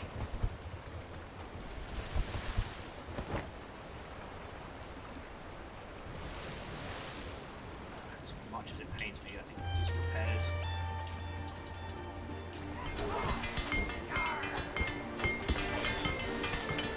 Some strong yarring right there. So it's just a leftover robo.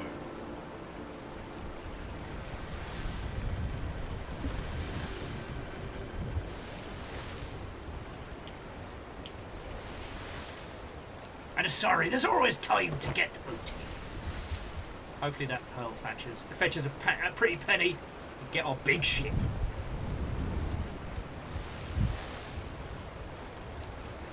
Sorry, I don't know if I'm having like a... I don't know if I'm doing that thing where I'm just aspirationally talking at you, or if I'm having a whinge. Both the potentials. Both the potentials.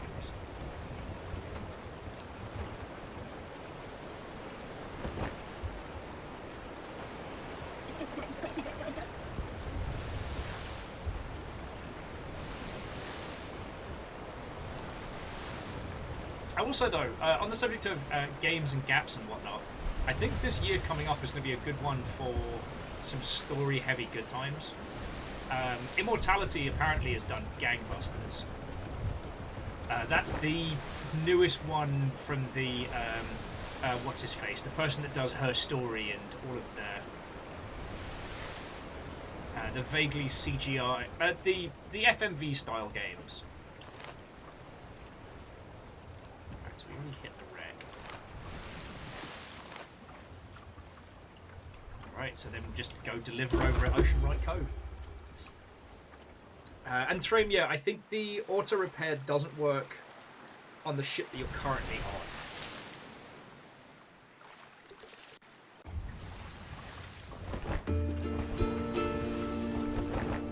Oh. Wellity, wellity, wellity. We've got a little two-master. Let's chase him down. Back up a bit!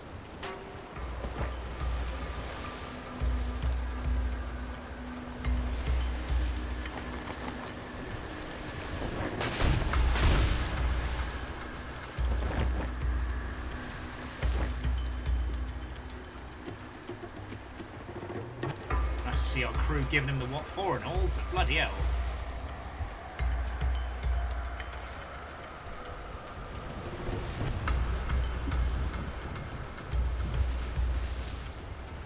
Who's chasing who here?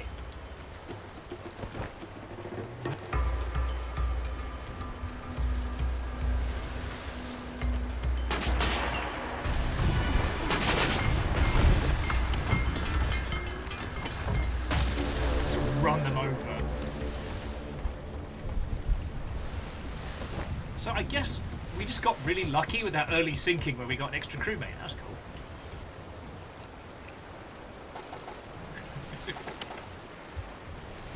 Rusted dual gun. We're not the sort to use rusted guns over here, I tell me. Anyway, we're going to find this delivery point. We might as well give the pirates a bit of a what for while we're at it.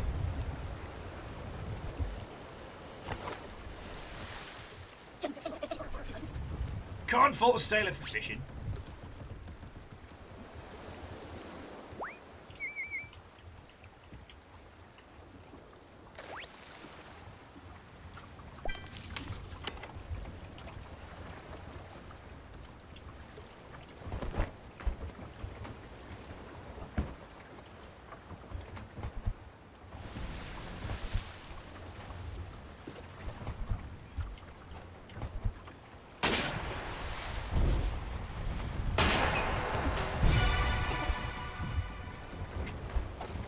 Are good. I guess with this fog on, we just head towards the lighthouses. Wait, lighthouses?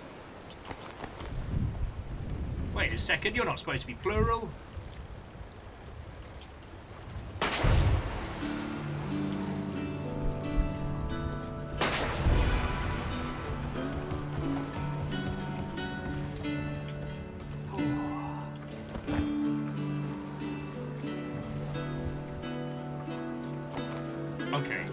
This isn't going according to plan. I'll be the first to admit. Our other ships just kind of looking quizzically as to my plannings. Don't worry about it. Don't question it. I know what I'm doing. Trust me, I'm in control. Ha! Hoist up the thing, batten down the what's it. Slan bar, Otto and welcome. I've only really just begun my little adventure on this, so feel free to quiz and question. Other than that, Watto and welcome, hello. I almost said welcome to the Sea of Thieves. Wait a second, this isn't Sea of Thieves at all. Annoyingly, there are sharks.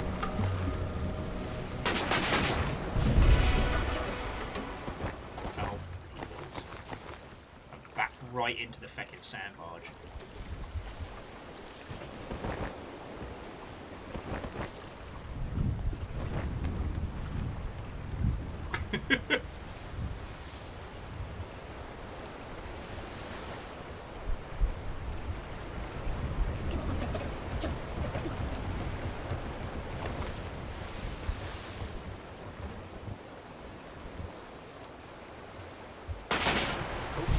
These are humans. Alright, got any room for another sailor? I'll join for 100. Not a chance. Nope. Stay on Skull Island. If you want to give me money for a ride, that's a different story.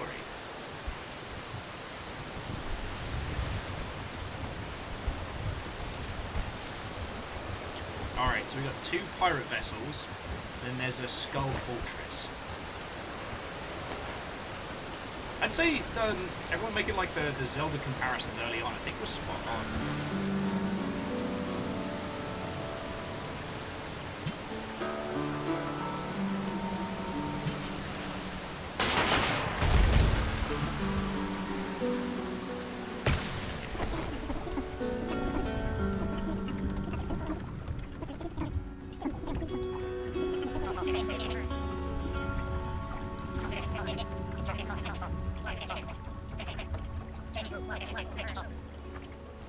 Mate, you've got to be joking.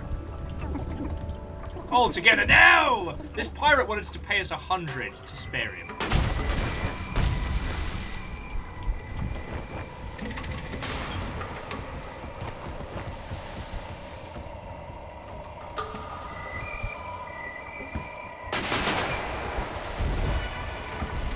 And he's fuckered.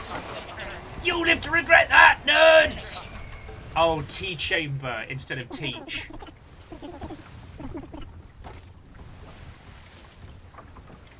Fucking. Alright, the piracy pun game on this is pretty spot on.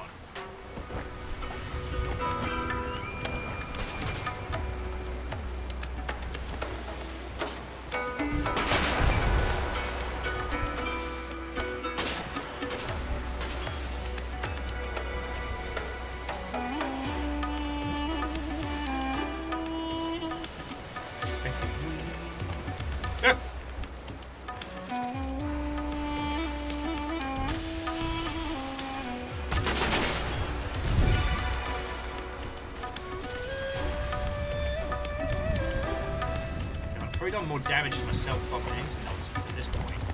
Okay, you! I just saved you to get out of my bloody way!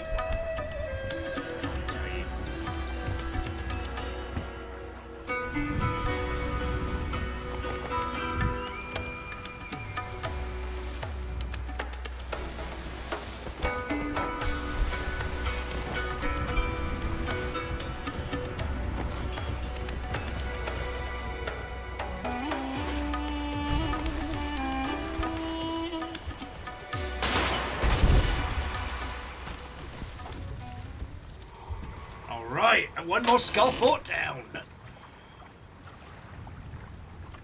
I forget how much cash we needed for like the big ship to bring everybody together.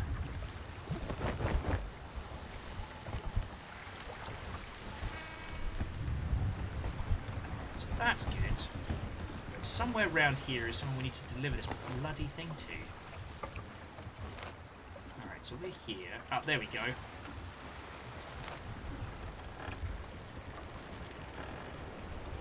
Can semi-sail this in a fog. Piece of cake. But no, sorry, I was... For those of you who just joined us, I've been trying to work out, I guess in my own head, what's likely to be kind of like the gaps in releases this coming year. And I feel like we're going to see a weird little...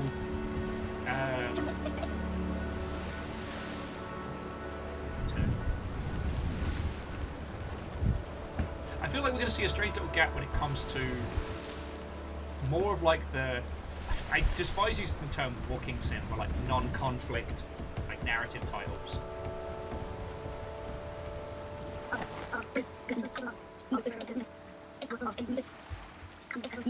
I was lost in my usual daisy with peace and prosperity. Special delivery sign here. The buzzing is easily one of my top 10 favourite sounds. Here's a little something for your troubles. Oh no! It's full of bees! Someone accidentally put stingy bees in their parcel delivered. Would you kindly inform the sender of an error? It was Marley Blunderbuss. I shan't believe that anyone would send a box of bees on purpose. It's inconceivable. All right. I mean, that's up to you, friend. All right, let's go get the big ship. Let's go get the bloody great big ship. I think we've got enough cash to make it happen. Yeah.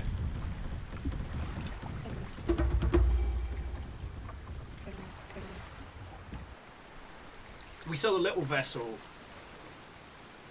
and then hopefully sell the little vessel, pick up the large one, swap the guns over, sell the small one. Because it's not that I dislike having a fleet. In fact, it's fucking awesome. I just okay. Hypothetically, if I'd been upstaged by our sidekick ship.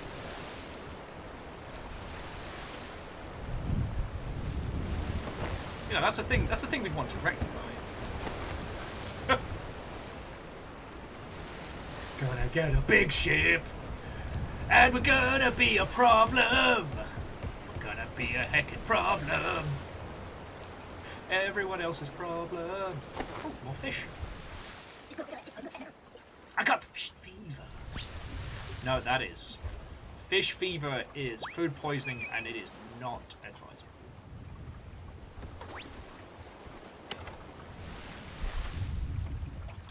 Midas kingfish, alright.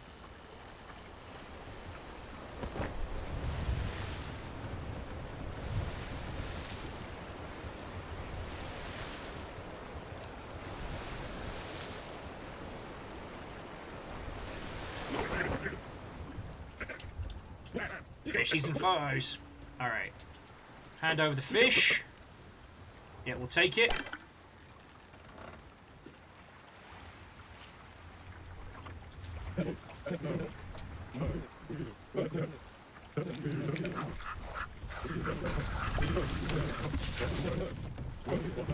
Oh shit!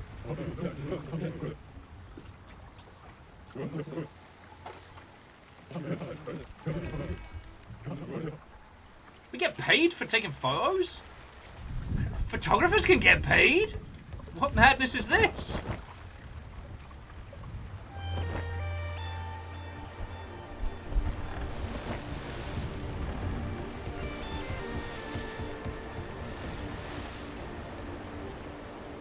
You know what, Thraim? You're right. He did tell us that when we got the camera. Too bad I can't read.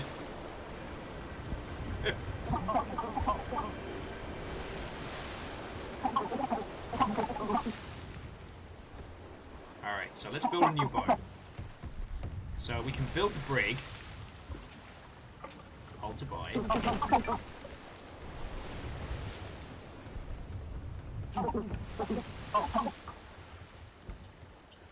Yeah. So now, let's go to the fleet. So first up, the HMS Shipfaced.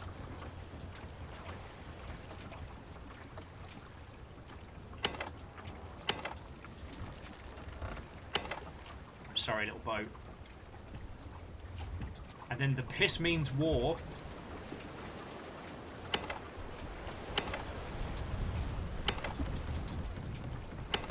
I mean, it's been a good run, friends. It's been a good run, but I think it's time to say goodbye to those.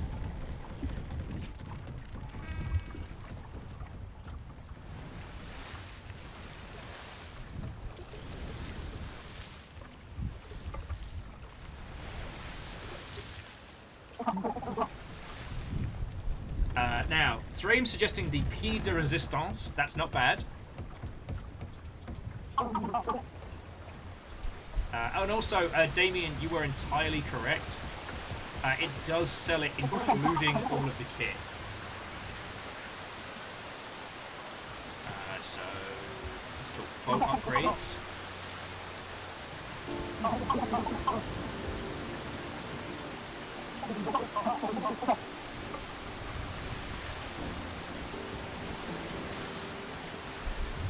First things first, manage crew.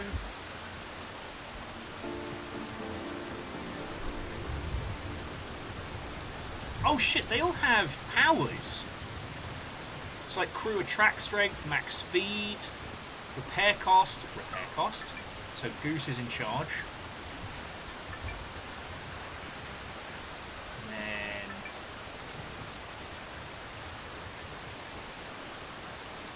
repair time.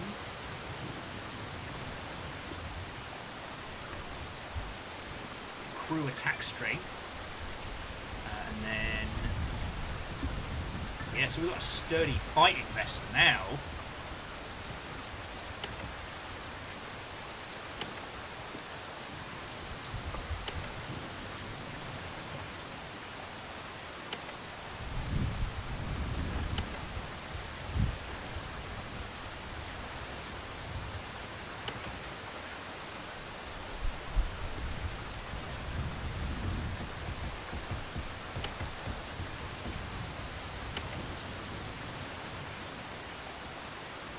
Ooh, we get one front-facing gun.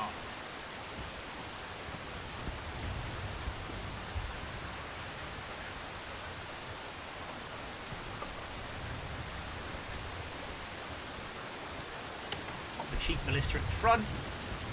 Got one bum gun at the back. Check this out.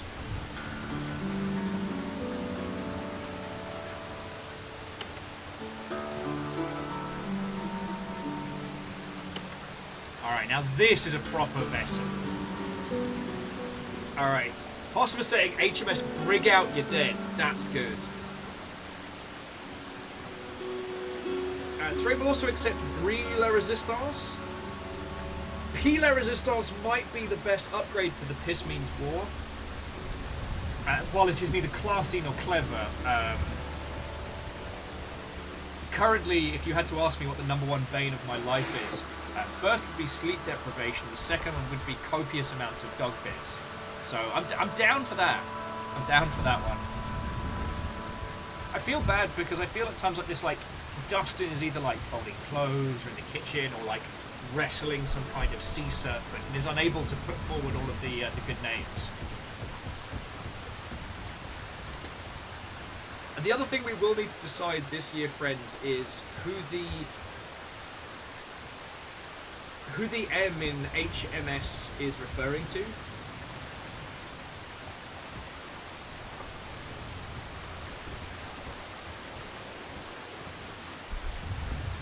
Okay, the HMS Pequod? Spot on. Can anyone top Pequod?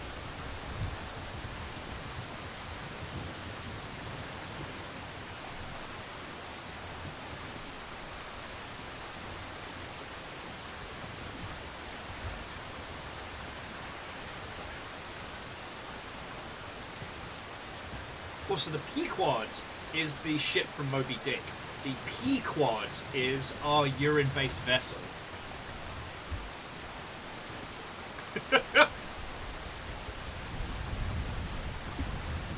Alright, we're keeping the Pequod until someone comes up with better. Alright, now this is a feckin' vessel right here, friends.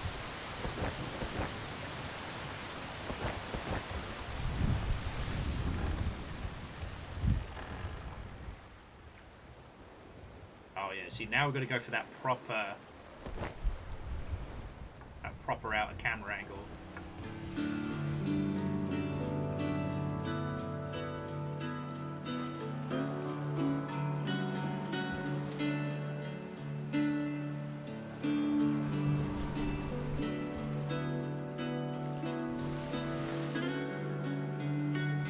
Nani?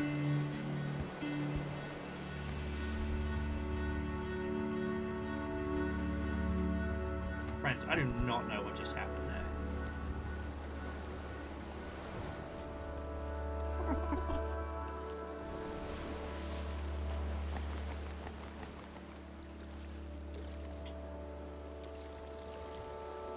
Hey, did you all see that?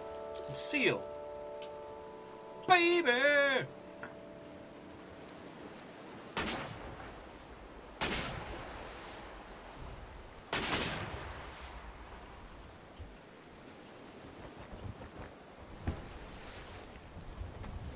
Is it too shallow?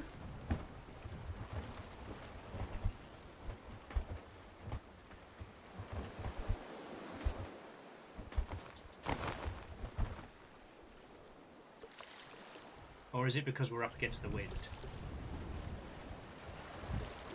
I don't know!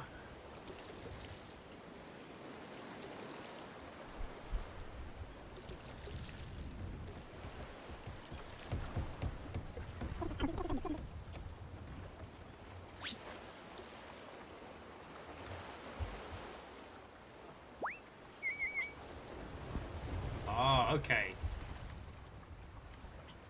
So the other thing is, it seems like the bigger your ship is, the trickier the fish you can take on. It's curious.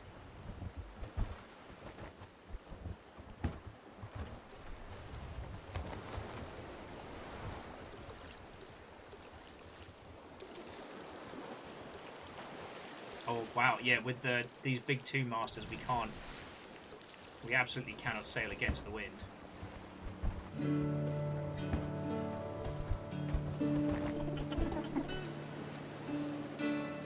Yeah, I guess I gotta learn what I'm doing with this thing. Can't just zip around like a little speedboat.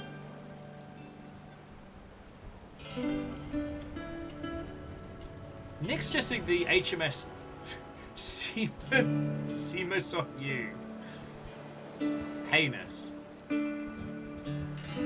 This is a respectable outfit, I'll have you know. Respectable outfit.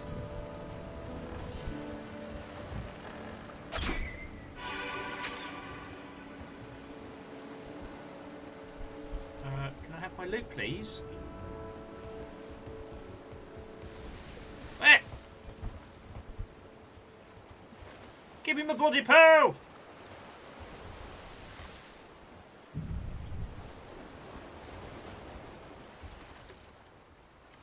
Oh, you are kidding me. Okay, yeah, so this thing can run aground a lot. Oh, we can get this thing super stuck. The fish called to me. So yeah, it might be time to just go do extreme crimes. The HMS Bullship's not bad. It's not bad. But so far the P-Quad is winning. Now, what will be interesting is to see whether or not...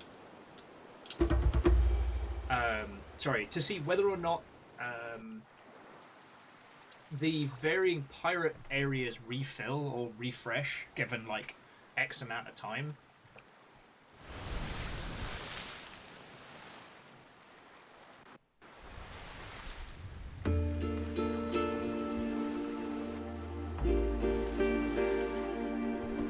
You're right, we may need some small ships with us to pick up all the feckin' loot.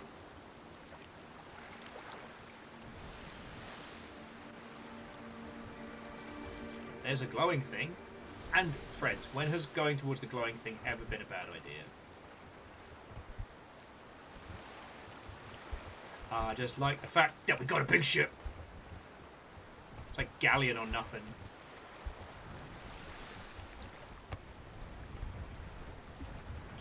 Who's this? Egad! It's a ship made of science! You've snuck up upon me! Silentius sailors! Although perhaps I was merely lost another mad labyrinth of thoughts. Nonetheless, I'm in a bit of a predicament here, and I hate predicaments. Shallest I endulcatemper? Please do. Unlike you, I adore predicaments. Okay, Biggs, the bass to mouth. Where was that earlier in the day? You never go bass to mouth. Cast thy optical organ, skyways, and look for the mystery. What say you, fellow knowledge seekers? Hold on, let me grab my little looking glass. No pun intended. For some reason, it gives me an icky feeling. Due to its inconvenient location, I've been unable to properly study it. I am, of course, in the process of developing a marvellous contraption to retrieve it, although I need some lemonites to complete it. That comes from prisms which contain the ontons of the world. Sure.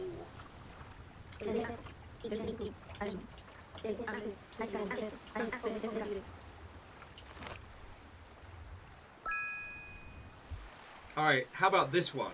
Slightly less heinous. Bassless chaps. For a non-fishing vessel.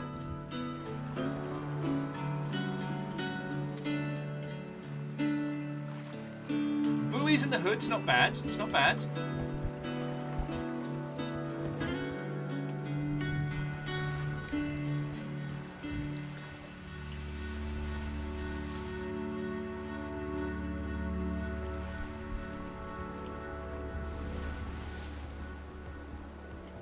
Now, Sloop Doggy Dog has definitely been done. So, Biggs, when we've been doing our Sea of Thieves sessions on Friday nights, the amount of like pun names for ships we've had has been ridiculous. Unslupervised is currently rocking the charts. God, I wish there was a way we could have like a ship name charts. Kind of a who done it best. I guess we've just taken the ocean paths back. So that now has a research area.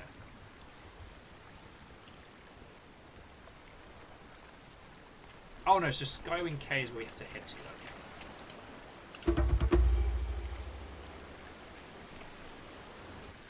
For Sea of Thieves, my sloop is, I believe, Yachts and Prayers.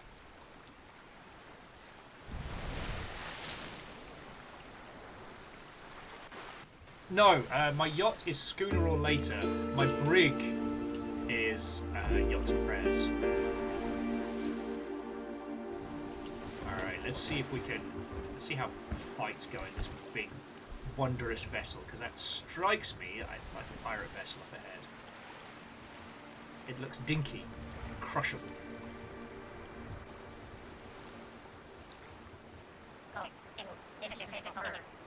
Spy a ship to forward.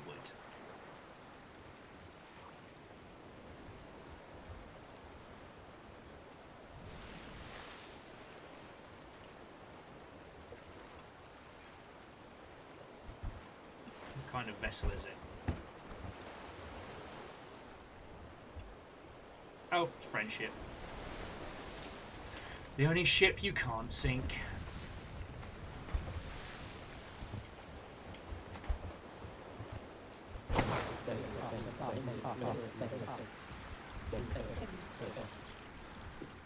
Oh, you already did it. Oh, okay. Sadly, there's no more to be had there. My milkshake brigs all the boys to the yard. Not bad. Not too shabby. And Fluffy, Watto and welcome.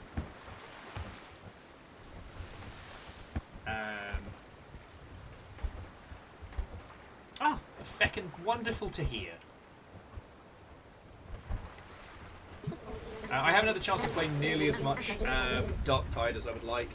Real life has been very unforgiving! I think I've made it to about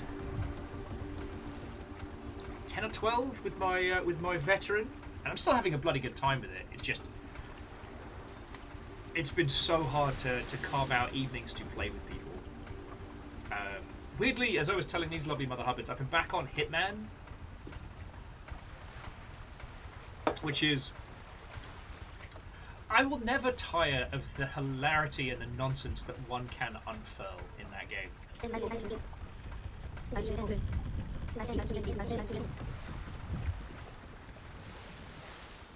Okay, so the lighthouse folk have the stuff that they need. Alright.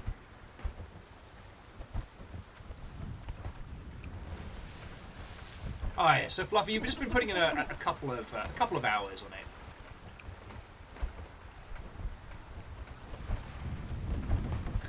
Ah! The HMS Pequod. Out of my way!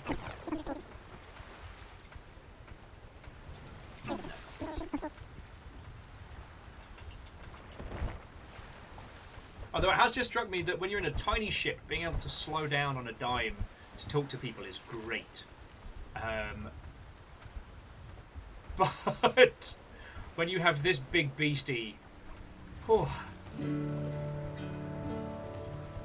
It's like I kind of don't want to do fishing right now because it'll bring us to a halt.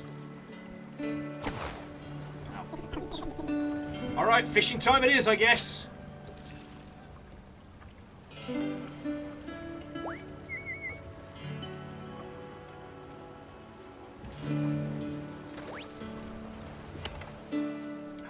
But no, Fluffy, I'm really happy to hear you're enjoying it, friend. Getting a real strange vibe here.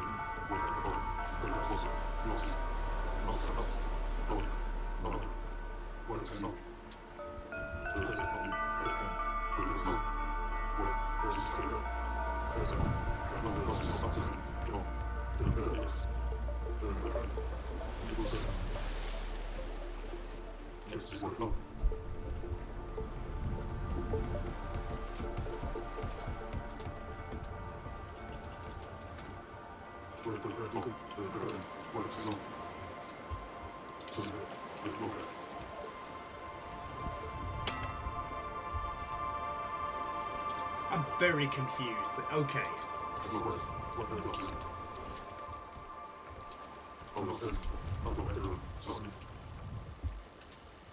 So some of these light prisms we picked up earlier.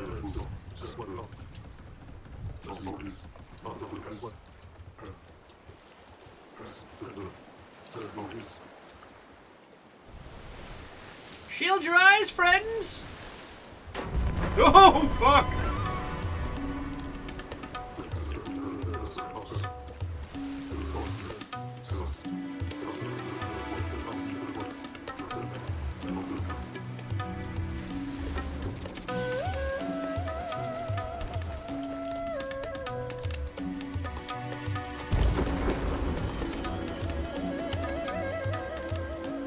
That was a lightning curve. This may be the wrong vessel!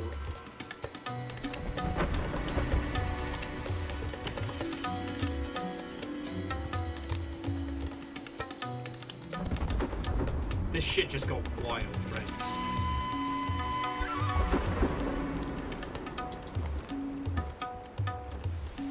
I actually have to concentrate to do this.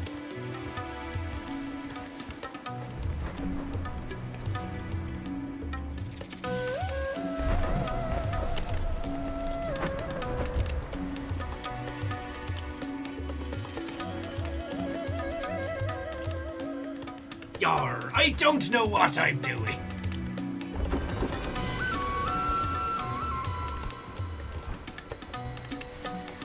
Guess I'll just be doing like tiny donuts. I feel like we're gonna end up doing some wild Tony Hawk tricks with feckin'.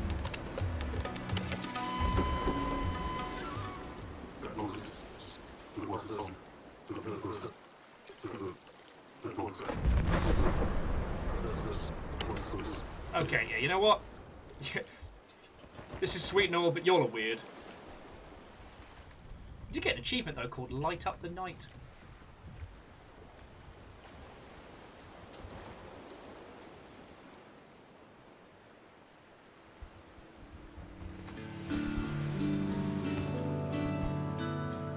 Alright, so then we go talk to... Wondrous Dolphins, ahoy. I guess we go talk to Science Guy, and then Science Guy has plans for us. By the old gods. Yeah, we got the stuff. The spooky lighthouse was weird as heck. How did you not see the lighthouse change colour? Oh, okay. So we have like an actual tech tree, so... Alright, so now we can unlock the harpoon gun.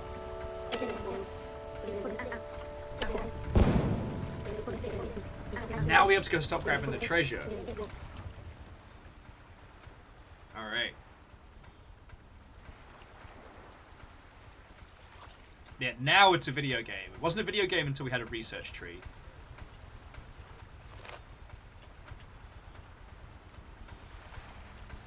And if we head back to... Shipwright. The shipwright should be able to hook us up with the grappling gun.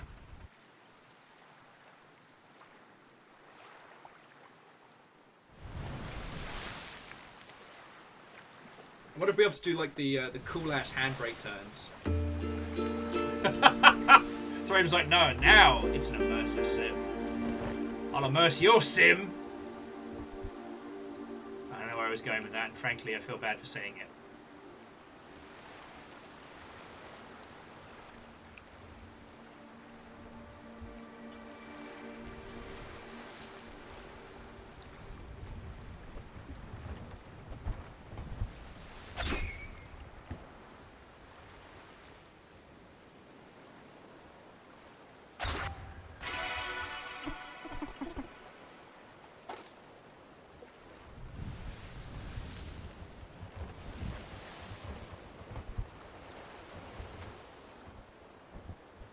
What are these heckin' bad words?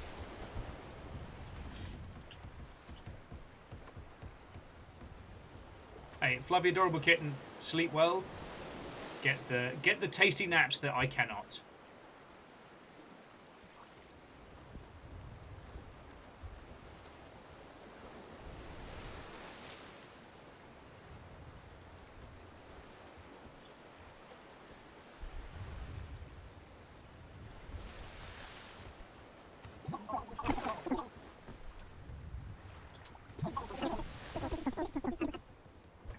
Is it weird? I kind of want to sink this little vessel. What's that?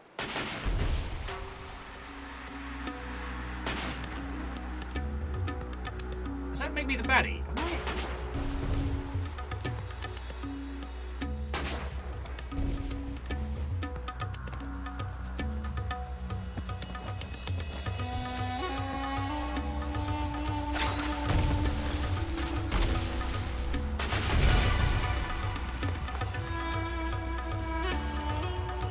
Oh yeah, no, I think I just killed those guys. On the plus side though, if we need some more crew. Ah.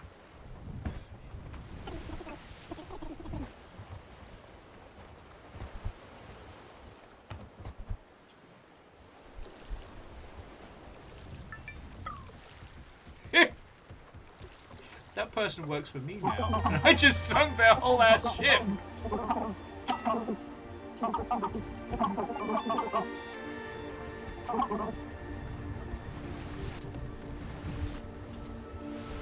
That's cute. There's also a new, like, mid-sized vessel. Oh, okay. So I just learned something about the brig. So we have to furl sails when going up against... Ah, okay. So I'm learning now. Oh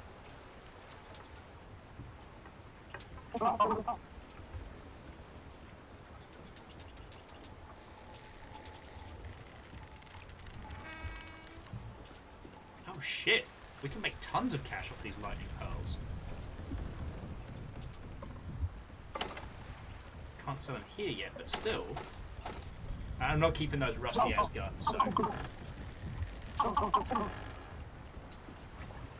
So Clank, I absolutely did not just wail on a tiny vessel. I did not just steal what was left of their crew and make them our own.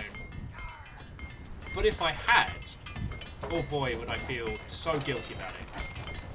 Super guilty. And before you ask, yes, I am partially. Okay, so the harpoon gun is just a thing we have now. Okay, that's cool.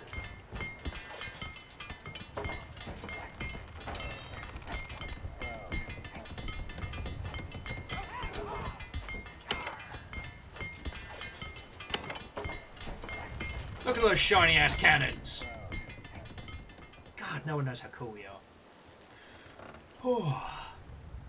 But yeah, so we've been playing this for now, what, 3 hours? Give and take dog piss related breaks.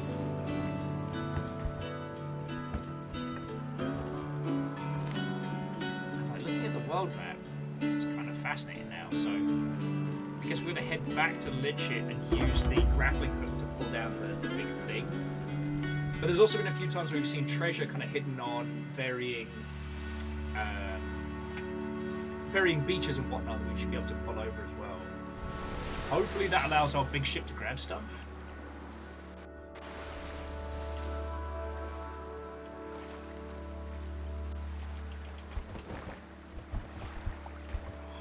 Winds at our backs, crew! Oh.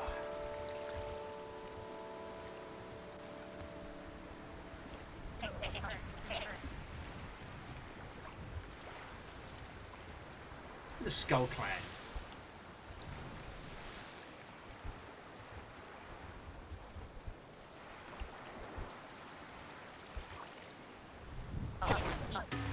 Who are you? Oh, you and the ridiculous brig. Come to Sandy Shores looking to join and tussle over this big clown of chunk. Don't call the HMS Pequod ridiculous. Heard Taylor the Captain Margaret Underskull come racing. I'm just gonna mess him up. Alright, so got ourselves a clan boss.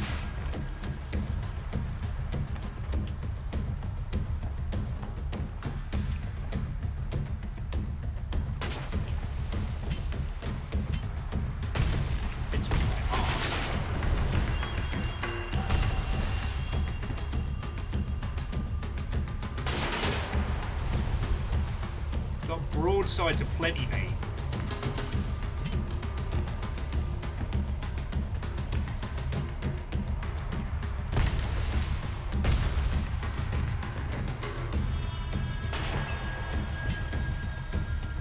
Alright, fine. Come on, you want to be spicy? You want to be spicy? Guns loose! Seem to be pretty low in the water there, pirates.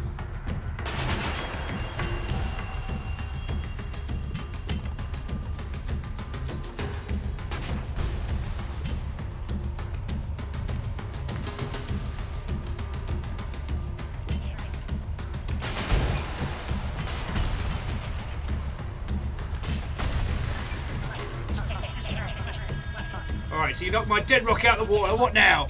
It's like you can finish your plunder aboard my ship. Skybounty's seen better than you lot. Better fared as well. Never be taken! My crew is routed, but our guns can't pierce the hull. We have to use the harpoon to pull the ship closer forward. The first step to boarding is to use the harpoon. Be careful, the harpoon will be dislodged by the crew. Alright. Alt weapons. Toggle harpoon. Alright. Now we just have to get within boarding range. Give the order. Oh, we've... Okay, so we've already knocked off every single one of their crew. So they didn't have anyone left. So I guess it's ours now?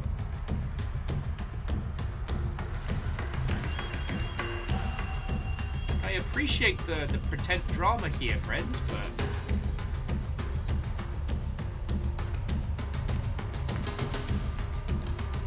Yeah, we get a tow cable, I guess we're getting another vessel.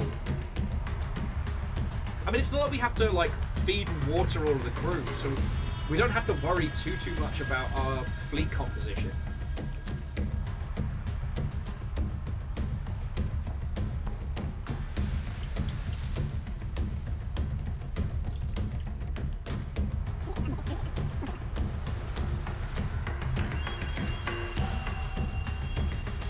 We might have broken it though. There's a tussle going on the ship, but we don't have anyone to. They don't have anyone to fight it, so we're just winning because we dislodged all of their crew.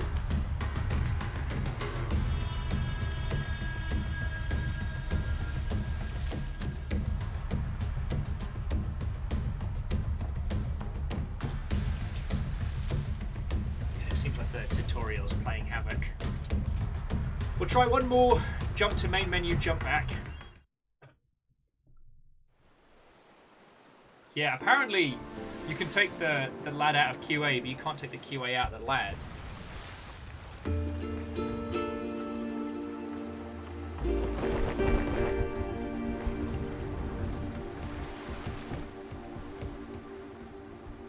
And the HMS Pequod is not a force to be trifled with.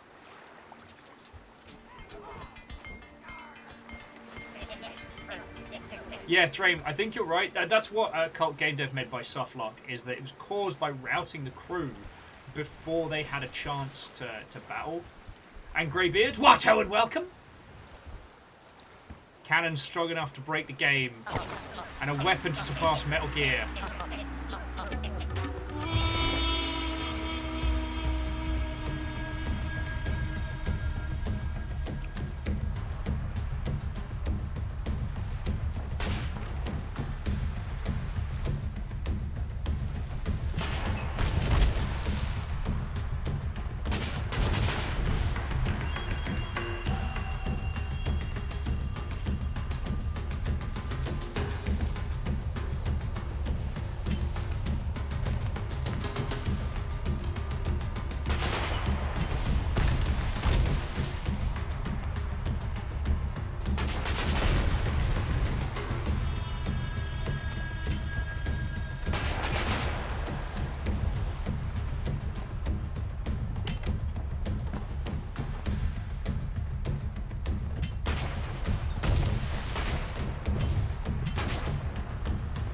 Trying to ease up on kicking their arse.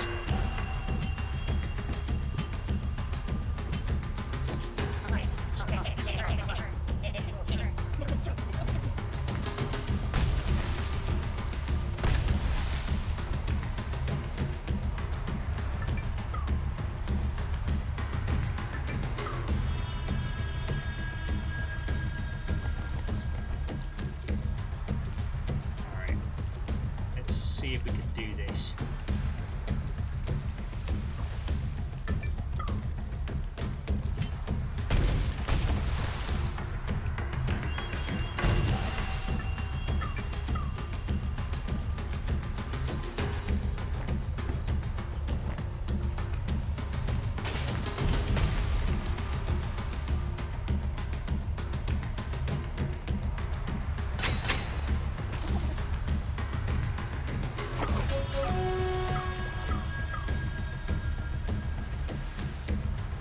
There we go. Yeah, so it just... so add the captured boat to your fleet. Yep.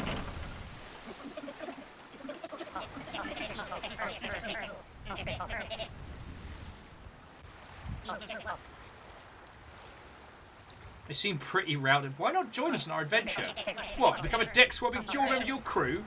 Ridiculous garbage haul? Alright, well... You do you, mate. You do you. We will need... Oh, we got so many crewmates. I'm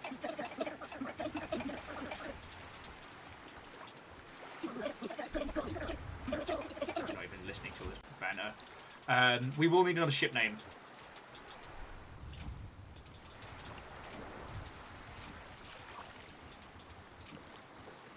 That's not too shabby.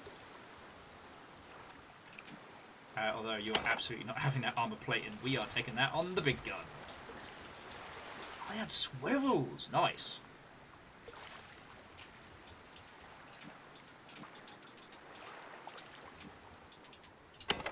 Yeah, now we got plating.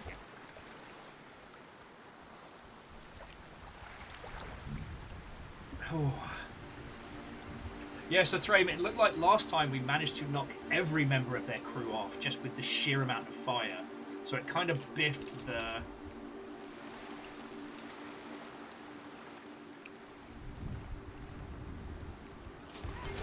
It kind of biffed the amount of...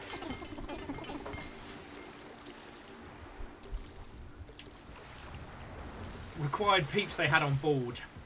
Hey, so Nick, we'll probably be offline by the time you return. Have yourself a lovely rest of your evening. And yeah, when you do get, well, not just to yourself, Nick, but if any of you do pick this up on my recommendation, let me know.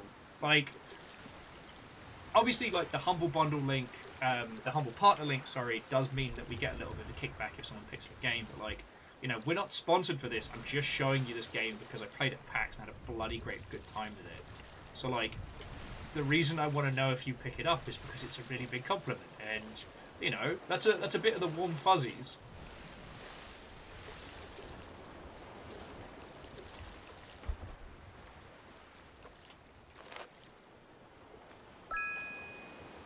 Seawater Bay. I reckon we can start some mischief at Seawater Bay on the way back. Oh, and there's a new area to head to.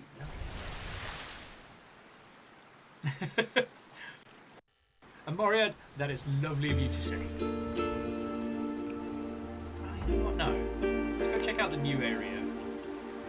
Mossmith, that sounded lovely. Although, did we lose a crew member? Because it says we're like down to 5. So I wonder if our crew members can die. If so, that will be very dark.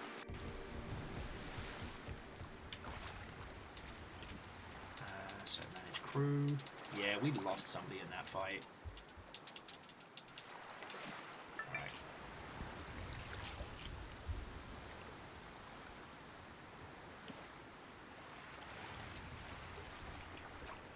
Well, this area seems nice. And new shipyard. Love to see it, love to see it.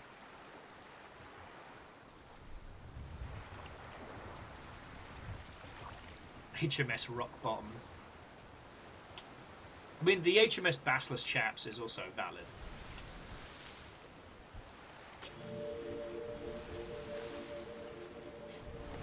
But yeah, so Greybeard, how are you doing, friend? Happy New Year to those of you who just joined us! I hope you're having a bloody good one.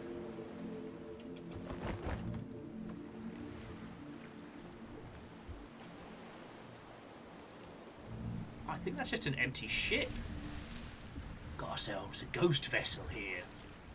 Though, considering we got that zippy little ship, I'll probably just scuttle this.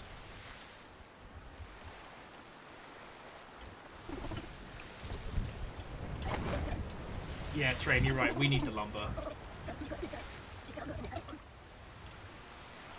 Scuttle it for parts.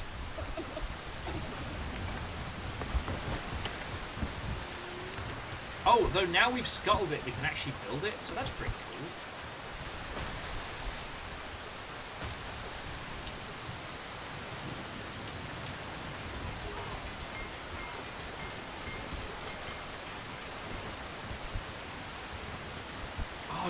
Sorry, Legend was suggesting the HMS Accidental Submarine. The HMS One-Time Submarine. So that big hammer symbol is making me think of Captain Hammer, not the horrible symbol.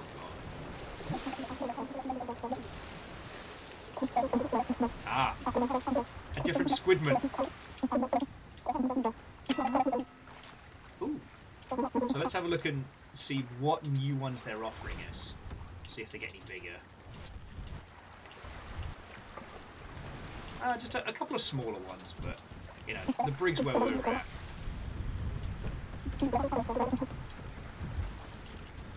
No, same.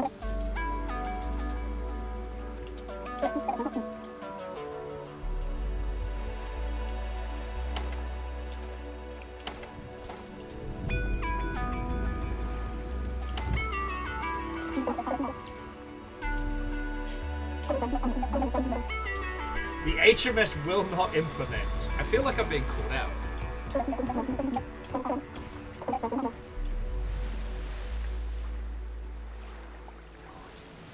See, we're getting to that midsection of the game. Oh, well, maybe this is the early element where, like, the game is just opening up.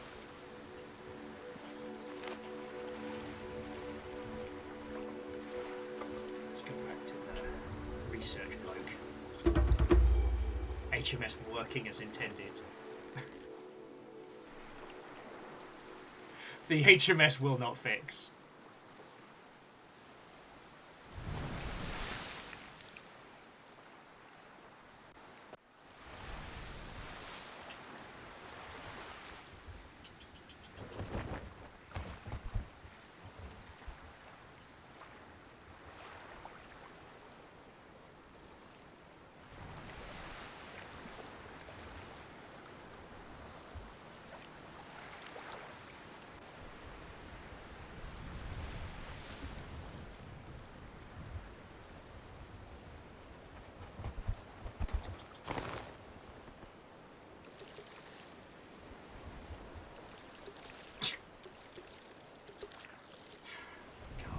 I'd say I thought you'd all be sick of that story by now.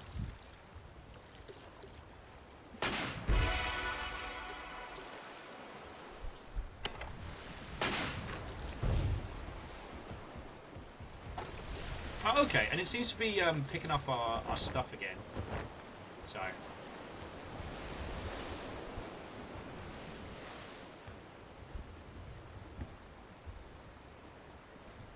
That's bloody useful.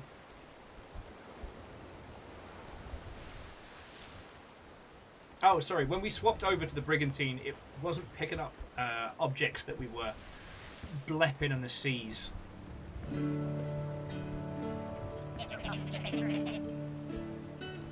Lum Canned Hunter. It doesn't get any better than this. I think they might be right. Although, the irony, of course, being that there's a real satisfaction in sailing games where you have to take the wind in consideration. Because like when you get all sails to the wind and your course is set, there's a certain satisfaction to it.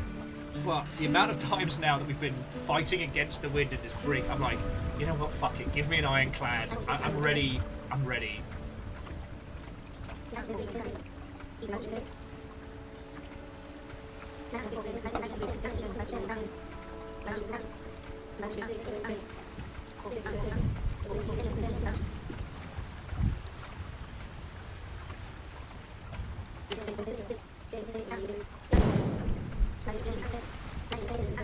Also, I will say, friends, that in my sleep-deprived state, I am absolutely not doing the writing justice. I should be giving this the best, like, yo-hos and ahs.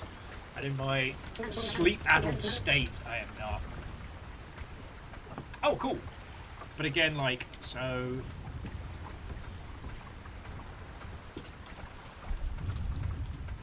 Okay, so this is fascinating. So each object we bring expands one plate forward.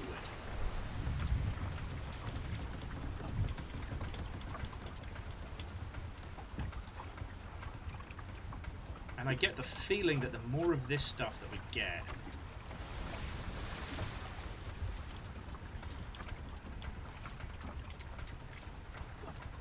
so there look to be some fucking hearty guns on this.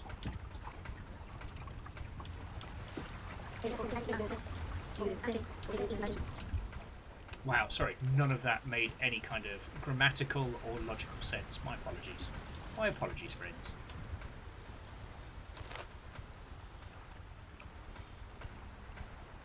Although the straight up method of this does make it feel a little Grand Line-ish, not gonna lie. Guess we can go kill Thors and Seawater Bay. A little bit of spice to the afternoon. Because I tell you, friends, like, this is as interesting as my day is going to get, like, hanging out with you lot. Once this is done, I'm basically going to be fighting sleep deprivation and try and get to bed at a decent hour. Okay, decent hour. We'll crash at hopefully around about, like, 10:30, 11. Because I think any earlier than that, and I just wake up in the middle of the night and the whole problem persists.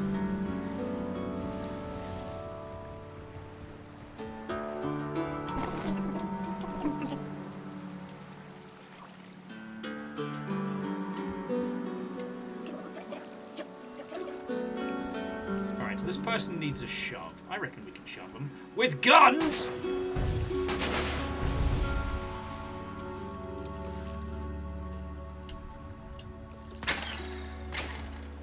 Oh, no, we'll just drag them into the water. There we go.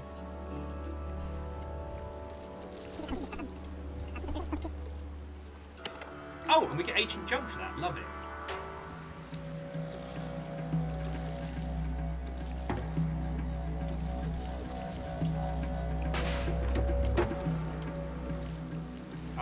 Poor little skull vessel, why?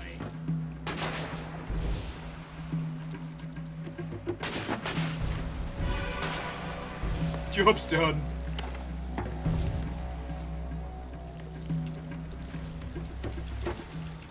Alright, I guess we can give a couple of the old pirates a ride.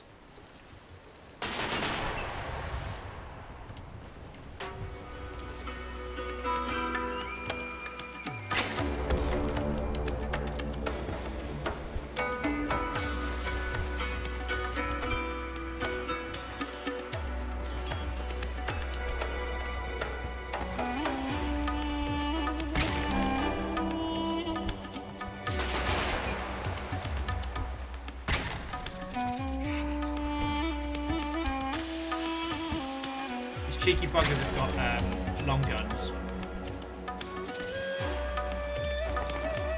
At this point, it's going to be quicker for us to feckin' paddle around the island.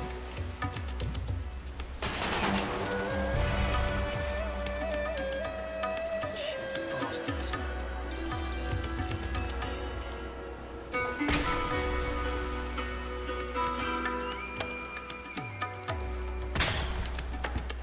Currently, this is just rude.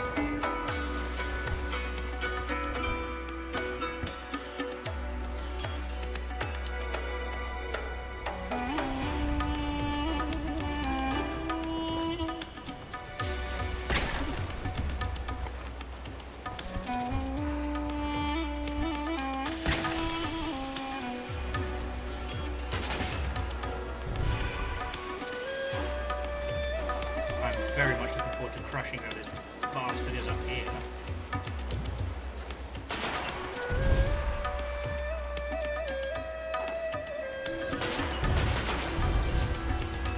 They dead? They should be dead. They should be more dead than they currently are. Oh yeah, no, and Legend again. The music in this is gorgeous. It's another one I'm really not doing it justice. You know what I mean?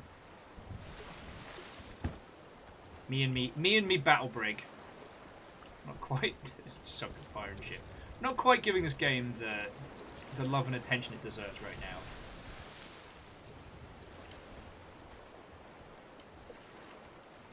But no, I think we're reaching that point in the game now where it's confident that we know what we're doing enough to let us be. And I always appreciate that. Especially with games that use like mechanics like Ship of the Line and stuff like that, it can be very scary to try and trust your players that they're not going to be complete idiots.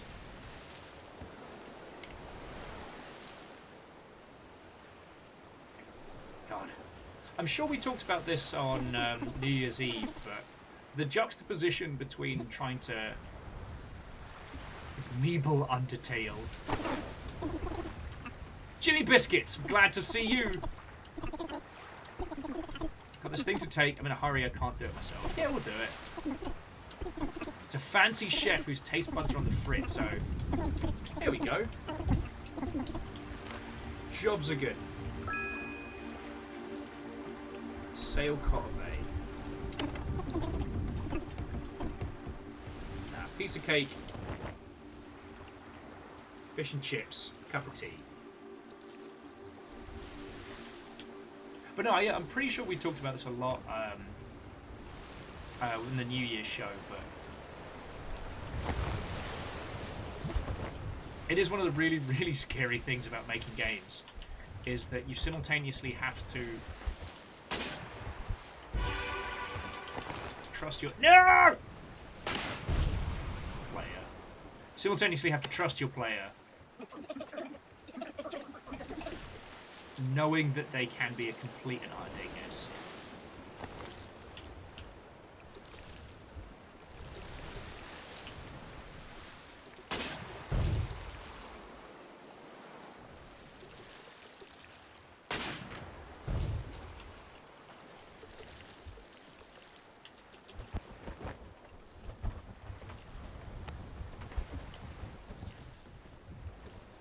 It's one of those things that I do not envy, and especially the more open and experiential a game can be, the less you want to tell the player, the less you want to force them into controlled environments.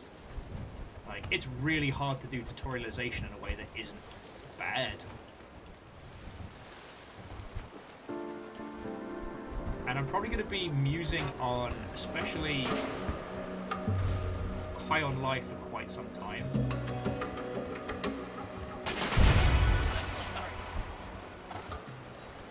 Because I do keep thinking about how the humor is mostly derived from this improvisational style, which is pretty enjoyable, but all the tutorialization kind of flies in the face of that, like, fresh, open ideas.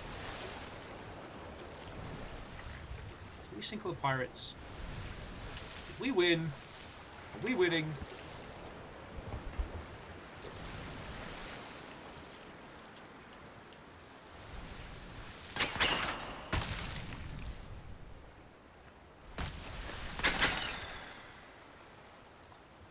Oh no! You'll be okay! Just flip your boat back! You'll be fine! Don't worry about it! It'll be okay! Oh, fuck! Oh, that... I may have just killed a person. Oh boy, yep. Yeah, the ship's not going back up. I'm not seeing any bubbles. You know what? Let's leave here and never discuss what we all just saw. To Juan Pablo, Watto and welcome. Thank you for the bits. Now, you may think that you all just saw me sink an innocent fishing vessel, a small rowboat, if you will. That was purely a trick of the light. You know how the water reflects light? Yes, that... Oh, something pinged.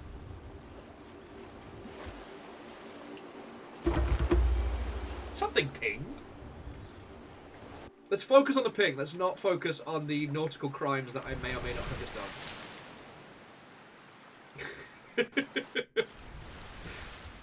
Oh.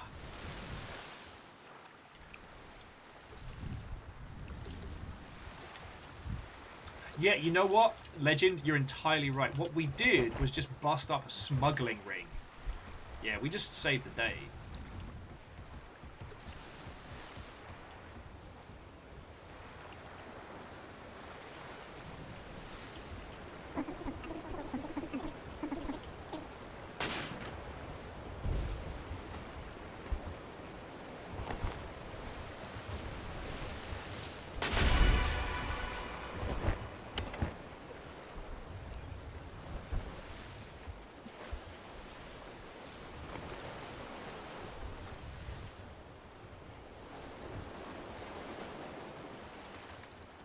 So, one question. Does anyone know when the supposed, the big One Piece game that's dropping next is coming out?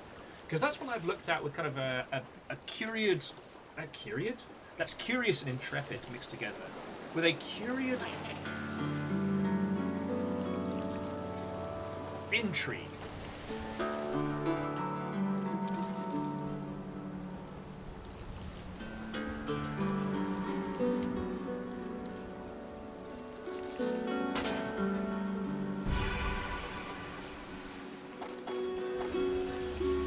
Interesting, that was like a pirate sea mine. Fascinating. Alright, so where's this bloody...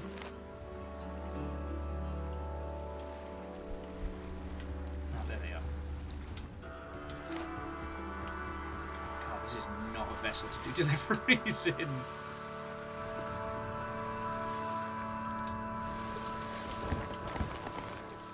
Oh no, sorry. One thing that's always been fascinating is when you get series like, say, One Piece, for example, which is very much based on the interpersonal conflict, like the person-in-person fights, and less based on, like, the overall thematics. So, for example, like, you don't even need to tell you, like, One Piece is a fucking show about pirates and friendship and all kinds of mischief.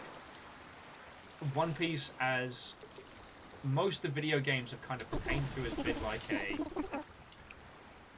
special delivery. There we go. Yeah, enjoy your food. The One Piece games have almost been exclusively focused on like the large-scale fights and that kind of nonsense. And from what I saw, One Piece Odyssey was looking to be like a proper good open world game. Which means that it might be able to focus more on the nautical elements. I don't know. I'm not saying that we need a hardcore, realistic sailing One Piece game, but...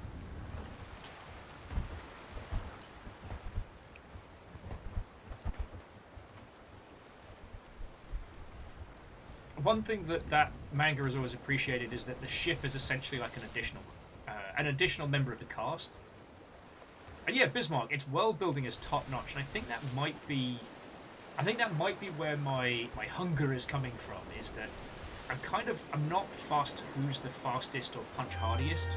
I think what I want from that series is a chance to spend more time in the world. Does that make a weird sense?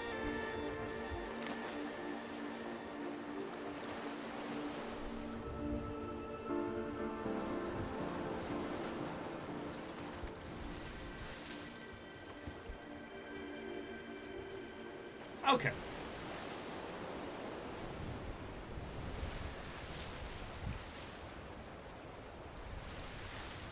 Okay, so that does make sense. There's a few properties that have that same kind of idea.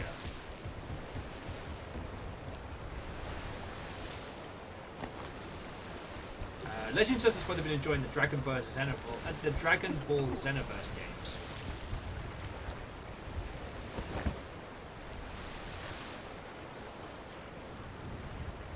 Honestly, I've not had a chance to really get stuck into many of them.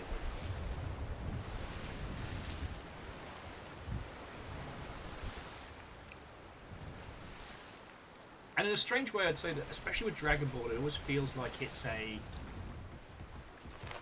that Dragon Ball's world is meant to temper and season the characters and their relationships more than, say...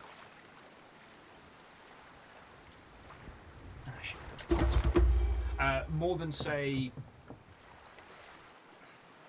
Dragon Ball's world building is very, very weird and strange. I find that One Piece's is bizarrely grounded and focused, even though it's ridiculous. Maybe it's just because, you know, Is that a fucking longship?! Alright, everybody shut up. We're about to take a vessel.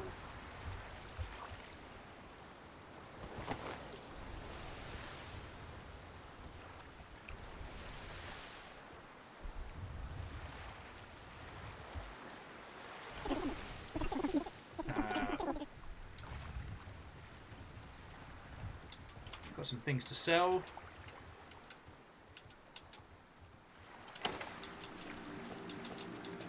Your prices suck.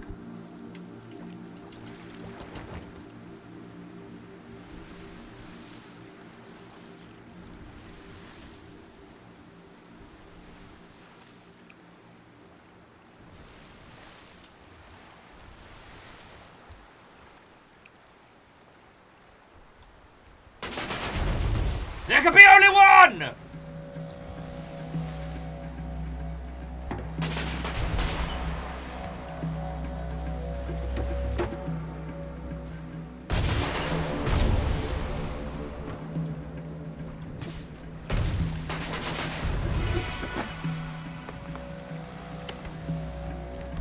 Okay, we can now build a legit longship.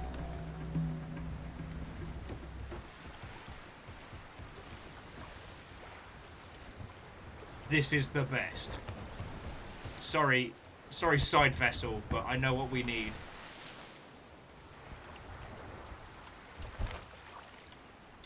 Oh no, then there's a fucking shipyard here and all.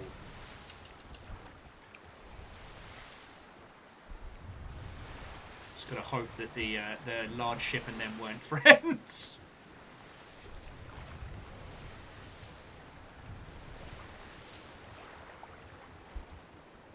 Yeah, and the lumberyard's just dead the fuck ahead. Love it. Love it! I didn't think you get longships in this!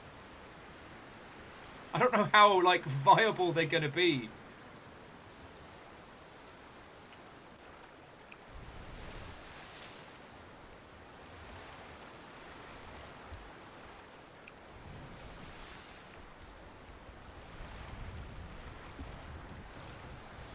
But then again, we're not here for viability now, are we?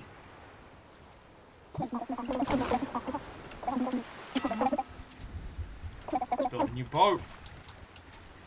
It's a Langship. It's built to be rowed. Single square rig sail is only useful downwind. Ample room for crew. A bit left over for cannery. Yes, please.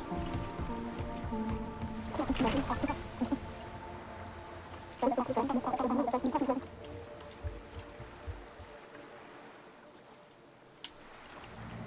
shit, do we have enough? Do we have enough to crew this? Shit, yeah we do. We might have enough green to outfit it all.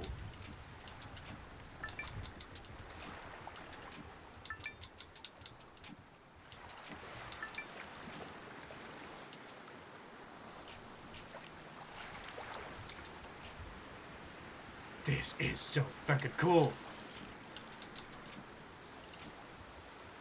Oh, darn it, we need a lot of guns. It's fine.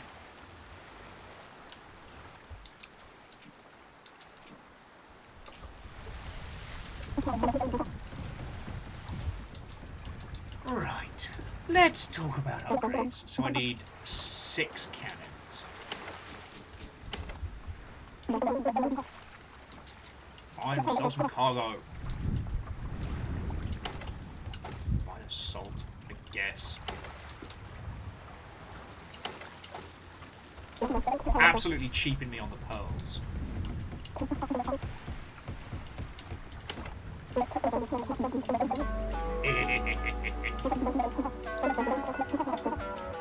Alright, so we've got the HMS Will It Float. It's not bad. And to the Horse Ninja, Watto and welcome. If by successful New Year you mean we have a longship armed out with feckin' cannons. Look at this. Is it a good idea to put 6 deck guns on a longship? I don't know. Sure as shit gonna find out.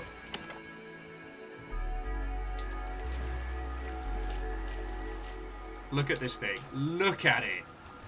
Now we have a fleet.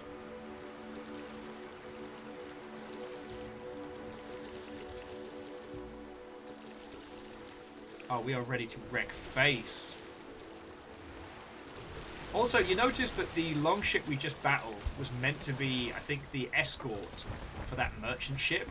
And the merchant ship just been like, nah, we're not tussling with these fuckers. I think this means we win, friends. I think as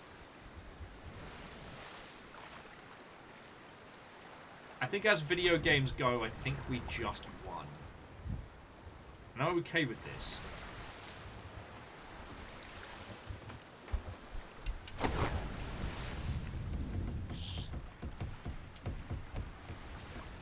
I don't wanna do that. Whatever that thing is, it creeps me out.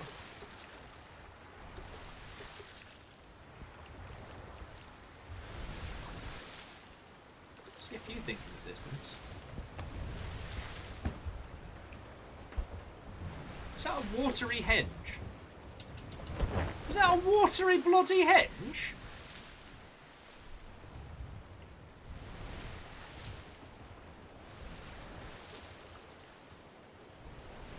That is one hengy looking motherfucker right there.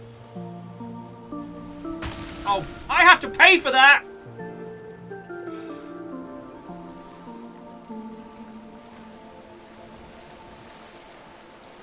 Henge your bets. Oh, lordy, lordy.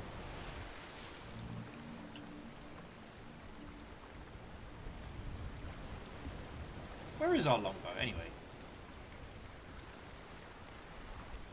Still in the fleet, right? Yeah.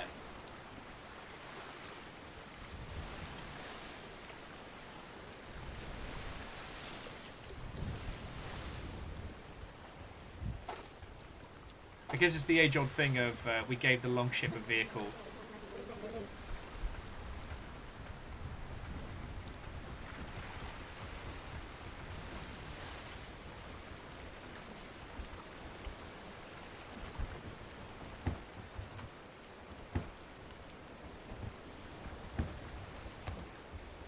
Kinda want to sink this merchant vessel. Does that make me a bad guy?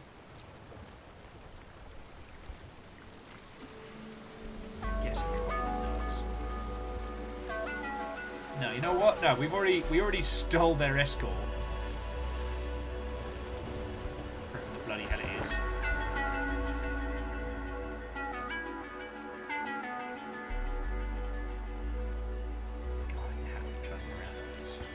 So I tell you what, friends, we've hit 5:30. As I'm sure you've noticed, my conversational skills have dropped up a cliff. So I'm going to I'm going to bring our adventures to a close, but I am going to do it whilst we're out here on the seas, because there's one thing this game is so far. It is feckin' gorgeous for just sailing around. Like, I think at this point you all don't need me to tell you any further as to why this game is worth your time. I should say, yeah, no, this game is worth your time. So Horse Ninja and those of you who have just joined us, hello. Sorry to bring things to a close as you get on Sensors online. Hey! Online. All systems nominal. Hey Tobias, you want votes? This is how you get votes. 24 months. Done. Someone tell me to quit. There's no quit in the TR, soldier. There's no quit in the TR. Hey, you want a water henge?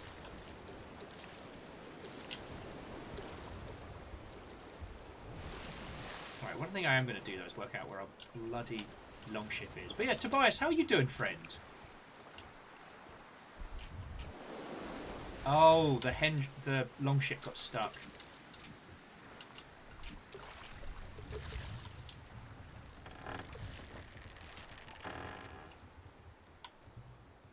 How?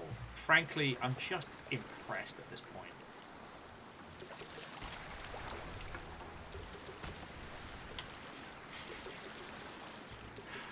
Alright, well, let me get me bloody boat out. We'll take the fleet to there. And we'll say hi to Tobias before we bring our adventures to a close. And friends, if you're not following Spring Hill Studios, please do. While they do not stream on the regular, when they do stream intermittently, it is absolutely a spectacle worth your time. And after Shockadial the Demonetizer, if you did miss the last charity stream that Spring Hill Studios did, then you missed out. Which also could have been my fault if I didn't tell you. Alright. So now the fleet's together.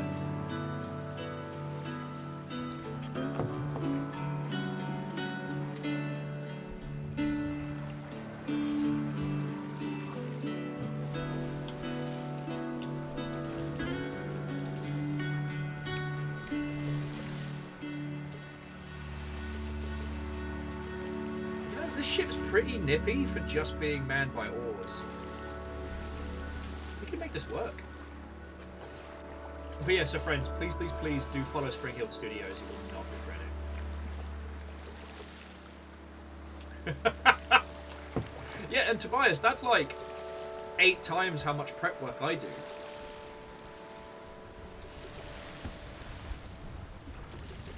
But no, Tobias, I hope you're doing good, mate. We've been playing this today. It's lovely. It's a sweet and charming kind of open sea game of cute Animal Crossing style, but like surprisingly authentic ship styles. Like, it took us a while to realise that the brig will be finally unlocked is feckin' great, but you absolutely positively cannot sail it into the wind. You've got to use oars at that point. It reminds me very much of an old PlayStation game called Overboard. And I guess some people were mentioning like the Sid Meier's Pirates kind of comparison as well, which I don't think is unfair. No? I don't think it's unfair. But I've really been enjoying this. We were about to bring our adventures to a close because sleep deprivation is kicking my ass and I am not a chatty catty today. But it's good to be back, you know.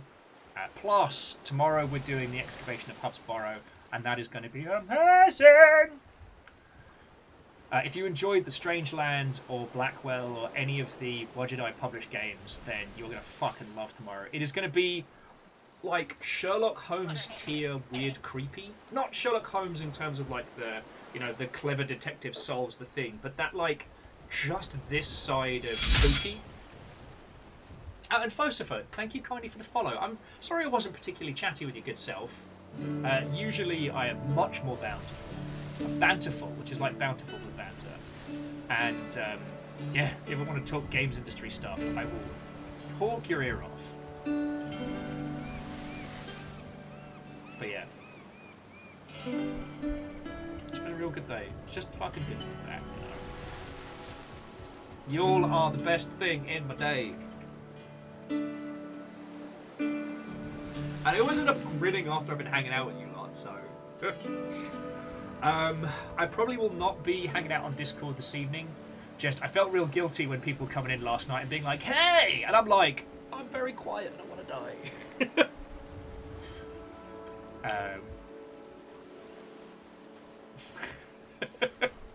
Oh, legend, that's very kind of you to say.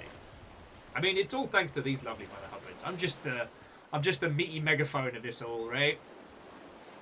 But on the subject of thank yous, I would like to thank the following people specifically, because if you haven't been here before, the Longship is entirely supported by, like, gifted subs, bits, donations.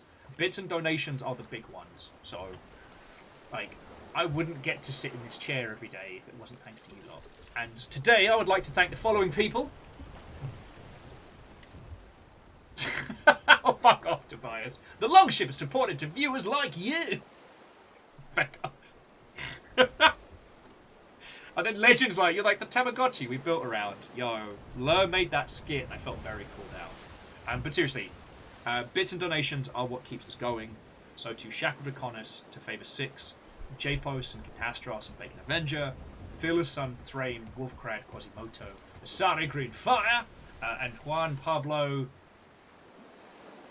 Tabadora? Sorry, I butchered the last bit there. Thank you. Rhymes and Moose was your moderator for today, but we did also see Lizzie. And Fosifer, Slanbar, and Kareem Pai were new follow peoples who hopefully we get to chat and hang out with. So it'd be lovely to continue that banter. And to everybody celebrating monstrous lung subsprees, because there wasn't anyone short of like 20. So to Ehrman, Stumpysaurus, Catastros, Kestrel, Varbles, Dariquil, Sadlin, Shackle Draconis and J-Posted Lizzie to Pow! To Neo Cow and Punspector, to Clank Crusher and Thor Greybeard, unrelated to the Walrus. Acorn Addict, Horse Ninja, which was definitely a House Carl gift, but still cool. Definitely Hurts, Fiona Creates, Let's Consider, Navalis, Exo, and Spring Healed Studios. Hey, and Tobias, they may be tiny bits, but yo, they add up, and that's how I can afford to eat and feed my family. But no, this game's been feckin' brilliant. I don't know if this is available on Steam, if this is available on Humble, but it's definitely available on Steam.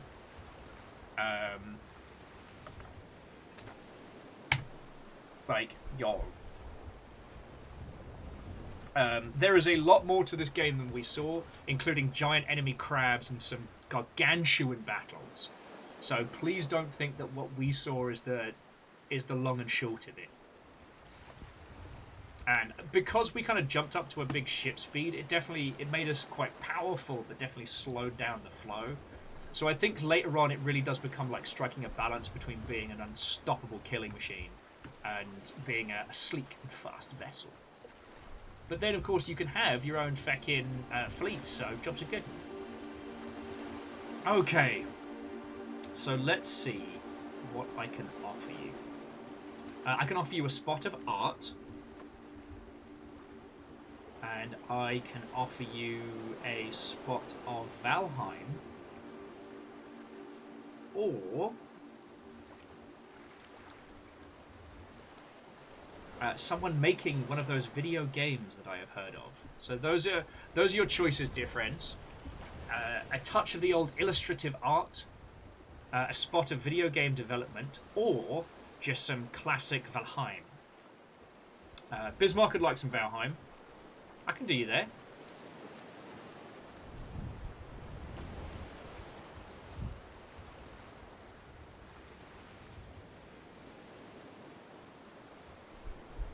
Any other thoughts or feels, dear friends?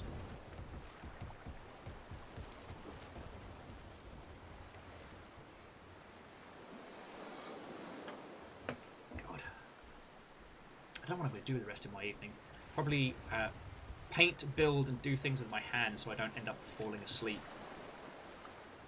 I can't handle another sleep for 2 hours, wake up at, 1 o'clock in the morning, and then be awake forever. I might die.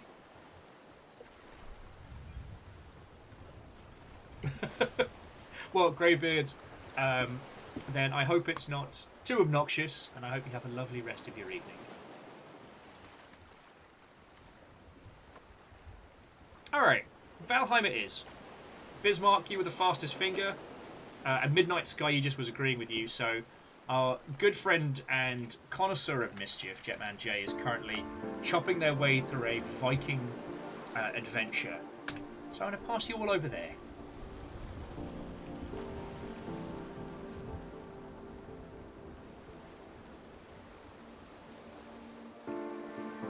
This has been a really good day.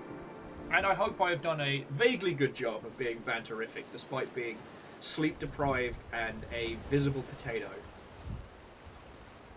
It's good to be back. Whatever the video game industry holds for us tomorrow, it'll be a Thursday, so could be drama, could be big announcements. But none of it's going to top Thor the Masturbating Walrus added to Duke Nukem 3D. That might be the peak right there.